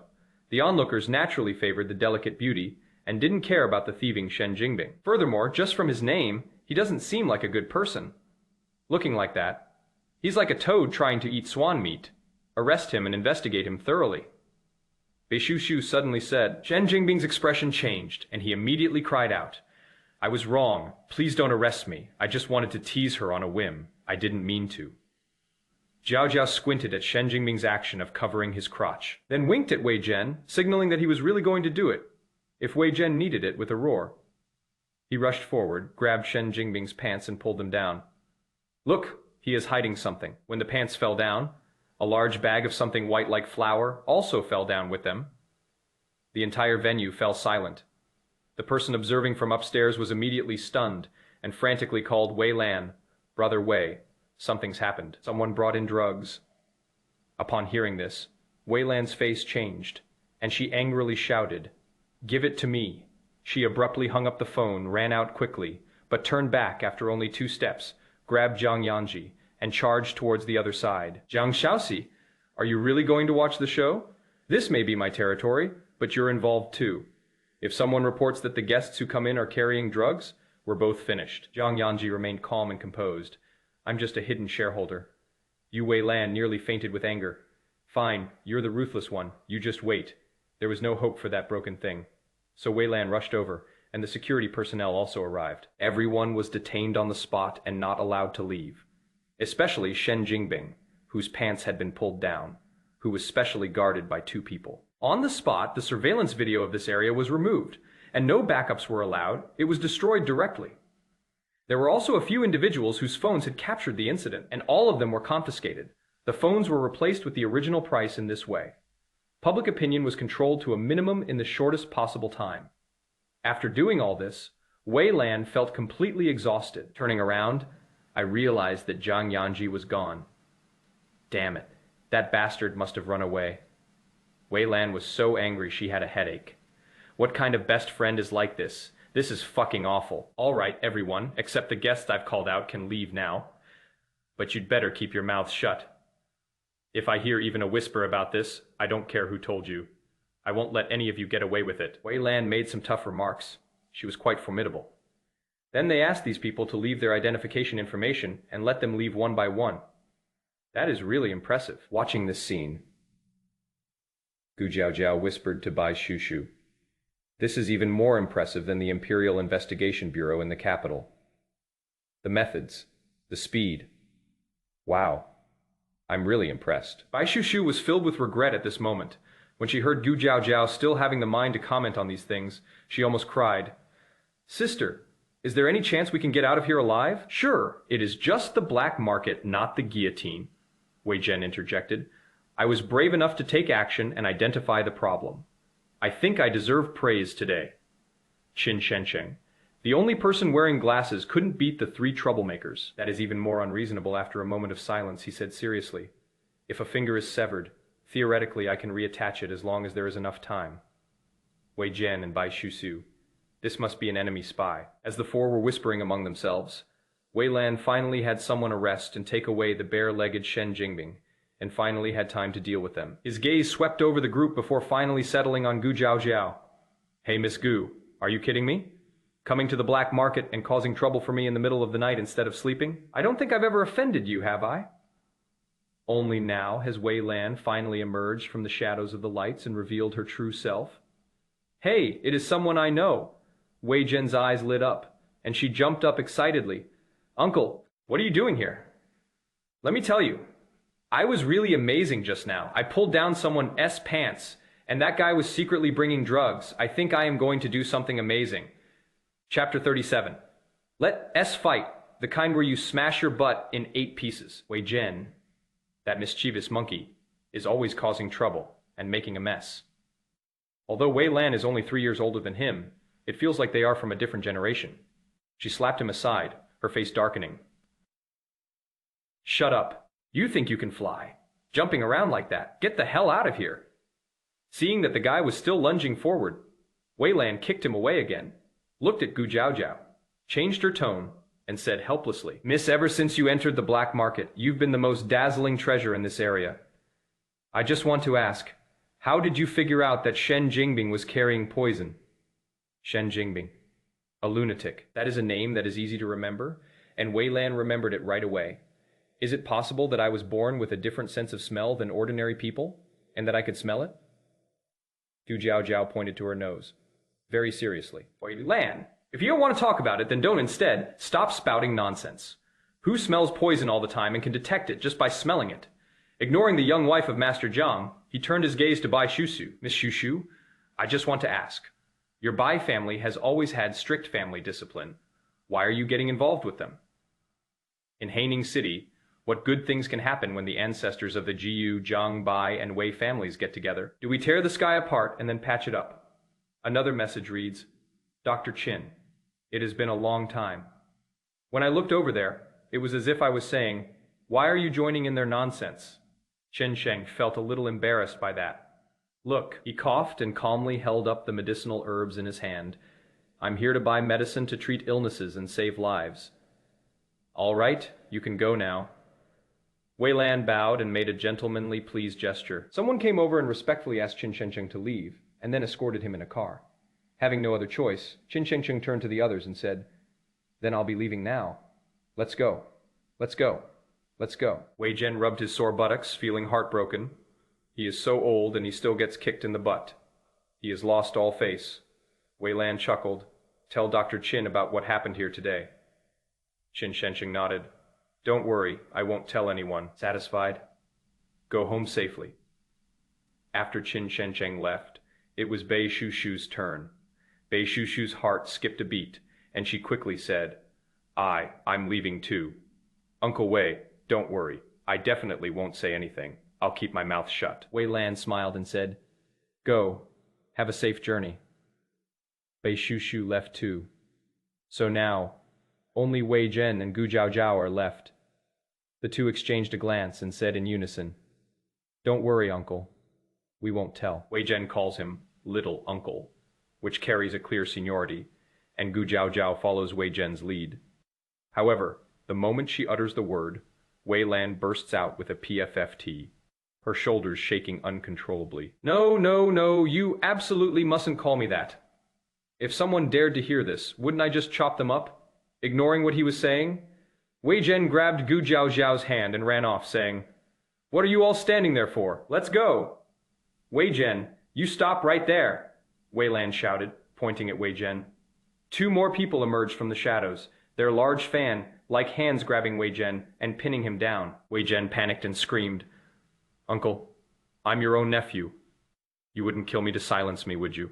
Sister Zhao, save my life." Wei Lan, his family has truly produced a talented individual. He slowly exhaled, suppressing the urge to beat him to death, and waved his hand, saying, "Throw this brat into the training ground and let him train properly for a few days before we talk about it." What? The black market training grounds sounded like places of suffering and hardship, and Wei Zhengkai had no intention of going there. He screamed desperately, "No, help me, help me." They gagged her and took her away. In the end, only Gu Zhao was left. She shrugged indifferently. "Uncle, if I can't call you that, what should I call you?" "Wei-er, or any name, is fine." Wei Lan raised an eyebrow, looking Gu Zhao up and down. "I just saw your move. It was quite interesting. How about we have a spar?" Gu Zhao sighed. "I knew I couldn't hide it. Everyone in this black market has some skills." After thinking for a moment, he said quite seriously, "Whether they live or die, it doesn't matter. Wei Lan, don't joke around. We're acquaintances. Show some consideration." "Oh, so just leaving one breath is enough?" He raised his indifferent gaze and looked out at the three-story building not far away. The lights were on upstairs, but it was rather dim. But she knew that behind the lights someone was standing and watching her. Before coming to the black market, Gu Zhao really didn't expect that this was Wei Lan's territory. If she had known that Wei Lan was here, she would never have come. But now that the moves have been revealed, there is no point in hiding them anymore. Gu Zhao turned her gaze away from the three-story building, put her hands in her pockets and smiled. His wild energy surged instantly. "Come on. It is a deal. Hold your breath. If Second Master feels he has gone too far later, he can call a halt immediately." Instead of calling him by his name or Wei-er, he was simply called Second Master. Out of respect for Wei Zhen, he was allowed to be of a higher generation. "All right. I'll pass that on to you too. Don't blame me if you go too far later." Wei Lan smiled. He took off his suit jacket and threw it aside. The white shirt cuffs were unbuttoned, rolled up 3 times. The tie around the neck was loosened and tossed aside. Then a gesture of respect was struck. "Please." It was done quite formally. Gu Zhao glanced at him twice, her hands still in her pockets, and suddenly kicked her foot, her petite figure flashing to Wei Lan's side in the blink of an eye. Wei Lan was shocked before he could react. Everything went black.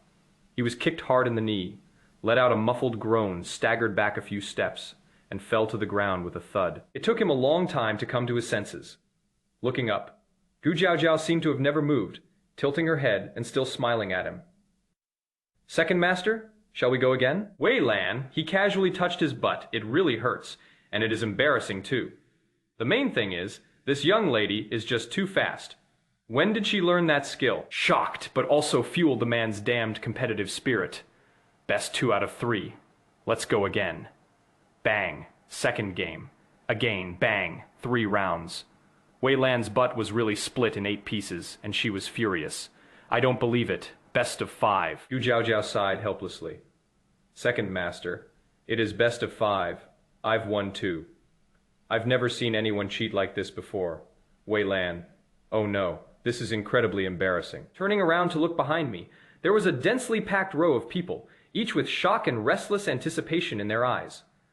That was the excitement of meeting a master. Wei Lan sat on the ground and refused to get up, but he was too ashamed to refuse anymore. However, he was still unwilling to give up. "This young lady is quite good at hiding her true nature. Miss Gu, it is not a skill for you to beat me, but there is someone else here. It is a skill for you to beat him." Wei Lan was clearly setting a trap. Zhao looked up again, casually glancing at the 3rd floor. Tell him to come down. Chapter 38. The secretly married couple are all acting. The meeting scene Wei Lan's heart skipped a beat, and she suddenly had a premonition. This young lady might have known from the beginning that there were people upstairs. Sure enough, it was well hidden. Speechless. "Miss, you're really making a scene. My black market is only so big, but with your outburst today, your reputation is only growing." Gu Zhao casually kept her hands in her pockets, her whole demeanor still as arrogant as ever. "Didn't you say you wanted to compete? Tell him to come down." "Wei Lan, He decisively sold Jiang Yanzhi out. He called her and said, "Come down, I saw you." He, the dignified second master Wei, is in trouble today. This trouble was given to him by Miss Gu.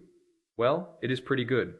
Second master, if we want to compete again, can we place a bet? A group of people behind him said excitedly, "They live on the black market, and obeying the law is a given. But occasionally they do something a little abnormal.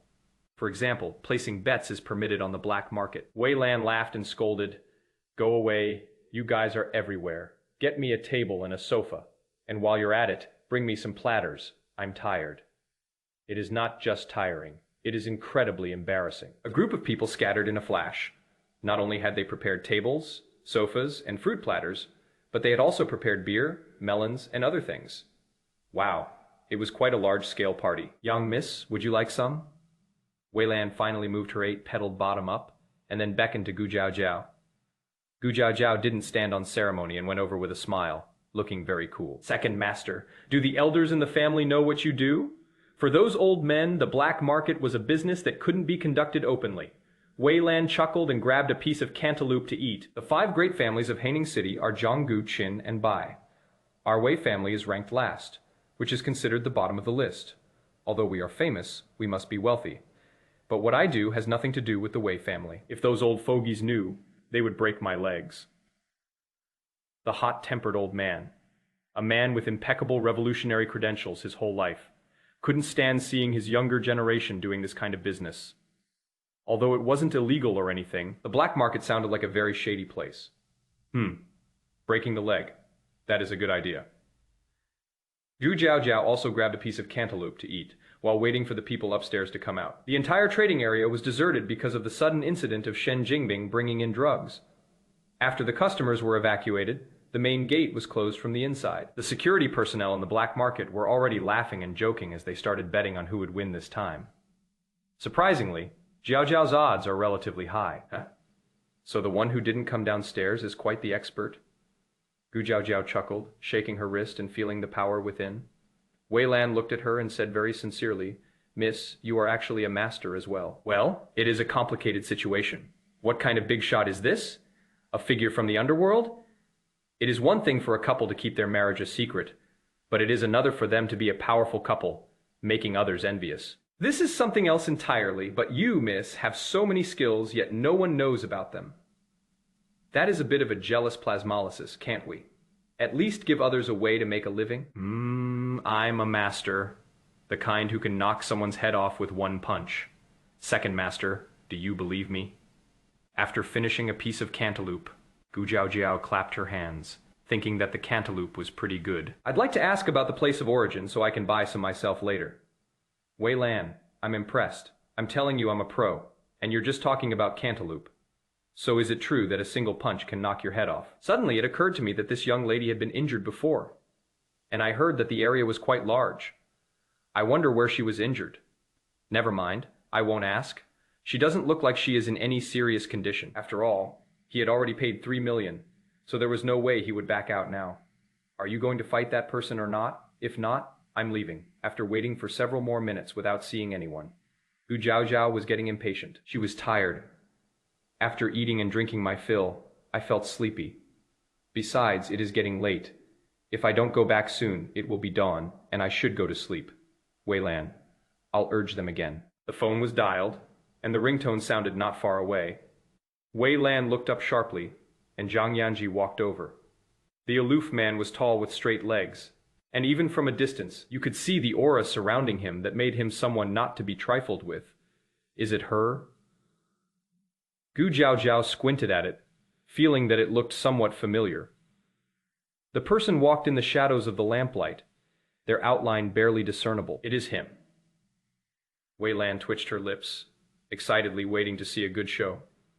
Miss, if you can beat him, I'll give you 3% of my black market shares. How about it?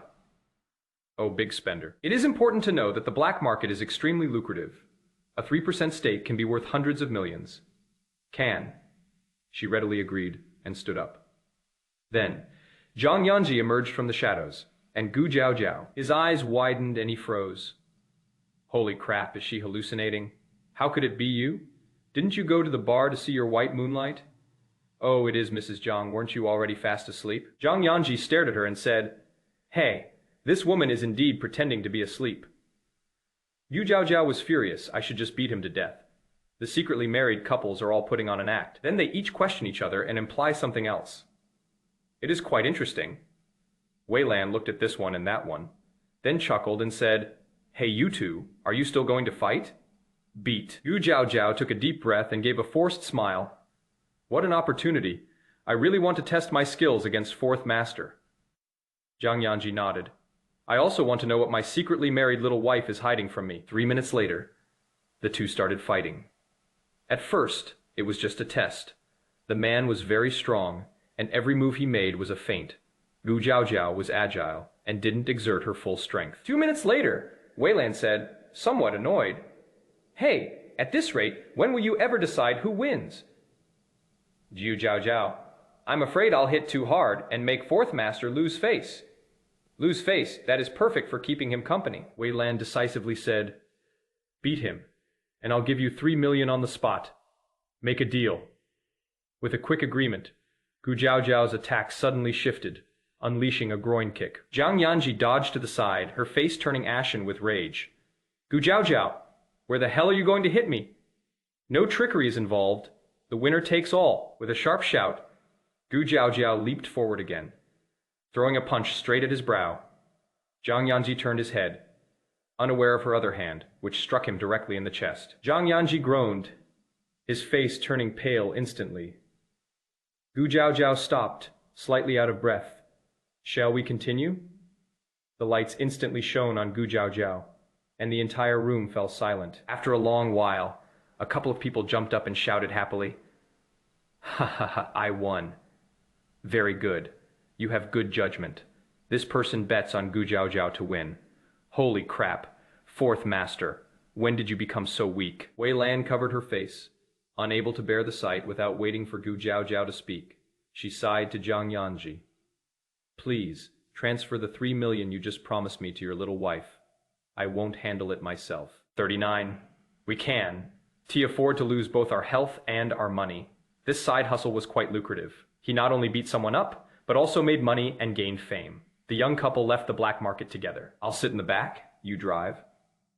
Gu Zhaozhao yawned, then strode confidently into the car, intending to take a nap first. Jiang Yanzhi, blocking the car door, looked at her and said, "Are you treating me like a driver? It is like I'm sitting in the front and you're not the driver." Gu Zhaozhao muttered without even opening her eyes. "Hurry up and drive. It'll be dawn when we get back." She didn't want to sit in the front. The passenger seat in this car was where Shen Ruoxu had sat. She thought it was dirty. "You still know what daylight is?" Jiang Yanzhi's dark pupils were full of deep inquiry. "When did you learn this skill?" "It is innate, taught by the gods. I ran away from home years ago and met an old man with a white beard. He took a liking to me at first sight and said I was born to cultivate immortality. And then, blah blah blah. You've rambled on quite a bit. Once you start talking a lot of nonsense, you won't feel sleepy anymore." Seeing that the woman was getting more and more energetic as she talked, and seemed to have the urge to tell a 50-million-word fantasy, Story Jiang Yanzhi simply slammed the back door of the car and willingly became the driver. What if it is inappropriate? Are the two of them really going to keep telling stories here until the end of time? The car returned to the Jiang residence at exactly 6 o'clock in the morning. The servants were already up and cleaning.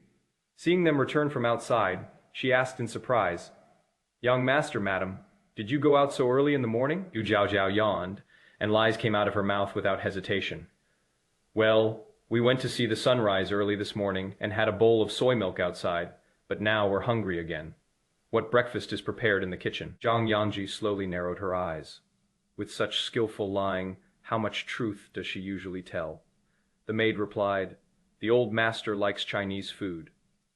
This morning we had pan, fried buns, freshly fried dough sticks, and a few appetizers. It is quite simple." "Okay, I like this one too. Make one for me too," Gu Zhaozhao said quickly, already stepping inside. After taking only 2 steps, he realized something was wrong and gave Jiang Yanzhi a meaningful look. "Come on, what are you standing there for? Grandpa and Mom and Dad are waiting. Are you planning to start a fight?" Although they were secretly married and the couple didn't get along, they still had to pretend in front of their elders. "Let's go." Jiang Yanzhi gave her a deep look, seemingly no longer needing the 3 million yuan scar removal ointment in her pocket. He fought quite swiftly and walked with ease. Hopefully, his wounds don't hurt anymore. Breakfast went smoothly without any conflict. Grandpa Jiang was in a very good mood and even told Su Wan that after breakfast she should take Gu Jiao Jiao out for a walk to relax. Gu Jiao Jiao readily agreed. "Grandpa, you're so good to me. I'll go shopping with Mom after I finish eating." Su Wanrong was overjoyed that her daughter-in-law was clinging to her. Jiang Wenhei and Jiang Yanzhi, the father and son, exchanged a glance. Neither of them spoke. They just lowered their heads and ate their meals. "Gu Jiao Jiao, come here for a moment." Once upstairs, Jiang Yanzhi looked at her. Gu Jiao Jiao had just finished showering and was really sleepy. With her eyes half closed, she asked, "What is it?" "Apply this medicine once a day. It helps remove scars." In the end, they took out the ointment. Gu Jiao Jiao was very surprised. "Bought on the black market?" Jiang Yanzhi didn't hide it from her, gave her the ointment, and then went to the company. Gu Jiao Jiao watched him leave, examined the ointment in her palm for a moment, sighed, and put it in the drawer. She didn't care whether she would be left with a scar or not. However, all women love beauty since he gave it to her. She should use it. Jiao Jiao slept until past noon. It wasn't until the maid came up to call her for lunch that she woke up with a yawn. She went downstairs and apologized to Su Wanrong. "Mom, I accidentally overslept. How about we go shopping this afternoon?" Su Wanrong carefully observed her expression. "I heard from the servants that you and Yanzhi went out early this morning to watch the sunrise." Gu Jiao Jiao paused slightly. "Yes, I watched the sunrise and got up too early, so I just fell asleep." "It is all right. We don't understand the romance of young people. Come on, quickly wash your face and hands and have lunch," Su Wanrong called out, quite satisfied in her heart. "You little rascal, you've even learned about romance now." "Huh? Where is Grandpa?" Gu Jiao Jiao asked when she realized the old man was gone. Su Wanrong picked up a piece of meat for her. "Your grandpa's getting old and isn't used to our life. He went back to the old house. He can't leave the flowers and plants there that he tended. Grandpa Jiang is an exceptionally good gardener.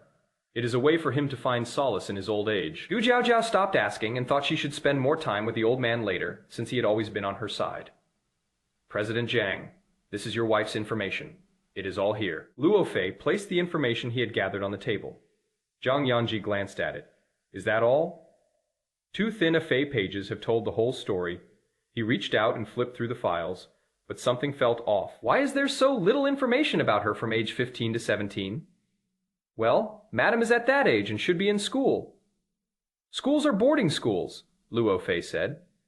Not understanding why President Jiang suddenly wanted to investigate his wife. "Investigate the situation over the past 3 years thoroughly," Jiang Yanzhi emphasized. Then continued looking at the subsequent documents, still feeling there were problems. "That is too easy. The eldest daughter of a GU family, all she does is play.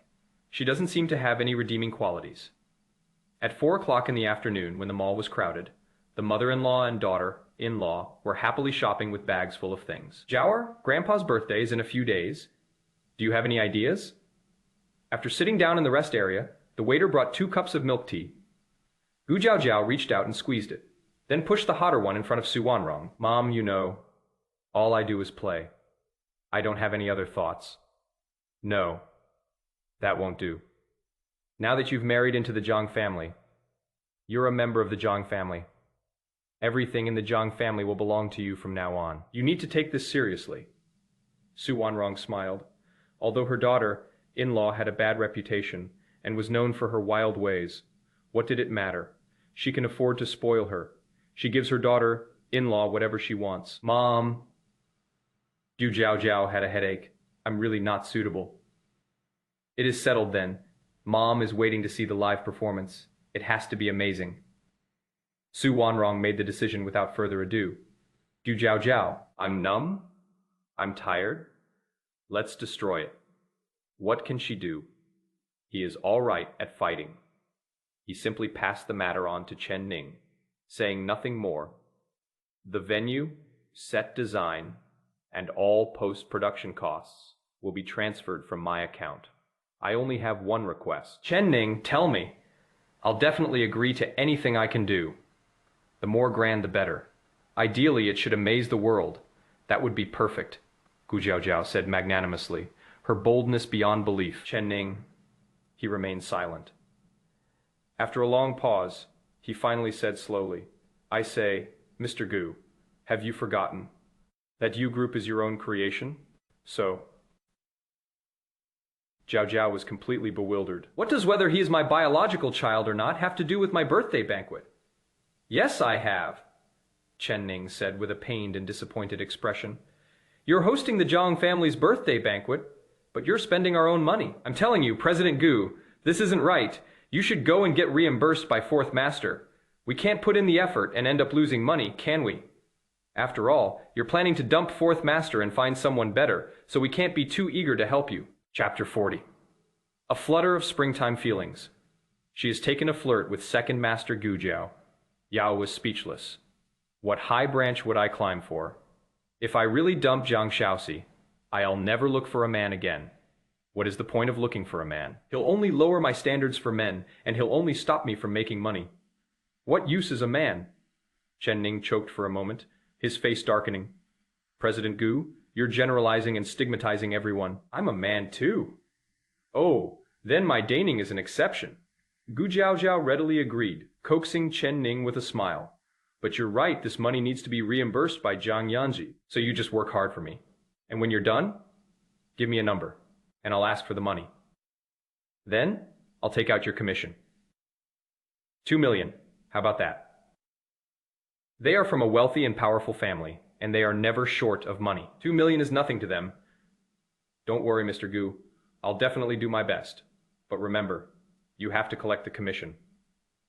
Chen Ning immediately agreed, excitedly reminding her repeatedly, as if afraid she would forget. Gu Jiaojiao will never forget. Money is just a number to her. Even if Jiang Yanzhi is stingy and doesn't give it to her, she will make up for it for Chen Ning herself. Having settled everything, Gu Jiaojiao planned to go out for a walk. She hadn't driven back the sports car she'd left on the black market last time, so now was a good time to take it for a spin. Su, come out and play. It is said that when you go out, you must have some close friends. Bai Shushu was bored, so she drove to pick her up. As soon as she got in the car, she asked Boss, I just want to ask, how did you get away later? Bai Shushu didn't participate in the fight later, but she was still very curious. Zhu Jiaojiao immediately saw what she was thinking. You've fallen for Master Wei. Bai Shushu blushed and chuckled. If I really fell for Second Master Wei, do you think there is a chance for us? No, Gu Jiaojiao said decisively. You and Wei Lan are not from the same world. Why? Although according to the random generational naming conventions, he is a generation above me, my surname is Bai and his surname is Wei. Our two families are not related by blood. Theoretically, we can be together. Bai Shushu argued that she had wasted so many years of her life, only to suddenly realize that the best man was right beside her. That one glance in the black market has already surpassed millions of years. Love at first sight may have come late, but it has come nonetheless, and I don't want to let it go. Smack. Gu Jiaojiao gave Gu Jiaojiao a serious warning after she tapped him on the forehead. Little girl, I'll say it again. He is not someone you can afford to mess with. You're still young. Don't get entangled with him. But no buts. Who are the people who can run a black market in a place like this? His extraordinary methods are secondary. His ruthlessness is unmatched by ordinary people. Bai Shushu is just an innocent and playful little girl. In her world, there is no need to get involved with darkness. Bai Shushu, she stopped talking. She felt that her friend seemed to be right, but she was also a little unconvinced. It was just a man someone she knew. So why couldn't it be? You'll never give up if you don't try. Huh? Who is that? Bai Shushu suddenly pointed ahead and said. Gu Jiaojiao looked over and saw a man and a woman kissing in a white BMW parked by the roadside. The woman was breathing heavily. Her skirt had been pushed up to her high waist.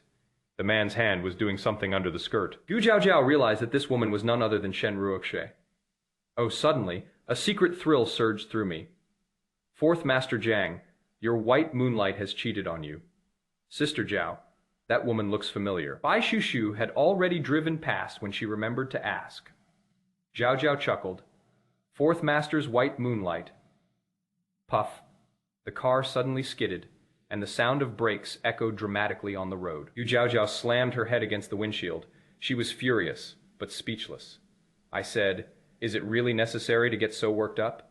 I'm so sorry. I'm so sorry. I was too narrow-minded. Well, I was just too shocked. Bai Shushu apologized repeatedly and drove the car away again.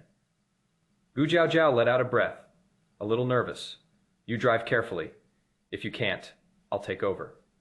She is still so young and doesn't want to die young. I can do it, Bai Shushu insisted.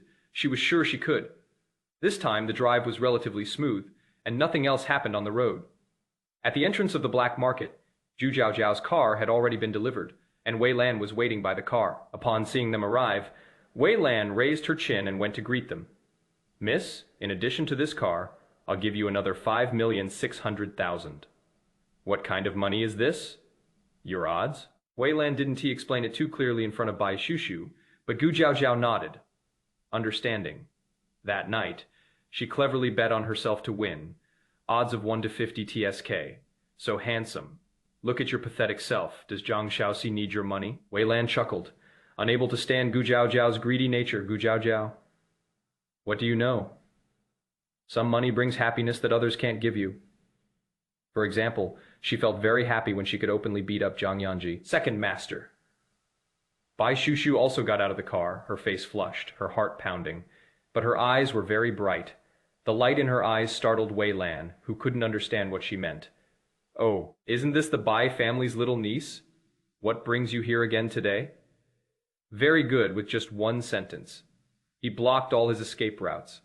Knowing the inside story, Zhou Jiaoyao looked directly at Bai Shushu and saw that her face was pale, and she was both ashamed and sad, and was about to cry. The man she liked only saw her as his little niece. But no, we can't back down. Love is something you have to fight for, and so is happiness. Bai Shushu took a deep breath and encouraged herself. Then she continued, Uncle, my name is Shushu.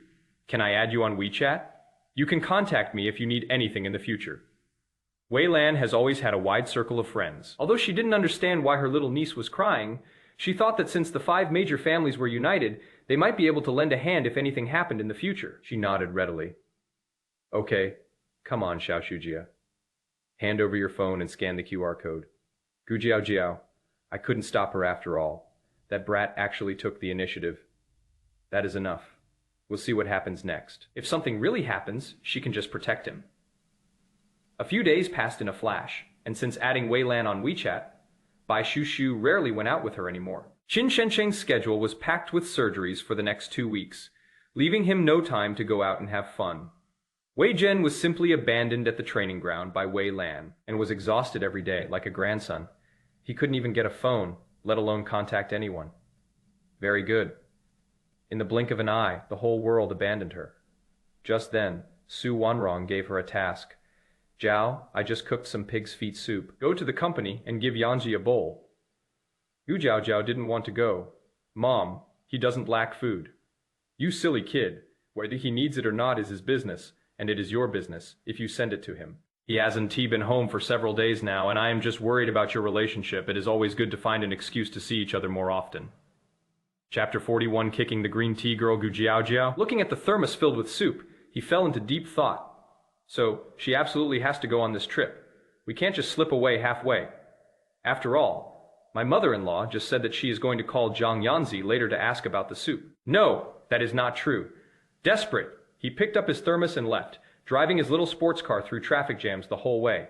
Just when the traffic jam nearly made her blood pressure spike to 180, Jiang finally arrived. Gu Jiao carried the thermos downstairs and walked into the lobby on the first floor in high heels, under the sun, looking rather annoyed. When the company receptionist saw her, she only felt that this woman was dressed in designer brands and had a very imposing aura upon closer inspection. Well, Miss Gu, he quickly asked. Miss Gu, what brings you here today?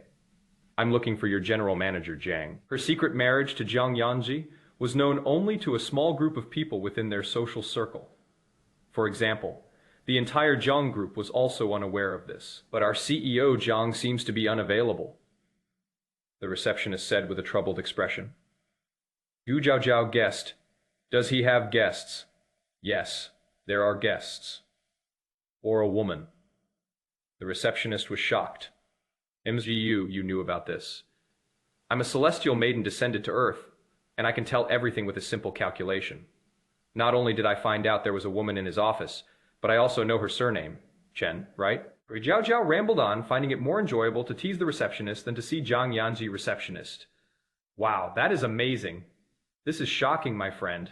6. It really is surnamed Shen. Taking advantage of the girl's shock, Gu Jiao Jiao went up to the 28th floor. Jiang Yanzhi's office was on the 28th floor. She didn't knock and just went in. She thought she would see a dramatic scene, but she didn't. Shen Ruoxie was wearing a white dress, her beautiful hair flowing smoothly over her shoulders. Looking like a fairy, as she read a magazine, sunlight streamed in through the window, revealing the fine downy hairs on her face. What a beautiful picture of a young girl. Seeing the door suddenly open, Shen Ruoxie instinctively called out, "Brother Yanzhi." He had barely uttered a word when he stopped abruptly.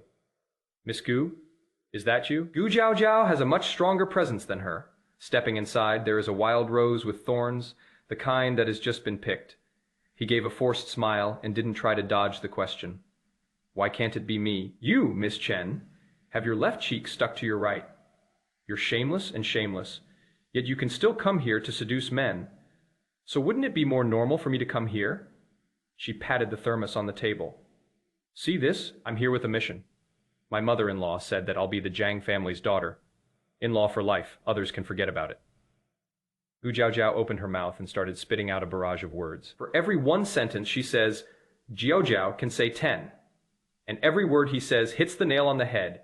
He insults people without using vulgar language. He doesn't beat around the bush. He just goes straight for the punches, killing one person at a time. Shen Ruoxie was so angry that she could no longer maintain her fairy-like image. She glanced at Jiang Yanzhi, who was still in a meeting, and immediately changed her expression, saying, "Gu Jiao Jiao, what are you so smug about? So what if your family has some money? If it weren't for the Gu family, would you have been able to marry Brother Yanzhi? Let me tell you, the person Brother Yanzhi loves most is still me. I am his true love." "Fine. Fine. You're my favorite. So whatever you say is right. But what you just said was wrong. My GU family is rich, and you're envious, aren't you? Ha! Useless. Even if you were reincarnated 10 times, you'd still be this stupid, and you'd never become the eldest daughter of the GU family. You're hopeless. You'll be nothing but mud for the rest of your life." Gu Jiao Jiao started to retort, her words scathing, leaving Shen Ru trembling with anger, unable to utter a single word. It is not her fault. She is just unlucky. She really wasn't born into such a good family like Gujia. But she finally met Jiang Yanzhi, a man standing at the top of the pyramid. So why do others still look down on her? Gu Jiao Jiao. Her face flushed red with anger, then turned pale, and she suddenly rushed towards her. Gu Jiao Jiao paused, kicked her away, and Shen Ruoxie screamed and fell to the ground unconscious. Gu Jiao Jiao was taken aback. "Don't pretend.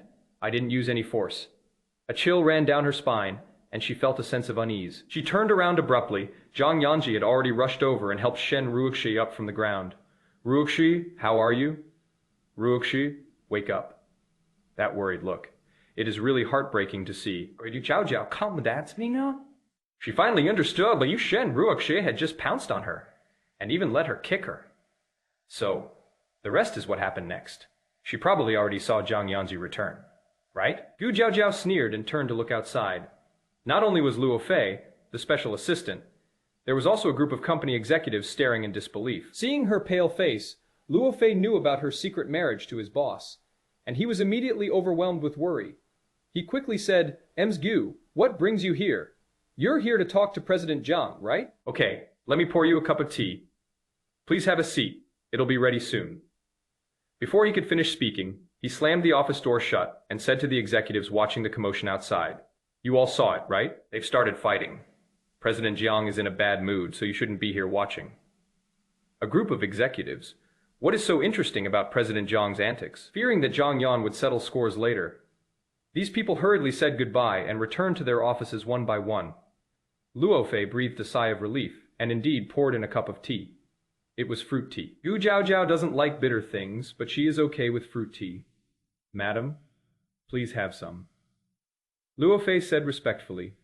Jiao Jiao accepted the drink expressionlessly, took a sip slowly, and remained silent, waiting to see what the outcome would be. Jiang Yanzhi had already carried Shen Ruoxie to the sofa. He turned his gaze back to Gu Jiao Jiao with a heavy expression and said, "That kick of yours could have killed her. This woman doesn't know her own strength when she hits him. If she really beats Shen Ruoxue to death, how will she clean up the mess? Gao Jiao chuckled. Feeling sorry for her, you like her that much that you have to make me a cuckold. Fine, since you're so eager to be a cuckold. I'll grant your wish. Let's get a divorce. The word divorce slipped out of his mouth. Not only was Jiang Yanzhi stunned, but Luo Fei was also stunned.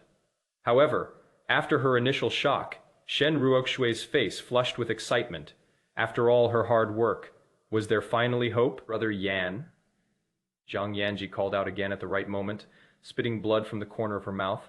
She snapped back to reality and said with a stern face, Gu Jiao Jiao, some things can be said, but some things cannot be said carelessly. I'm not making this up. After saying the word marriage, Gu Jiao Jiao became even calmer. She pointed at Shen Ruoxue and said, See, she is the woman you love most, isn't she?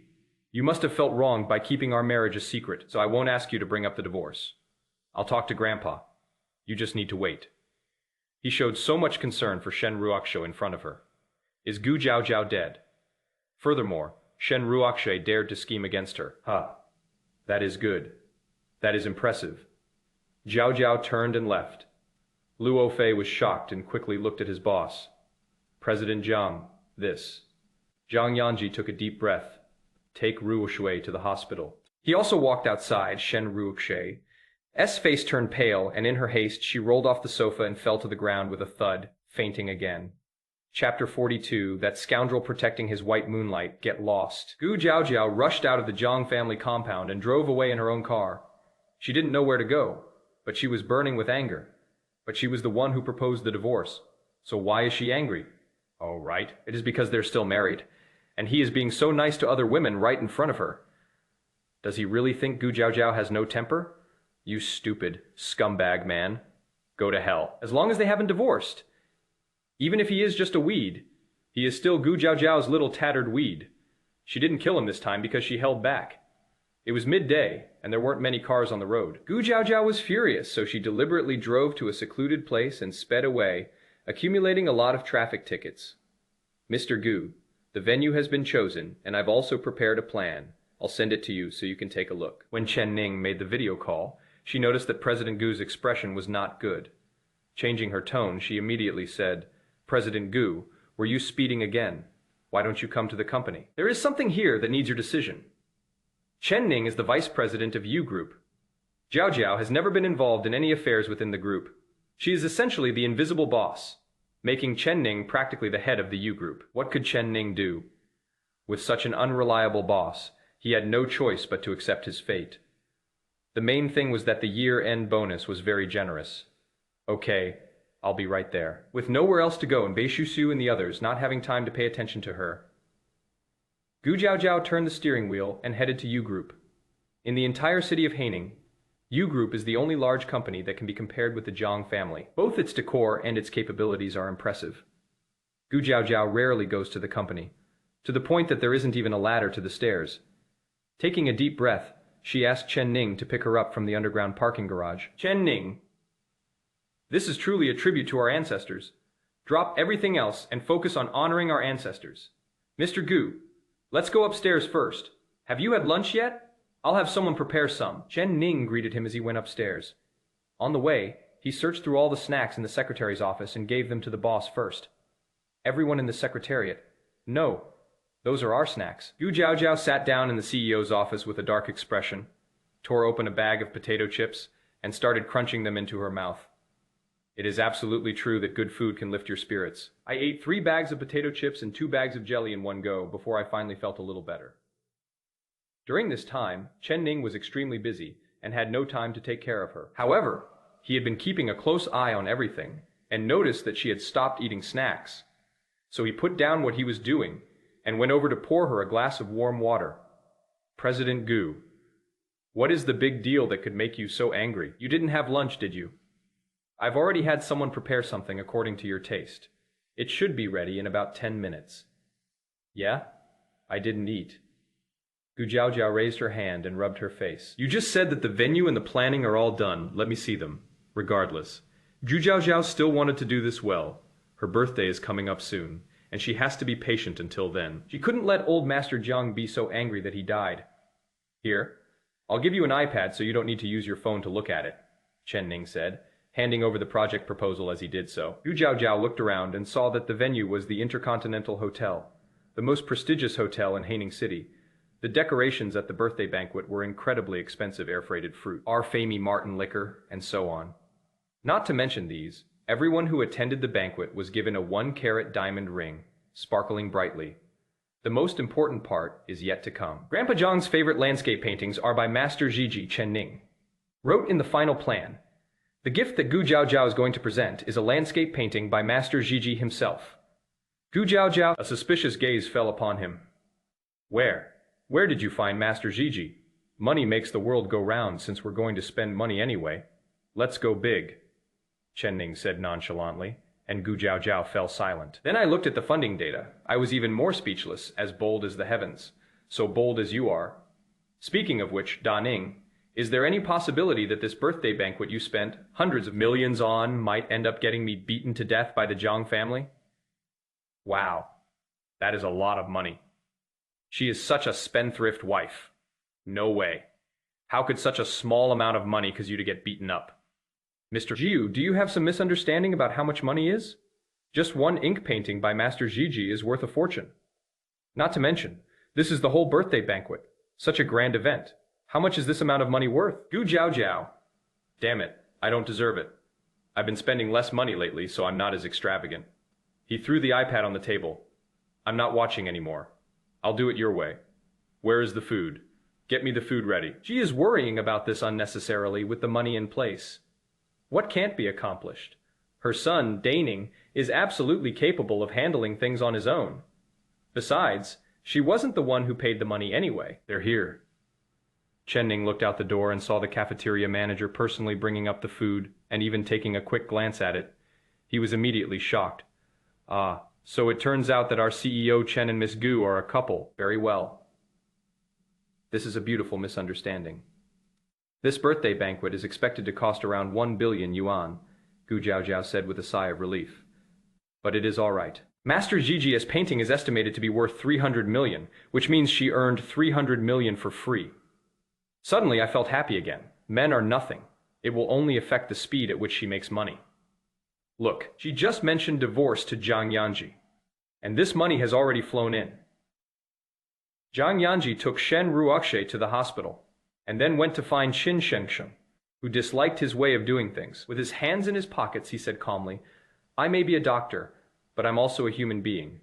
Aren't you afraid that if I operate on her, I might use my personal grudge to cripple her? You won't. Jiang Yanzhi's voice was deep. Because you are a doctor. You have your own sense of good and evil. No, there really isn't.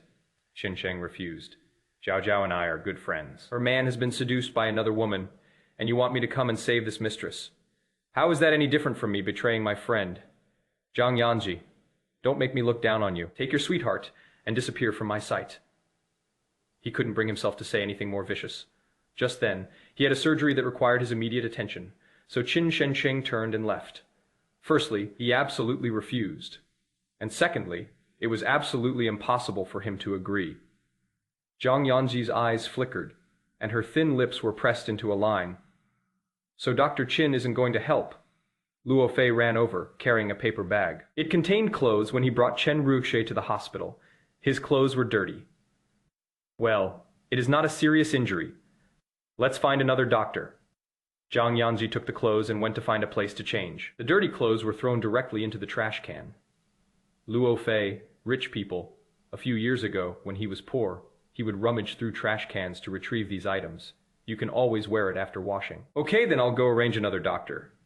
Luo Fei replied and went to find the hospital director. Jiang Yanzhi kept her head down, looking at her phone. Very well, that ancestor didn't reply to him with a single word. On WeChat, there was only a series of messages from him. Where are you? Answer? I can explain. Gu Jiao, get to the point. Stop being so petty. Gu Jiao? The last message, clearly tinged with anger, followed by, if you really kill her, are you going to pay with your life, or what are you planning to do? Chapter 44, Husband and Wife as One. Is this some kind of underworld practice?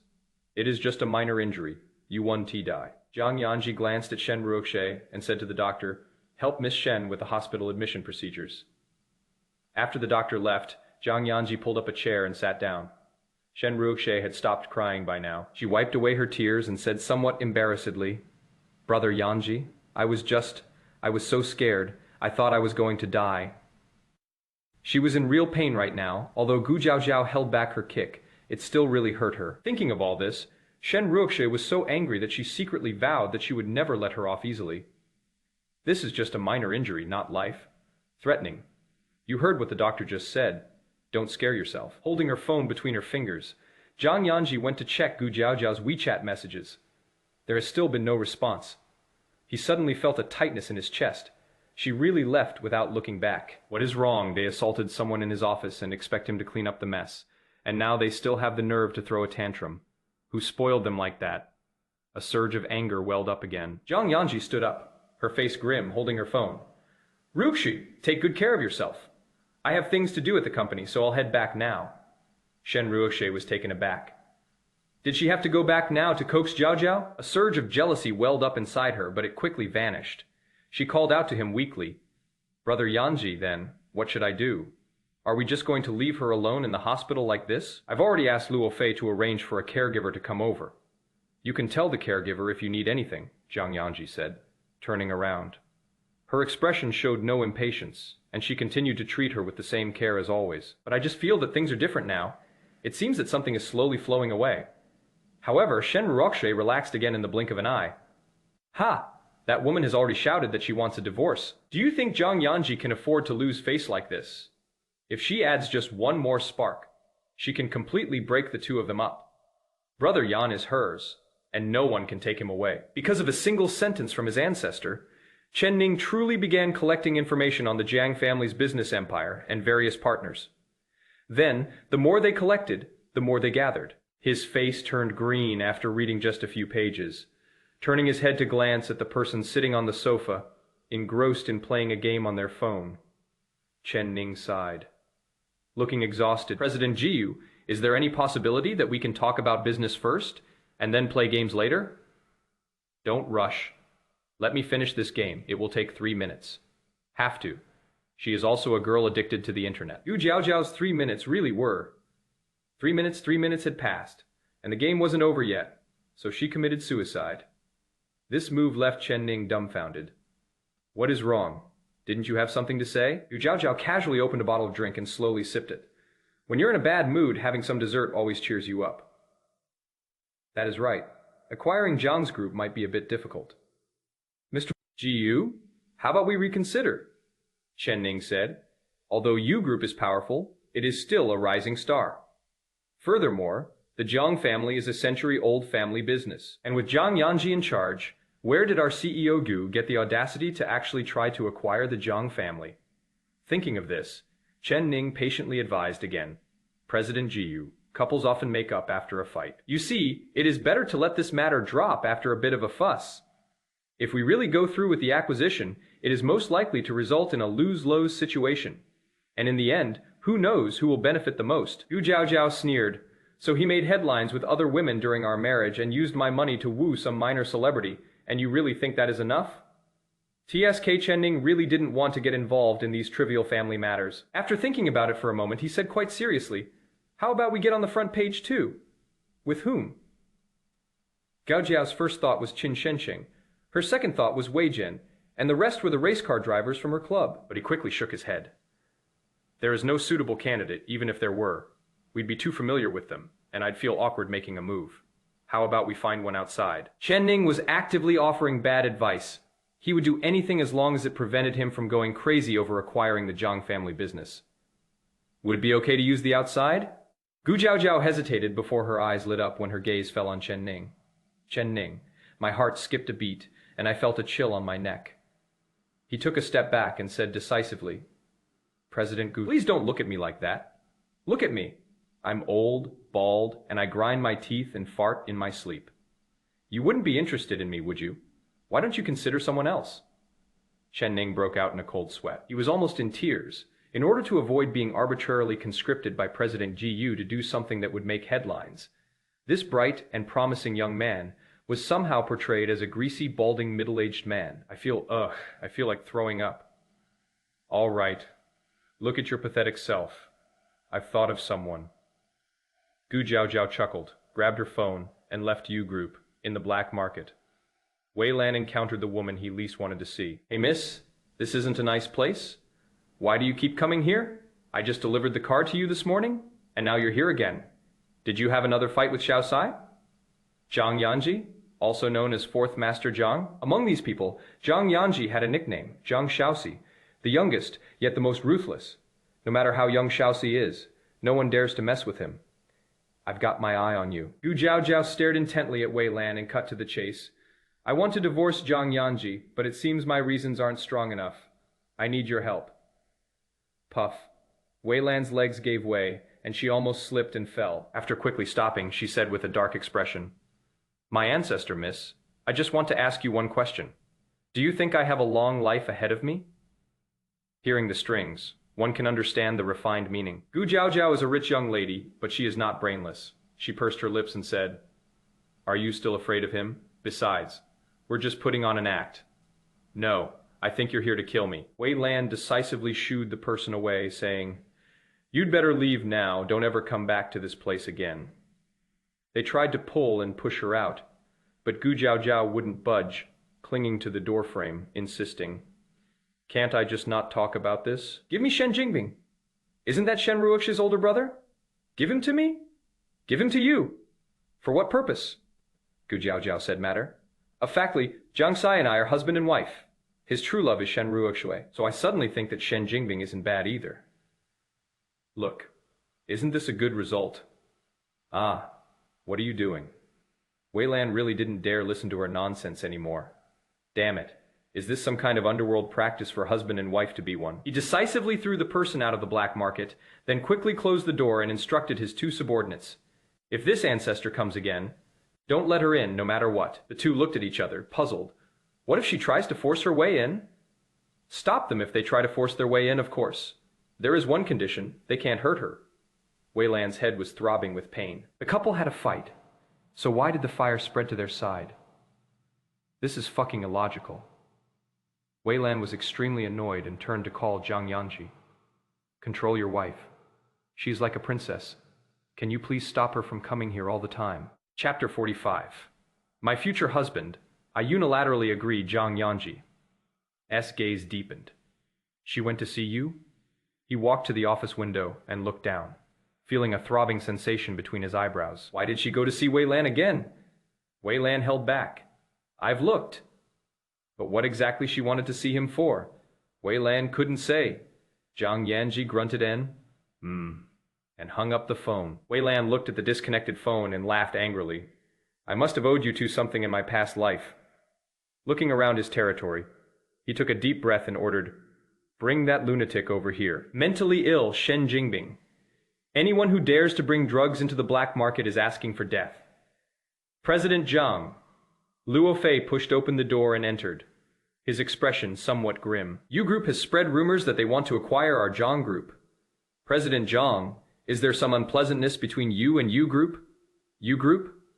Jiang Yanzhi raised her hand and pressed her temples, quickly reviewing the cooperation related to U Group in her mind. There is no conflict. Then why spread the word about acquiring our Jiang family? Luo Fei was even more shocked. Could it be baseless? Or have they gone crazy and lost their mind, Jiang Yanzhi? For some reason, Gu Jiaojiao's face flashed through his mind, and he felt that this matter was inextricably linked to her. President Jiang, should we still proceed with the plan to open an entertainment company? We originally intended to collaborate with the U Group, but now it seems inappropriate. Luo Fei brought up the matter of cooperation again, and Jiang Yanzhi pondered for a moment. There are only eternal interests, not eternal conflicts. You continue to negotiate this matter. Luo Fei, it doesn't seem like things will be easy to negotiate. After Luo Fei left, Jiang Yanzhi let out a long sigh, took out her phone, and continued to call Gu Jiaojiao. As soon as she dialed the number, she heard the other party say, Hello, the number you dialed is not in service area. Very good, I blocked him, gritting her teeth. She took out WeChat to contact him again. A large red exclamation mark caught her eye, and Jiang Yanzhi gripped her phone tightly, the veins on her forehead throbbing wildly. Knock, knock. There was a knock on the door. He took a deep breath, tossed his phone aside, and said, "Come in." The purchasing manager entered the room and said cautiously, "President Jiang, the newly purchased sofa and carpet have arrived." Jiang Yanzhi glanced around and said, let's change it." The manager quickly stepped aside from the doorway and whispered to the person behind him, "When you're changing it, be quick and don't touch anything broken." There was blood on the sofa and on the carpet. Although the manager didn't know why this happened at President Jiang's place, he avoided asking if he could. People who talk less tend to live longer. The sofa was replaced. The carpet was replaced. After everything settled down, Jiang Yanzhi looked up at the newly replaced sofa. Her eyes filled with agitation. He took out his phone again and called Gu Jiao, but it still showed out of service area. He pursed his lips, his eyes deep and thoughtful. She beat someone up so badly they were spitting blood, and she still thinks she is right. Block him? Why doesn't she just fly to the heavens? But when they couldn't find the person, they got even angrier. It is like you've unleashed a punch with all your might, desperately needing an outlet. But people ignore you. The feeling of being completely ignored was like a thin, alluring vine sprouting from his heart, pricking him uncomfortably, yet he was helpless to do anything about it. That woman had a fiery temper and was disobedient, which always made him angry. President Jiang, U Group has responded. They're willing to cooperate, but President Chen says they want us to give them 10% of the shares first. Luo Fei entered, his face even more grim. Do you know how much that is? 10% of the shares, that is at least tens of billions. U Group really dares to ask for that much. Aren't you afraid of stuffing yourself to death? Snap? Jiang Yan slammed her pen on the table and said, "There is no need for cooperation anymore. The entertainment company should start drafting the Articles of Association. Once they're ready, they should ask the finance department for funding." So, what is the main selling point? Jiang Yanzhi thought for a moment and said, "Let's go with Shen Ruoxue. She just returned to the country and doesn't have much of a buzz right now. If we suddenly promote her, it will definitely generate a lot of buzz." Luo Fei, he is not getting any attention. This trending topic directly matches the recent hot search. A third-tier actress suddenly returns, and the fourth prince has a crazy rendezvous with his lover in the rain. It seems he really can't forget his old flame. Luo Fei responded and went out without saying a word.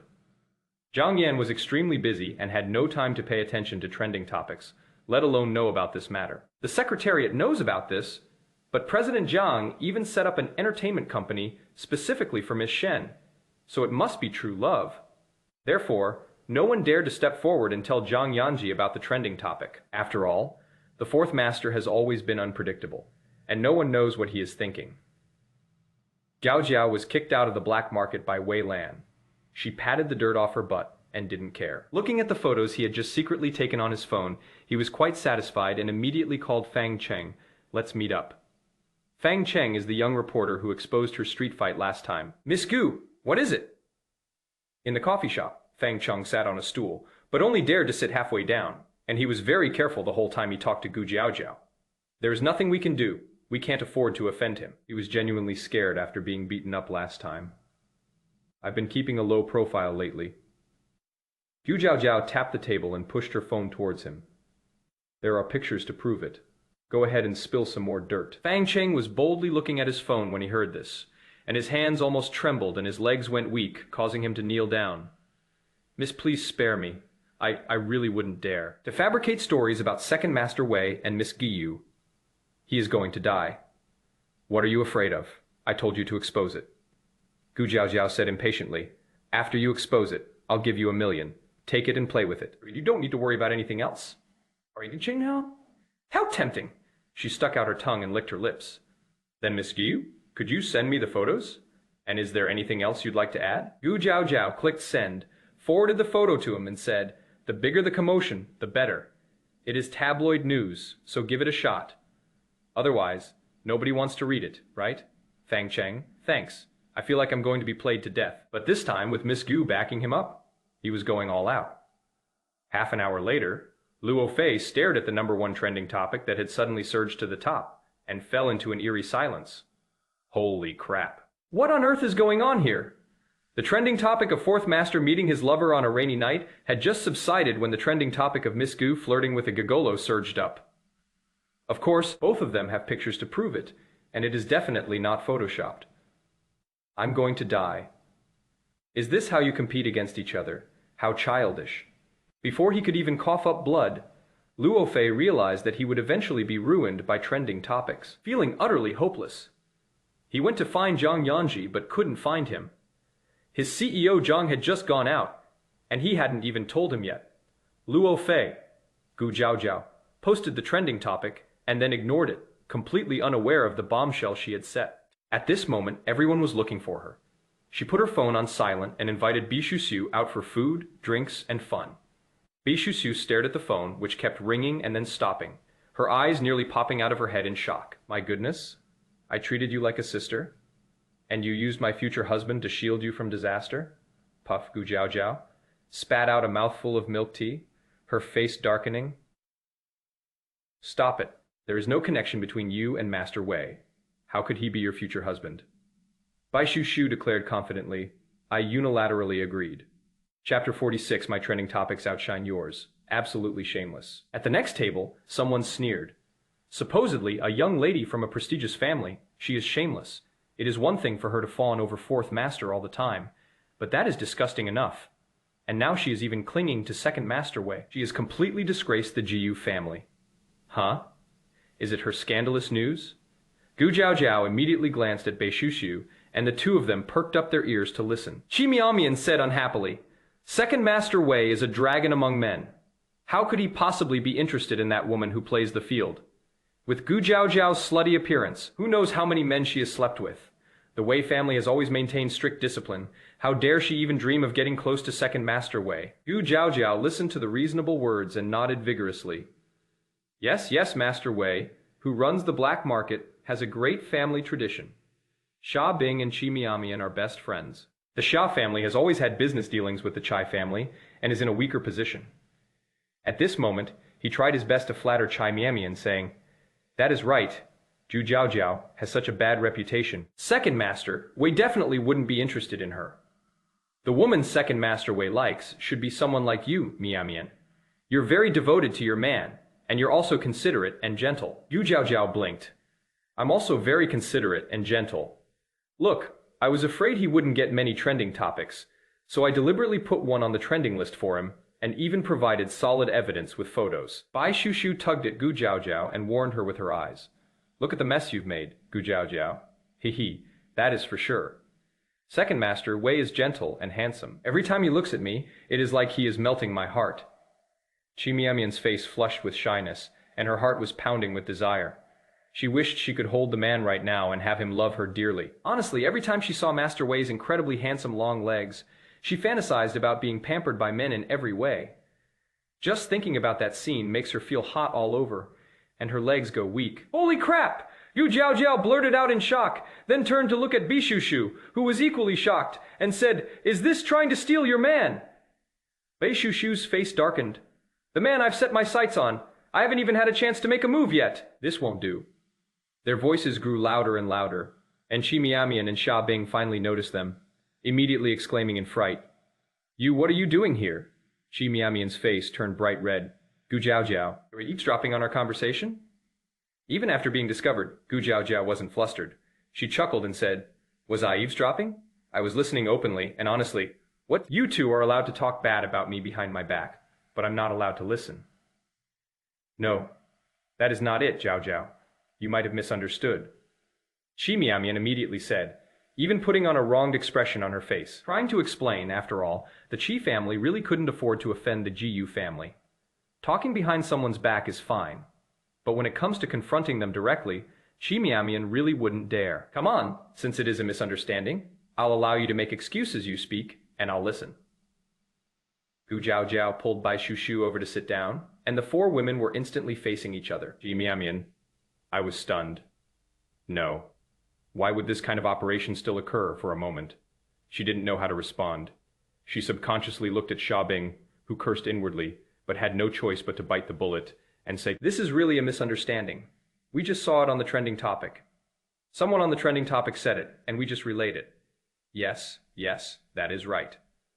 Qi Miamian quickly took out her phone, opened the trending topics, and handed it over to look. Gu Jiaojiao and Bai Shushu leaned closer. The young lady is hunting for men again, and the gentlemanly second master has been targeted. Oh, Fang Cheng's speed isn't bad either. Although this title isn't exactly attention-grabbing, it is enough. It is also possible that Fang Cheng didn't dare to be too explicit. Next, let's look at the photos and the evidence. The text then describes Miss Jiu admires second master Wei, and it is possible that a marriage between the two families is imminent. It was mediocre and nothing special. Fang Cheng had an extremely strong will to survive, but even so, it still caused a major uproar. Gu Jiaojiao scrolled down the comments section with her finger, which was now in an uproar. Is Gu Jiaojiao trying to eat shit? Is she crazy for men? Poor Master Wei. He is desperately wanting to have sex with her. Crowdfunding to save second master. I'll contribute 3 cents. Let me touch him. Why is it that you get to touch a handful for just 3 cents while I only get half a handful for $1? Holy crap. You guys upstairs are getting off topic. Isn't the main point here that we have to pin this piece of shit, Jiu Lang Lang, on second master? It is smelly and disgusting. It has been played with to death. Okay, out of 10 comments, 9.5 are cursing her, and the remaining half is drooling over Wei Lan. Yu Jiaojiao's face turned green, and she said to Bei Shushu, "Am I really that bad in reputation?" Bei Shushu was overjoyed. Guess? What nonsense. I'm not watching anymore. Although she was a little angry, and although she had asked to be trending on social media, she wasn't sick. Being criticized like this would make her angry too. Okay, see, that is how it is, Shi Miamian said, secretly taking her phone back. Gu Jiaojiao chuckled. Get lost. The two breathed a sigh of relief, quickly grabbed their phones and left, not forgetting to pay the bill. Bai Shushu was slumped on the table, and before she could even speak, her phone started buzzing again, which annoyed her to no end. Hey, Sister Jiao, what are you planning to do next? My phone's about to explode with calls. Gu Jiaojiao finished the last sip of her milk tea. Go find Wei Lan. Her phone is on silent. There is no way she'd answer the phone. She is not stupid. The two sped back to the black market. Wei Lan was about to leave when she saw Gu Jiaojiao return and nearly exploded with anger. Gu Jiaojiao, when did you take these photos? In the photo, he and Gu Jiaojiao are standing very close to each other. At first glance, the angle makes it look like they're about to kiss. The woman slightly raised her lips, and the man lowered his head. No matter how you looked at it, he seemed to be doting on her. Oh, just a random screenshot from the surveillance camera. How about it? The angle of my hat is perfect, right? Anyone can tell at a glance that we're a couple deeply in love. Zhou Jiaojiao said smugly, while Wei Lan gritted her teeth, wanting to strangle her. Bai Shushu chuckled. Sister Jiao, that is enough. Stop it. Oh dear, we should probably tone it down. Gu Jiaojiao immediately became composed, while Wei Lan sighed and rubbed his forehead.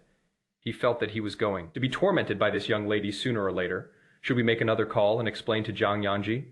Gu Jiaojiao, hands in her pockets, strolled into the black market. All right, all right. What are you dawdling about, you grown man? It is just a trending topic. I'm a woman, and I'm not afraid. So what are you afraid of? Wei Lan, ancestor. That is not how it works. You may not be afraid of death, but I am. Gu Jiaojiao ignored her and directly called out to Shen Jingbing. Where is Shen Ruoxui's brother? I want to take him away. What do you want? Wei Lan asked warily. Gu Jiaojiao stopped and tilted her head to look at him. Quite surprised. Didn't I tell you before? We're husband and wife, one entity, Wei Lan? Here she comes. She is finally here. She came with the steps of the underworld. Husband and wife as one. Are they really planning to play it this way? Numbness. Let it all end. Wei Lan clenched her fist, her face expressionless. Could you please don't? Get me into this. Chapter 47 Fourth Master is looking for a girl. Haining City has been trending on social media 3 times in one day. Everything is related to Jiu Jiaojiao.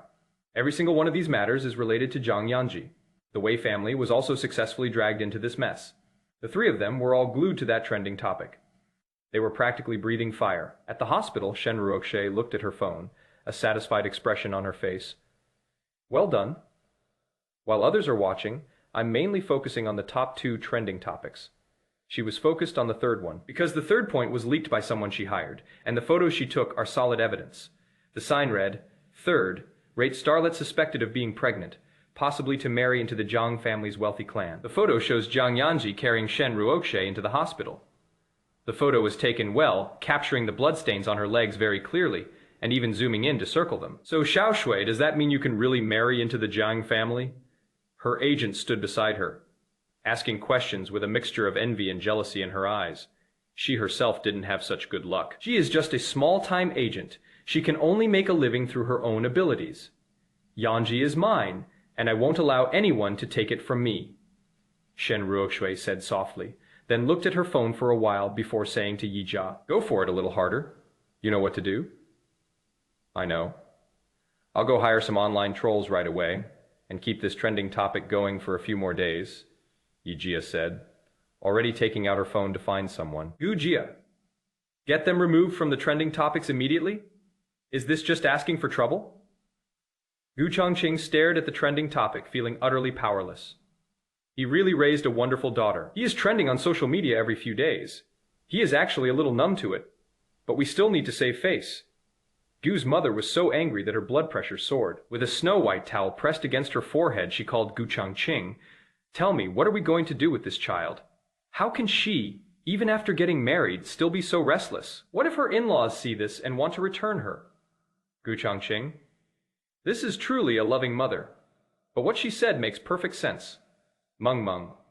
Even though your name is Meng Meng, you shouldn't have such unrealistic dreams. Returning it is out of the question. We won't allow it. A married daughter is like water spilled from a cup. He doesn't know if other families will take her back. But for his family, it is absolutely impossible. It was finally over. They've been kicked out. So there is no need to recycle them. Jiu Ma's surname is Wei, and her given name is Wei Meng Meng. Despite its gentle and fantastical name, it actually has a fiery temper. She immediately exploded. "Yu Changqing, how can you talk about your own daughter like that? What do you mean by no return?" Yu Changqing, her voice weakened slightly. "You were the one who brought up returning the goods first. I said yes, but you said no. My daughter is my precious daughter. What gives you the right to talk to her like that?" Yu Changqing moved his phone further away. His ears were practically deaf. Seriously, if a woman is unreasonable, there will never be a peaceful day at home. He immediately changed the subject. "I'll have someone remove the trending topic. Remove it immediately." Zhang family. Grandpa Zhang hadn't checked his phone yet, and didn't know about the trending topic, but Su Wanrong had. Su Wanrong said directly to Jiang Wenhei, "I've made your son leave with nothing. I can't keep this son anymore. Look at all the stupid things he has done. What is he trying to do? Meeting his lover in the rain and causing a death? Is he trying to kill me?" Su Wanrong said coldly that she was utterly disappointed in her son. They're already married. So why are they still entangled with Shen Ruoxue? Want to marry into the Jiang family. Dream on. Unless she is dead. That is impossible. "Wanrong, is it possible that you adopted this son?" Jiang Wenhei coaxed her speechlessly. "He is still your own flesh and blood. Besides, isn't Zhao Zhao also?" "Shut up, Zhao Zhao did nothing wrong. She must have been angered by your son and did this on purpose. Zhao Zhao has always been a well-behaved child. I couldn't possibly be wrong about her," Su Wanrong said emphatically, and Jiang Wenhei fell silent. "Clever. Could it be that I'm mistaken? Okay, you decide." Wei Jia. Wei Lan was summoned back, utterly devastated. "Dad, I really didn't. This is all a misunderstanding." He couldn't say it outright about Jiang Yanzhi's secret marriage to Gu Jiao, so he could only explain it this way. "Old Master Wei, what misunderstanding? Judging from this photo, you two have already kissed, haven't you? You still dare to argue with me? Let me tell you, you two are not suitable for each other. So give up on this idea as soon as possible. Although my Wei family is not as good as the Jiu family, this woman has questionable conduct, and she is not good enough for you." Grandpa Wei was very stubborn and traditional in his thinking. His daughter-in-law must be upright, have impeccable character, and come from a prestigious family in order to be worthy of entering the Wei family. "Dad, I already told you. You can't believe these trending topics," Wei Lan explained, sounding extremely tired. But old Master Wei wouldn't listen and sneered. "An explanation is just a cover up. Gu Jiao will never be allowed into my Wei family. Neither will that man surnamed Ren. What qualifications does a country bumpkin selling wine have? She has probably already been played by men, and my Wei family would never accept a piece of trash like her." "Dad." When Ren Qing was mentioned, Wei Lan's face finally darkened. "Can you please not speak so rudely? What, did I hit a nerve? I'll say it right here. Whether it is Ren Qing or Zhao Zhao, if they ever step into the Wei family, I'll kill myself on the spot. Old Master Wei threw down these words and left. Wei Lan's face turned pale, and in an instant, all the strength in her body seemed to have been drained away. Ren Qing is the girl he likes, but the old man never liked it. Wei Lan! He took a deep breath and strode away from the Wei family home. This home will only suffocate him. We spontaneously organized a get-together at a bar one night. Wei Lan, Jiang Yanzhi, and Bai Xiao were drinking together. Bai Xiao was dressed casually, but his eyes and brows revealed a hidden sharpness. Although his aura was slightly restrained, it was still clear that he was not someone to be trifled with. Wei Lan was preoccupied, had a slight headache, and didn't want to talk much. Jiang Yanzhi had been blocked by a woman, and he kept glancing at his phone every now and then. But there were no messages. Have a drink. I finally have a vacation, and you two are welcoming me like this. Bai Xiao poured a full glass of wine and raised his glass to the two of them.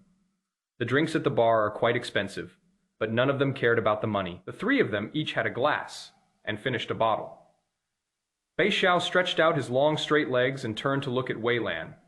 Is it just the three of us drinking? Wei Lan pursed her lips and went out to call back a few girls who were there to keep her company. The atmosphere instantly warmed up as the 6 girls entered. Wei Lan was thinking about the mess she'd made during the day and wanted to vent, so she got drunk and staggered around, hugging and embracing women on both sides, seemingly ready to completely fall into depravity. A young girl was sitting next to Bai Xiao. She looked quite young. Bai Xiao looked at her and became interested. How old are you? He does a special job and rarely has free time, but whenever he does, he always comes out to relax. When it comes to women, his bottom line is not to force them, but if needed, he wouldn't mind having sex with her. The girl seemed a little afraid of him and whispered, 20? 20? 20? Bai Xiao was a little surprised. Not going to school anymore? Normally, a 20-year old girl should still be in college at this age. My family is poor and has no money, so I came out to work to earn money for my schooling. Oh, I see. Bai Xiao spoke slowly and deliberately, staring at the girl's face under the bar lights. Her skin was delicate, and she looked pure and innocent. He tapped his fingertips. Have a drink with your brother, and I'll cover your tuition from now on. Jiang Yanzhi raised her eyelids slightly, but ignored her. A scantily clad woman approached, her perfume intoxicating. Fourth master, how about letting Yan Yan keep you company? This one is called Yan Yan, heavily made up. She exuded an air of worldliness. Jiang Yanzhi originally wanted to push it away, but then he suddenly thought of that woman, Gu Jiao Jiao. He scoffed and threw the phone aside. Since you're going to keep me company, drink. Have a drink. And fourth master will give you 10,000. Didn't you say you were ignoring him? He has people who care about him. Chapter 49. Jiang Yanzhi. My tolerance has its limits. She quickly moved even closer to Jiang Yanzhi, and very politely poured him a drink, saying, Fourth master, please have some. It is my great honor to meet you today. This was different from what was typical of women of the night, which made Jiang Yanzhi take another look. But it was only one glance. My gaze swept over her heavily made, up face, and then stopped looking at her. He didn't reach for the glass, but instead picked up his phone and casually browsed through it, still blocked. There was already a whole string of red exclamation marks. A surge of frustration welled up from the bottom of her heart. Jiang Yanzhi's gaze was gloomy, and his aura was extremely oppressive. Seeing this, Yan Yan wisely dared not go forward again. She carefully moved a little further away from the man, and waited quietly. Previously, he had kept the joy of meeting Jiang Yanzhi to himself, and dared not reveal it, at least for now. The higher a man's position, the more difficult he is to control. Sister Zhao, it is no fun drinking with just the two of us. Why don't you invite a few more people? In another private room, Bai Shu swirled her wine glass and said excitedly, They're all rich folks, and they're happier than anyone else when it comes to having fun. Fine, go ahead and find someone, Gu Jiao Jiao said, then looked down at her phone and saw that today's trending topics were gone so quickly. I don't know who withdrew TSK. That is really fast. But it didn't matter. They left quickly, and she sent messages even faster. She called Fang Cheng directly, keep sending them. Good or bad? Fang Cheng took a sip of instant noodles, immediately changed his IP address, and then posted a second piece of solid evidence. Shocking secret. Confirmed evidence of Miss Gu cheating. Puff. Gu Jiao Jiao, who was browsing the trending topics, sprayed a mouthful of wine onto her phone, and felt an urge to beat Fang Chung to death. Did she cheat on me? When did she cheat on me? But the photos that are solid evidence are so eye-catching. I don't know what Fang Chung did. But anyway, she had a hotel room with Wei Lan, the second master Wei. The two people in the room were still in the woman. On top position. It looked so real.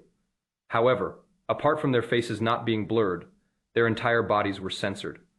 Upon seeing this, Gu Jiaojiao coughed up another mouthful of blood. Okay? This Fang Cheng knows how to attract attention and create hype. Some things are better left unsaid. In fact, it is precisely this kind of half-concealed nature that gives people the urge to uncover the truth. I'm impressed. With a flick of her finger, she refreshed the page and scrolled down. In a short time, the comments section had already amassed over 1,000 posts. And, to her utter dismay, the news immediately went viral, topping the trending searches. Holy crap, you! When did you sleep with my second master? Bai Shu also saw this trending topic and immediately raised her arm and asked in a throat-locking manner. Gu Jiaojiao coughed violently and slapped her away forcefully. Stop, stop, stop. Look carefully before you speak. Okay, this is just a Photoshop job. Bai Shu looked at her suspiciously. Are you sure? Sure, that is more like it. Bai Shu was overjoyed. However, if you really have your eye on second master, it is not impossible for me after all. Best friends are true love, and men will only affect our relationship. Well said. Don't say that again. I'm going to the restroom. You can continue finding people to come and play. Gu Jiaojiao got up and left. The bar was crowded with all sorts of people, but very few didn't recognize this nightclub queen. Miss Gu's name is known to almost everyone in Haining City, right? Gu Jiaojiao kept her eyes straight ahead as she passed a private room in the corridor, and noticed that the door was not closed properly. She glanced at it from the side and then stopped. Very well, what exactly is that thing growing on the man's thigh? Chapter 50, A Filthy Man. Throw him away. Fourth Master. Suddenly, a shout came from behind, and Bai Shu stared blankly at it. For a moment, she didn't know whether to run or stay. She just happened to stumble upon this scene. Will Fourth Master, in a fit of rage, kill her to silence her? A thought flashed through her mind. But Bai Shu still resolutely stayed, blocking Gu Jiaojiao's way, and said nervously, Fourth Master, the thing is actually like this. Jiao, she just drank some alcohol. She might not be thinking clearly. She didn't hit you on purpose, she just accidentally. I know. Jiang Yanzhi traced a circle with the tip of her tongue against the inside of her cheek. She could feel the strength of her hand. It was indeed quite strong. It wasn't an intentional hit, but a deliberate one. His gaze fell heavily, as if the darkness of night had descended instantly, as if it would return in the next second. Gu Jiaojiao didn't care. She reached out and pulled away Gu Jiaojiao, who was protecting her, and looked up at him. Who are you trying to scare by putting on this murderous act? I'm the one who hit you, and I'm the one who cheated on you. You don't need to bully Shushu like this. She doesn't know anything. Bai Shu got anxious and kept tugging at her sleeve. My goodness. Can you please shut up? Can't you see? Fourth Master is about to kill someone? But Gu Jiaojiao will definitely not hold back. The man's face, where he had been slapped, already showed faint finger marks. She had never hit him this hard during their usual arguments. This was the first time. She also hoped that this would be the last time. Jiang Yanzhi, let's end things here between us. Gu Jiaojiao was exhausted. Looking at the man in front of her, she had been wasting her life on him since she was a teenager. But in the end, besides the title of a secretly married Mrs. Jiang, what else did she get? She married him and became his Mrs. Jiang. His first time with her was actually achieved through her deliberate scheming and provocation. Even after becoming his wife, he still insisted on being affectionate with his first love. And she couldn't even get angry. On what grounds? Just because I like you. Are you going to ignore me and bully me like this? I'm really sorry, but I can't take it anymore. Jiao. Bai Shu exclaimed in surprise, quickly glancing at the man with a grim expression, then hurriedly pulled Jiao aside, saying, Don't be impulsive. Divorce is no joke. You and Fourth Master have worked so hard to get to where you are today. Gu Jiao interrupted.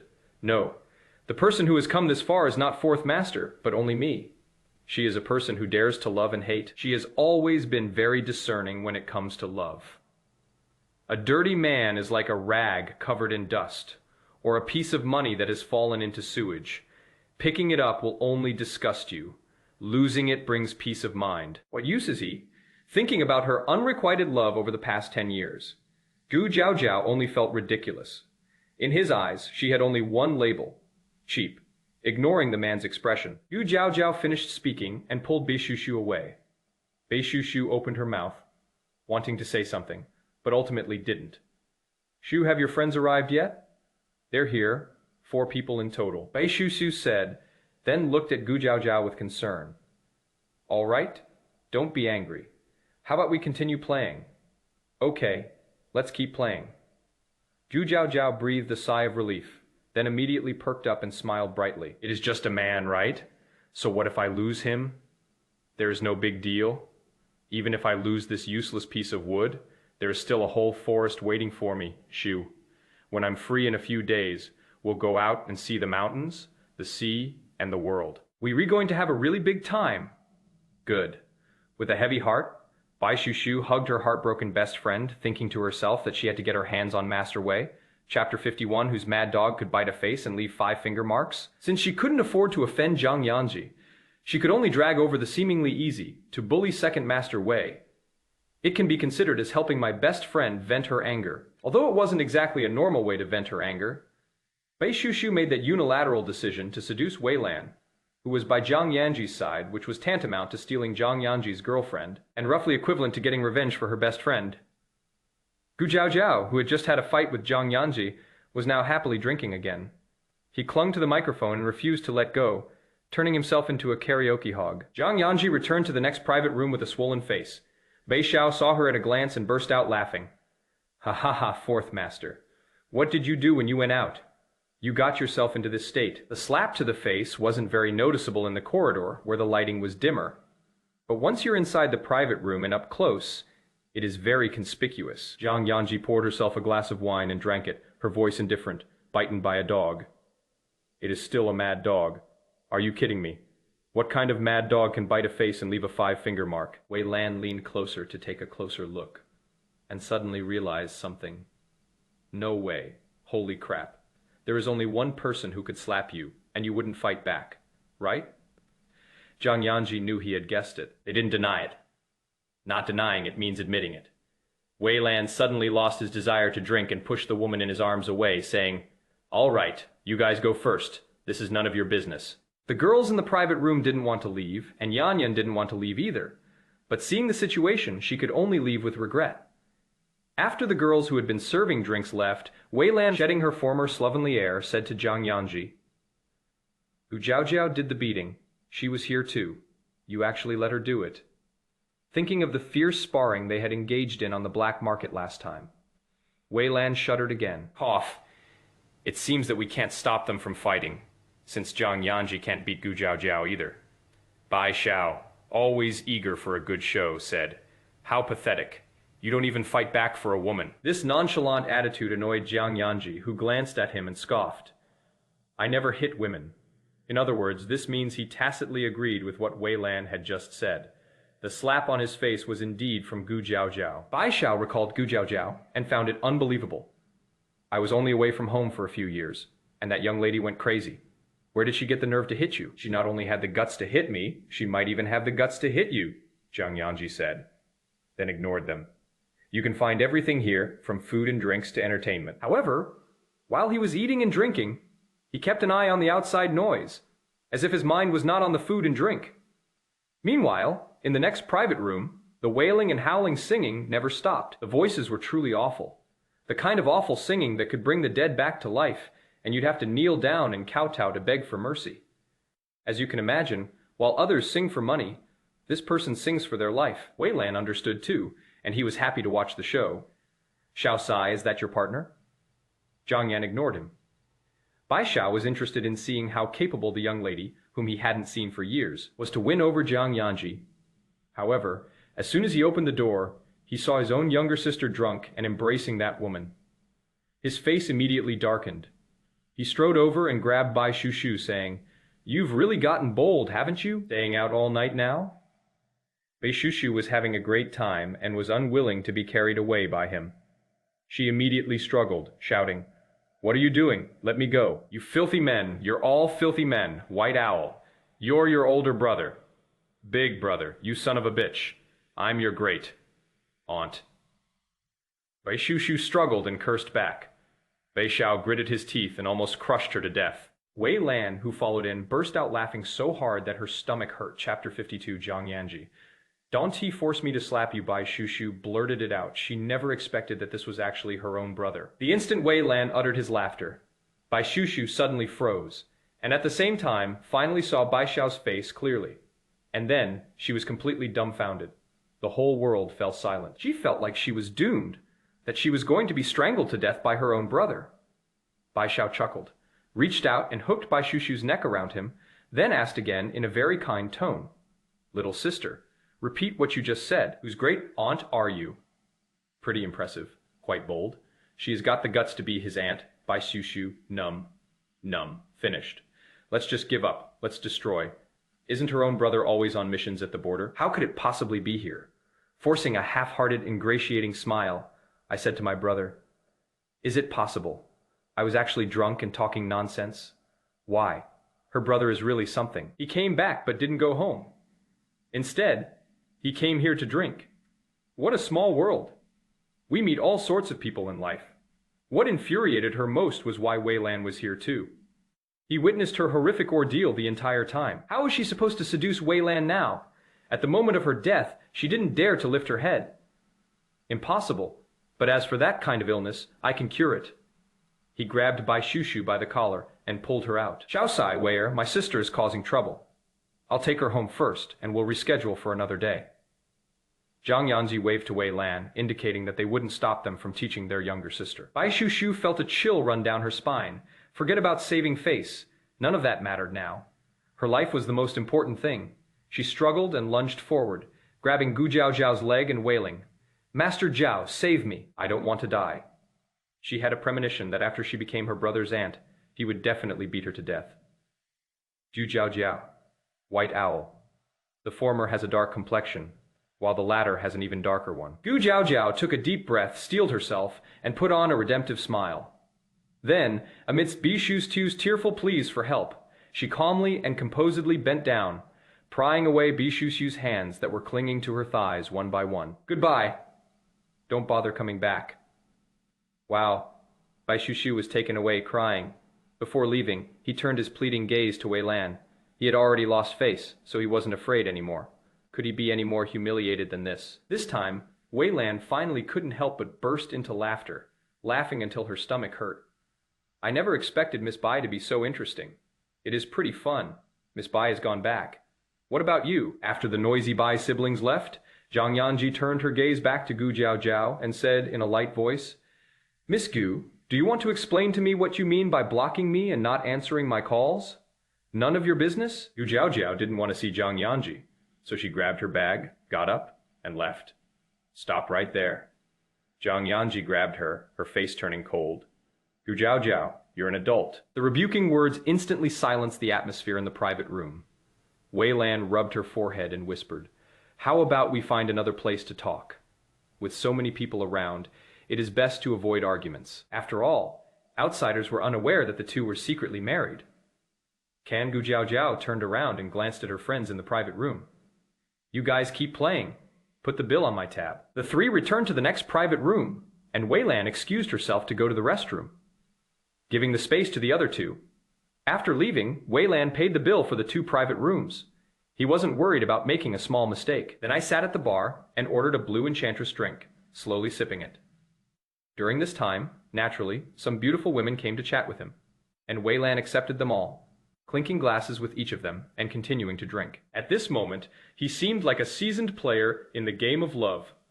Loving, but not biased. And this is the most heartless kind of man in the world. He has no heart. There was no love involved. Inside the private room, Jiang Yanzhi couldn't understand why such a woman existed in the world.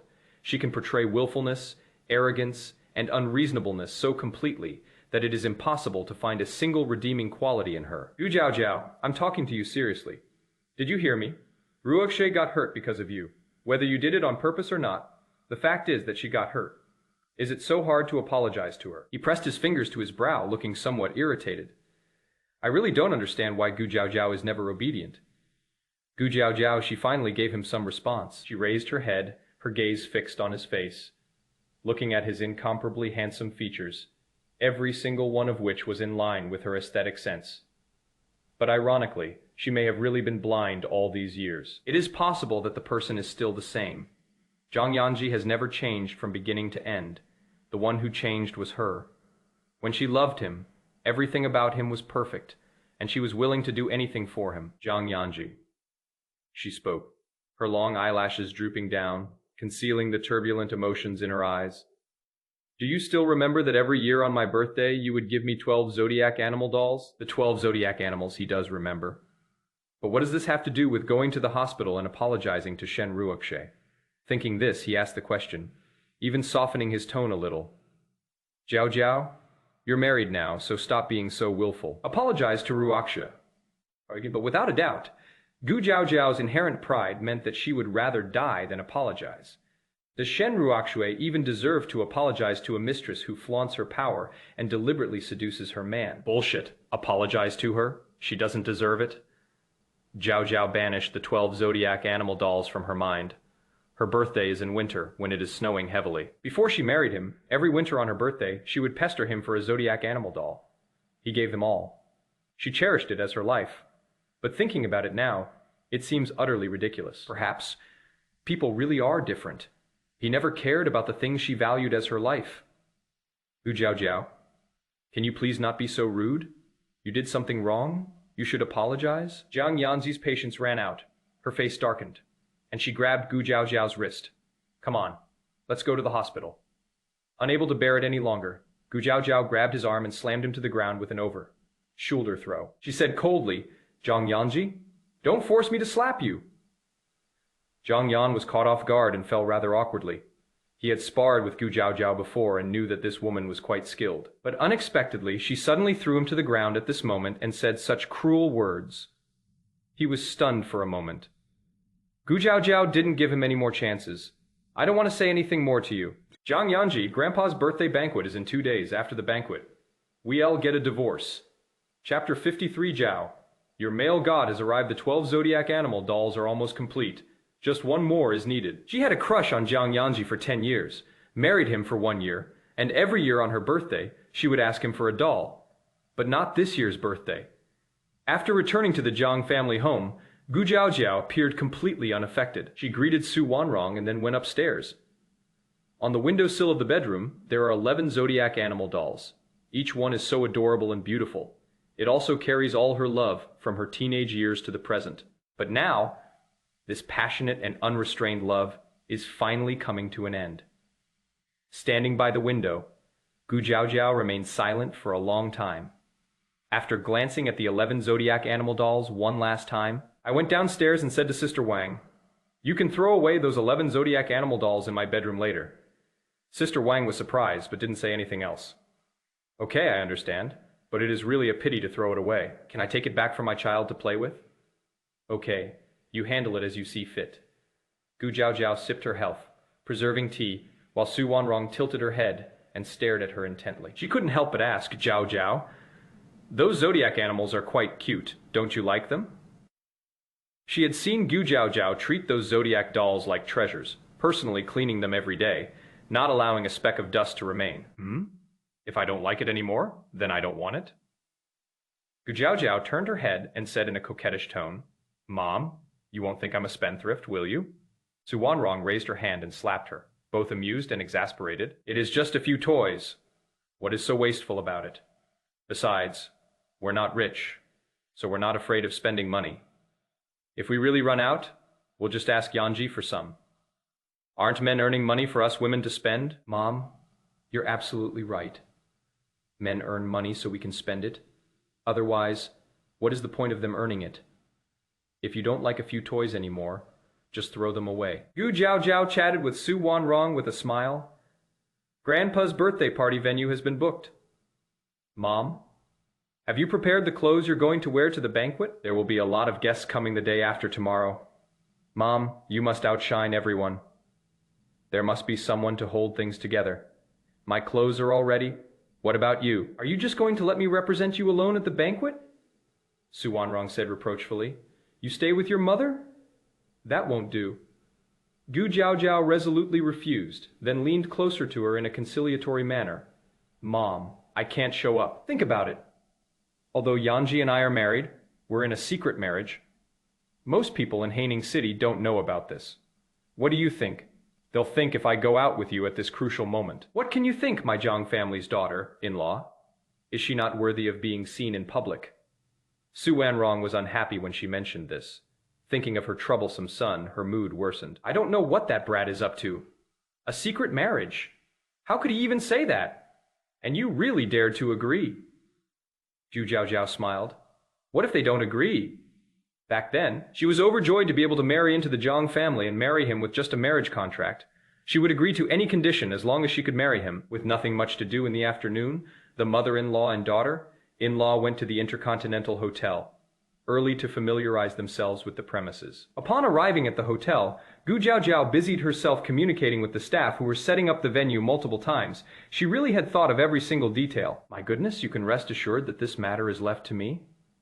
Why did you come in person?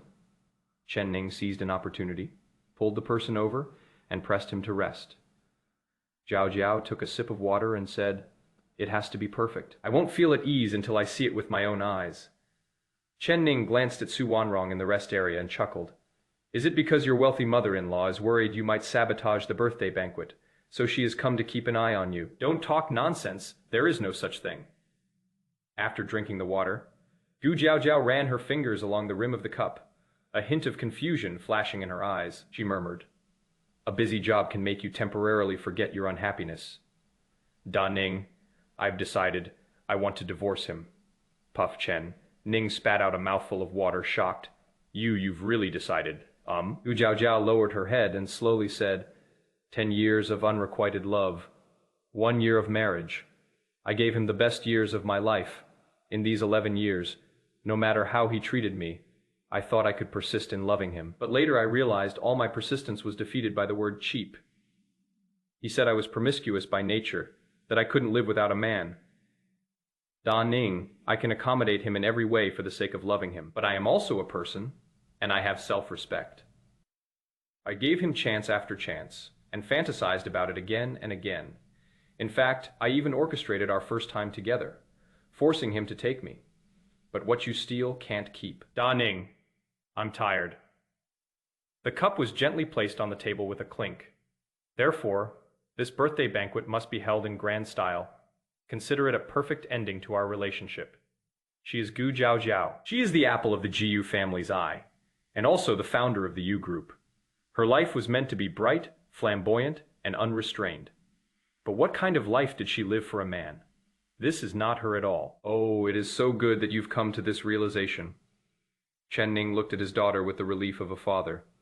You should have thought of this a long time ago. Look at all the mess you've made for a man who doesn't love you. 3-legged toads are hard to find, but 2-legged men are everywhere. Tell me, what kind of man are you looking for? I'll put on a talent show for you. Ha! I'll slap you if you keep talking nonsense! Gu Jiaojiao snapped out of her reverie, a smile playing on her lips as if she had instantly let go of all those unpleasant thoughts. She said to Chen Ning, Continue with the acquisition of Jiang's group. Divorce is divorce, and career is career. The Yu group has never directly competed with the Jiang family all these years, mainly because she is soft-hearted, but that won't happen again. We should consider any project that the Jiang family is going to handle. Gu Jiaojiao gave the order, and Chen Ning received it. Jiaojiao, who is this? Su Wanrong sensed something was off, and seeing the two chatting for so long, she came over to ask. Her gaze swept over Chen Ning. Finding the man somewhat familiar, Gu Jiaojiao introduced them. Mom, this is Mr. Chen Ning, the president of Yu Group. Mr. Chen, this is Ms. Su Wanrong, Mrs. Jiang of Jiang Group. Such an introduction was a bit strange. Su Wanrong didn't have time to think about it and looked at Chen Ning with a shocked expression. Mr. Chen is really young and promising. The president of Yu Group rarely shows his face. I really didn't recognize him just now. I'm sorry. Chen Ning shook hands with Su Wanrong, but the handshake was brief. He then glanced at Gu Jiaojiao meaningfully and said, Mrs. Jiang, you're too kind. Miss Gu and I are also friends. We hit it off immediately and chatted for a bit. It is like we've known each other forever. Gu Jiaojiao withdrew her lips, refusing to chatter with him. Mom. Wait for me a little longer. I need to discuss the details of the banquet with Mr. Chen. Okay, sure. Su Wanrong came back to her senses and subconsciously thought, why would the president of U Group personally come to the hotel to oversee this setup? Something just feels off. Mrs. Jiang still likes you quite a bit. After Su Wanrong left, Chen Ning said with a smile, and Gu Jiaojiao hummed in agreement, but her son doesn't like me. Chen Ning coughed, looked up, and immediately smiled. Jiao, your male god is here. Chapter 54. Don T, get your hands dirty. The mere mention of male god made Gu Jiaojiao's eyes twitch. But she still subconsciously turned around, and when she saw the scene in front of her, her gaze instantly darkened. What is wrong, Jiao Jiao? Upon seeing this, Su Wanrong immediately stopped and turned around to look. What she saw almost made her die of anger. However, their basic manners remain. This is a hotel. This is the banquet hall. Su Wanrong was holding her breath. Her vision was blurring. Seeing this, Gu Jiaojiao quickly reached out to support Su Wanrong and fed her a piece of candy. Mom, you can't lose your composure in public. Calm down. Su Wanrong, I really wanted to yell. The candy that Gu Jiaojiao gave her was really sweet. Su Wanrong immediately bit into the candy and felt that her symptoms of blurred vision had improved. Not wanting to look at her troublesome son, she turned to Gu Jiaojiao and said, Jiao Jiao, you have to believe in your mother. I've always been on your side, don't worry. I'll make sure that Brat gives you an explanation for what happened today. Gu Jiaojiao glanced at Chen Ning, who was watching the show. Chen Ning coughed, touched his nose, and temporarily left the scene. TSK. He didn't want to get involved in the big boss's messy affairs. Mom, it is okay. I'm used to it. Gu Jiaojiao said with a smile, looking extremely happy and completely unaffected. When Jiang Yanzhi entered the room and saw that both the mother-in-law and daughter-in-law were present, she immediately frowned and looked directly at Gu Jiaojiao with displeasure. Why are you here? Did you check my whereabouts? Puff Chen Ning laughed again, then coughed twice and said apologetically, Sorry, I really didn't mean to hear. Believe me, I'm just a nobody. A nobody, you can completely ignore me. Lol, is the dignified fourth Master Jiang really going to lower his intelligence for the sake of a naive young woman checking your whereabouts? Gu Jiaojiao was also shocked. She looked at the man, her eyes flickering. To be honest, if you had been as stupid as you are now, I definitely wouldn't have fallen for you. Su Wanrong couldn't take it anymore. With a stern face, he said, Jiang Yanzhi, you really dare to say anything for a woman of questionable character. This place was requested by Jiao Jiao and me, and we really can't be bothered to investigate your whereabouts. His gaze swept over Jiang Yanzhi and the woman he was supporting. Shen Ruoxi looked severely injured, with the redness from crying still lingering in the corners of her eyes, making her appear pitiful and even more delicate. But she felt that Su Wanrong's gaze was like a knife from beginning to end, wishing she could tear her apart. Shen Ruoxi didn't understand why. 4 years ago, Su Wanrong didn't like her, and 4 years later, Su Wanrong still doesn't like her. What did she do wrong to make Su Wanrong target her like this? Thinking this, Shen Ruoxi pretended to be seriously injured and in pain even more, pressing down with her entire body weight. In front of Su Wanrong, she called out in a soft, sweet voice, Brother Yanzhi, I'm a little tired. Can you help me sit down over there? Good. Jiang Yanzhi's gaze swept over Gu Jiaojiao, who had a half smile, her expression turning cold and her heart filled with irritation. What does she mean by that? Are you laughing at him? Brother Yan, I'm thirsty. Even after sitting down, Shen Ruoxi didn't stop talking. She continued to look at Jiang Yanzhi and whispered, Brother Yanzhi, could you pour me a glass of water? Jiang Yanzhi pursed her lips, turned around and went to pour water again. Shen Ruoxi lowered her head, a smug look in her eyes. See? You all don't like me. So what? Brother Yan poured me water in front of you all. Shen Ruoxi, you? Su Wanrong was so angry that she wanted to pounce on her and tear her face off. But Gu Jiaojiao stopped her, saying, Mom, you are a piece of dog poop. Don T, dirty your hands. Chapter 55. What is the use of a foolish son who can keep his wife? You are right. Su Wanrong calmed down, her expression changed instantly, and she affectionately pulled Jiao Jiao to sit down to the side, saying, Jiao Jiao, don't worry. You will always be your mother's dearest daughter-in-law. and no one in this world can replace you. Chen Ning watched the show with wide eyes. Tesk. The boss may not have great taste in men, but she has a very good eye for choosing mothers. In-law. Gu Jiaojiao was both amused and exasperated. She said helplessly, Mom, your blood pressure is likely to rise when you get excited. Calm down. I know. Su Wanrong sat happily with Gu Jiaojiao, chatting and laughing, in a good mood, completely ignoring her own son and the delicate, fragile white moonlight beside him.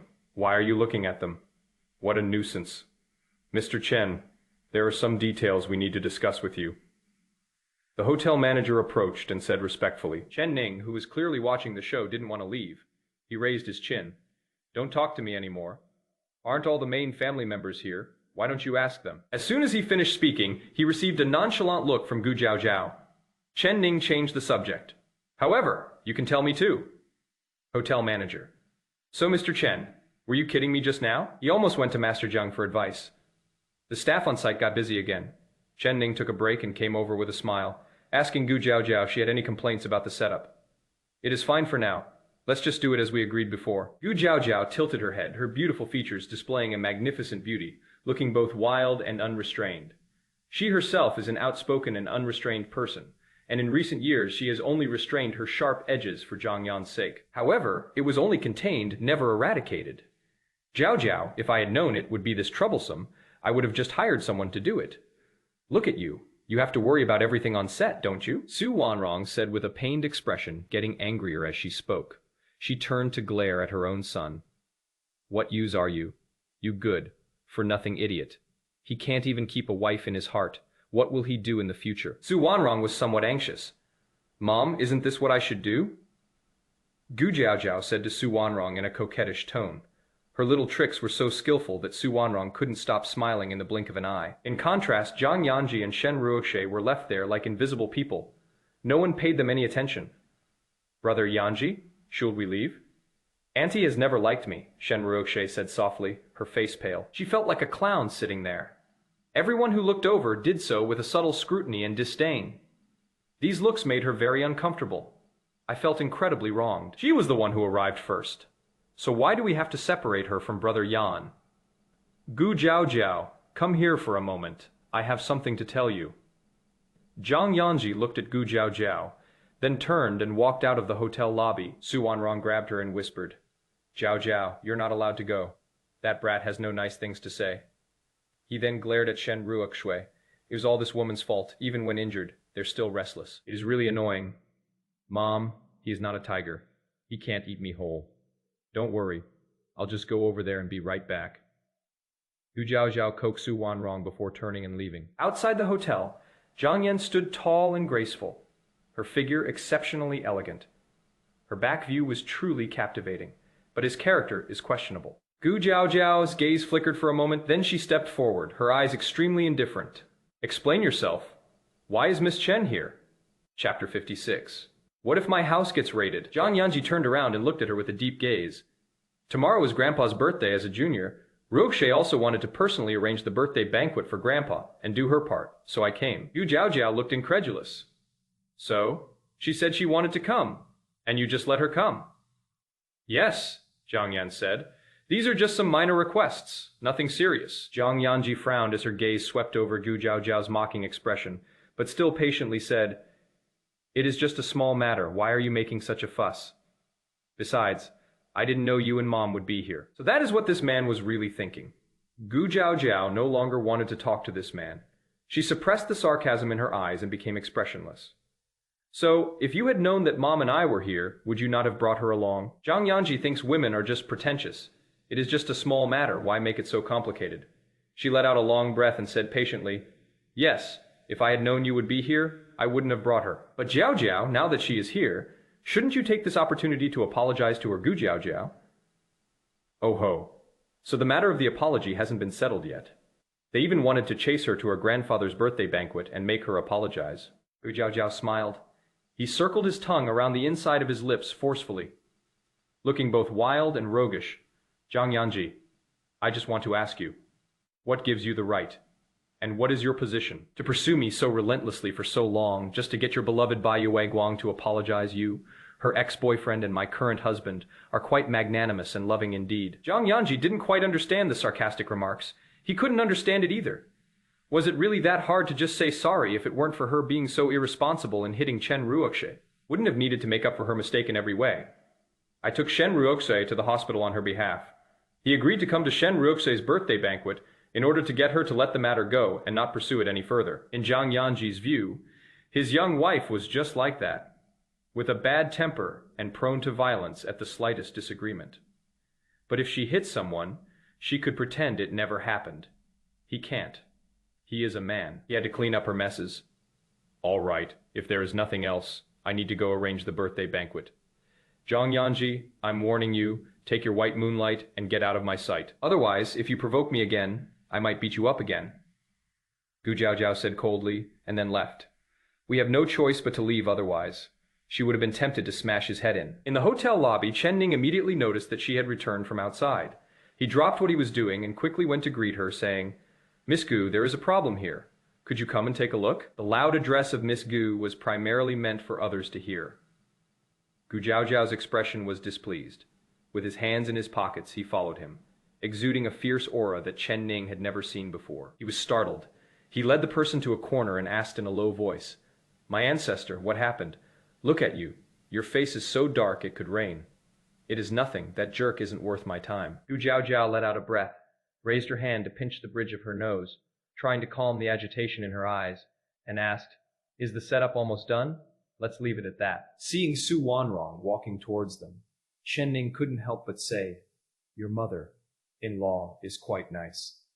He then changed the subject and said loudly, Then let's leave it at that. I hope this collaboration will satisfy Miss Gu. Su Wanrong stopped and glanced warily at Chen Ning, feeling something was off. Mr. Chen, did you know our Jiao Jiao before? Oops, that brat isn't paying attention. What if they raid our house, Chapter 57, Mr. Chen is no good. Sigh, how is he supposed to say that? Of course he knows her. She is his family's ancestor. How could he not know her? But thinking of his boss's consistently low key personality, Chen Ning smiled and said, I had the pleasure of chatting with Miss Gu from Haining City a few times before, and I really admire her personality. Very good. These words only made Su Wanrong more restless. Her eyes grew increasingly wary, and she quickly pulled her wonderful daughter-in-law aside, shielding her behind her, and said to Chen Ning, Well, that is good. My Jiao Jiao is such a wonderful girl. Of course, she is already married. But someone as outstanding as Mr. Chen must have no shortage of girlfriends. Chen Ning, I wanted to laugh, but I held it in. What an amazing old lady. She speaks in such an interesting way. He coughed and said slowly, Well, no, I'm single. But when did Miss Gu get married? I haven't heard anything about it. More importantly, who did Miss Gu marry? He pretended to know nothing, but his eyes were brimming with laughter. Yu Jiaojiao instinctively wanted to kick him, but she held back and decisively said, I'm married into the Jiang family, Jiang Yanzhi. If there is an opportunity, President Chen can also get to know Fourth Master Jiang. Let's stop here. Otherwise, she really would have kicked it. Oh, I see. That is good. Seeing that his ancestor was about to turn dark, Chen Ning said a few more polite words and left immediately. Su Wanrong had been on edge the whole time, and she was still tense, racking her brains to say bad things about Chen Ning. Jiao Jiao, if you're just nodding acquaintances, you should try to stay away. I always feel that there is something wrong with President Chen. He is young and promising, and not bad looking either. So why doesn't he have a girlfriend? He must be impotent. Puff. Gu Jiaojiao burst out laughing. She stared at her own mother-in-law in disbelief, her mind filled with the word no way. Aha, this is her own mother-in-law. Her own mother-in-law is so fierce, she dares to say anything outrageous. With a dark expression, she said, Mom, well, we don't interfere in Mr. Chen's private affairs, but right now, this hotel belongs to the U Group. And I've met Mr. Chen a few times, haven't I? I'm just saying a few words. Su Wanrong was slightly relieved. It is all right. It is all right. As long as her son's house isn't raided, that would be the best outcome. Chen Ning leaned to one side, watching the show with great enjoyment. It was truly unexpected that the big boss had such a gentle side. Very nice. I just don't know when I can give him this kind of tenderness. President Chen, I heard you are the president of U Group. It is an honor to meet you. I am Shen Ruoxue, and also a friend of fourth Master Jiang. Shen Ruoxie slipped past the gap, panting heavily with every step, looking delicate and frail. This kind of appearance is most likely to arouse a man's protective instincts. She firmly believed that with her charm, even ordinary men couldn't resist her. As for why she sought out Chen Ning, it is mainly because she overheard Chen Ning's conversation with Su Wanrong. Her eyes lit up. If she could win over Chen Ning, she could really give up on Jiang Yanzhi. After all, Chen Ning's status is no less than Jiang Yanzhi's Shen Ruoxie. Chen Ning sized her up and down, then scoffed. The Shen family of Haining City doesn't even seem to be one of the lowest ranking families, Shen Ruoxie. If I'm not blind, you just came in with the fourth master of the Jiang family. So why are you deliberately coming to talk to me now? What is the meaning of this? Your sugar daddy doesn't want you anymore, and you're turning around and looking for me as your next client, and you call it an honor. You really don't deserve it. Chapter 58, since no one bullied you, why are you crying? Shen Ruoxie's face turned bright red in an instant. She really didn't expect Chen Ning to be so disrespectful to her, and for a moment she was at a loss. But she still thought about trying to establish a relationship. After all, the president of U Group is a single man who doesn't even have a girlfriend on the surface, which is incredibly tempting. But Chen Ning had already seen through her thoughts. Shen Ruoxie, put away your filthy ideas. Otherwise, I'm not as chivalrous as fourth Master Jing. Believe me or not. I'll throw you into a pile of beggars and make sure you can never get back up. A sharp glint flashed in Chen Ning's eyes, followed by a cold laugh. Jiang Yanzhi must be blind to like a woman like that. Mr. Chen, I'm sorry. I didn't mean anything by it. I just wanted to get to know you. After all, you know Brother Yanzhi too. Shen Ruoxie was almost overwhelmed and tried her best to find a reason for herself. Chen Ning looked at the woman with amusement. She really has a thick skin, Ruoxie. Jiang Yanzhi walked in from outside the hotel. Shen Ruoxie immediately looked up, her eyes reddening instantly, and said in a choked voice, Brother Yanzhi, have I caused you trouble? Aunt Su and Miss Gu don't like me. Very good. Knowing full well that Gu Jiaojiao is already married, he still keeps referring to her as Miss Gu. That is really a blatant bitch. Chen Ning didn't want to listen anymore. If he listened any longer, he was afraid he would lose control and punch someone. Excuse me, fourth master, I still need to arrange the birthday banquet. If you and Miss Shen have something to say, please go to the rest area. Chen Ning said and left decisively. Jiang Yanzhi's gaze was indifferent. Seeing that her words hadn't elicited a reaction from the man, Shen Ruoxie felt uneasy. She bit her lip and continued, Brother Yanzhi, you and President Chen. Jiang Yanzhi interrupted her. Did he bully you? The sudden question caught Shen Ruoxie off guard. She exclaimed, No, Mr. Chen is a gentleman. How could he possibly bully me? Jiang Yanzhi looked up and examined her closely, especially noticing the redness in her eyes. Since no one bullied you, why are you crying? This attitude seems a bit off. Was he getting impatient? Shen Ruoxie was stunned and panicked a little. Brother Yanzhi? That is not what I meant. I was feeling a little uncomfortable just now, and it hurt so much that I wanted to cry. She spoke with a wronged expression, tears welling in her eyes, seemingly about to fall, looking truly delicate and pitiful. Jiang Yanzhi's mind was filled with Gu Jiaojiao's fierce determination to sever ties with her. His gaze darkened. Yes, go to the hospital if you're not feeling well, but I haven't helped Grandpa set up the birthday banquet yet, Shen Ruoxie said softly. Her purpose for coming today was not yet achieved. Tomorrow is the Jiang family patriarch's birthday banquet, and she has to make an appearance. What is wrong with being a third-rate celebrity? As long as Brother Yanzhi likes her, she can still marry into a wealthy family. Then just put any green plant here. It doesn't have to be big, just that one. Jiang Yanzhi casually pointed to a small potted plant, asking Shen Ruoxie to express her filial piety. Gu Jiaojiao witnessed this scene. She smiled and touched the inside of her lips with the tip of her tongue. Mom, the setup is almost done. Let's go back. Taking Su Wanrong's hand, Jiang Yanzhi turned to leave, but she strode over, grabbed his arm, and frowned, saying, Gu Jiaojiao, didn't you hear what I just said to you? About apologizing? Chapter 59, Cheers to the Breakup, Gu Jiaojiao. Looking at his falling hand, I didn't want to say anything anymore. Fourth Master, are you really unable to understand human language?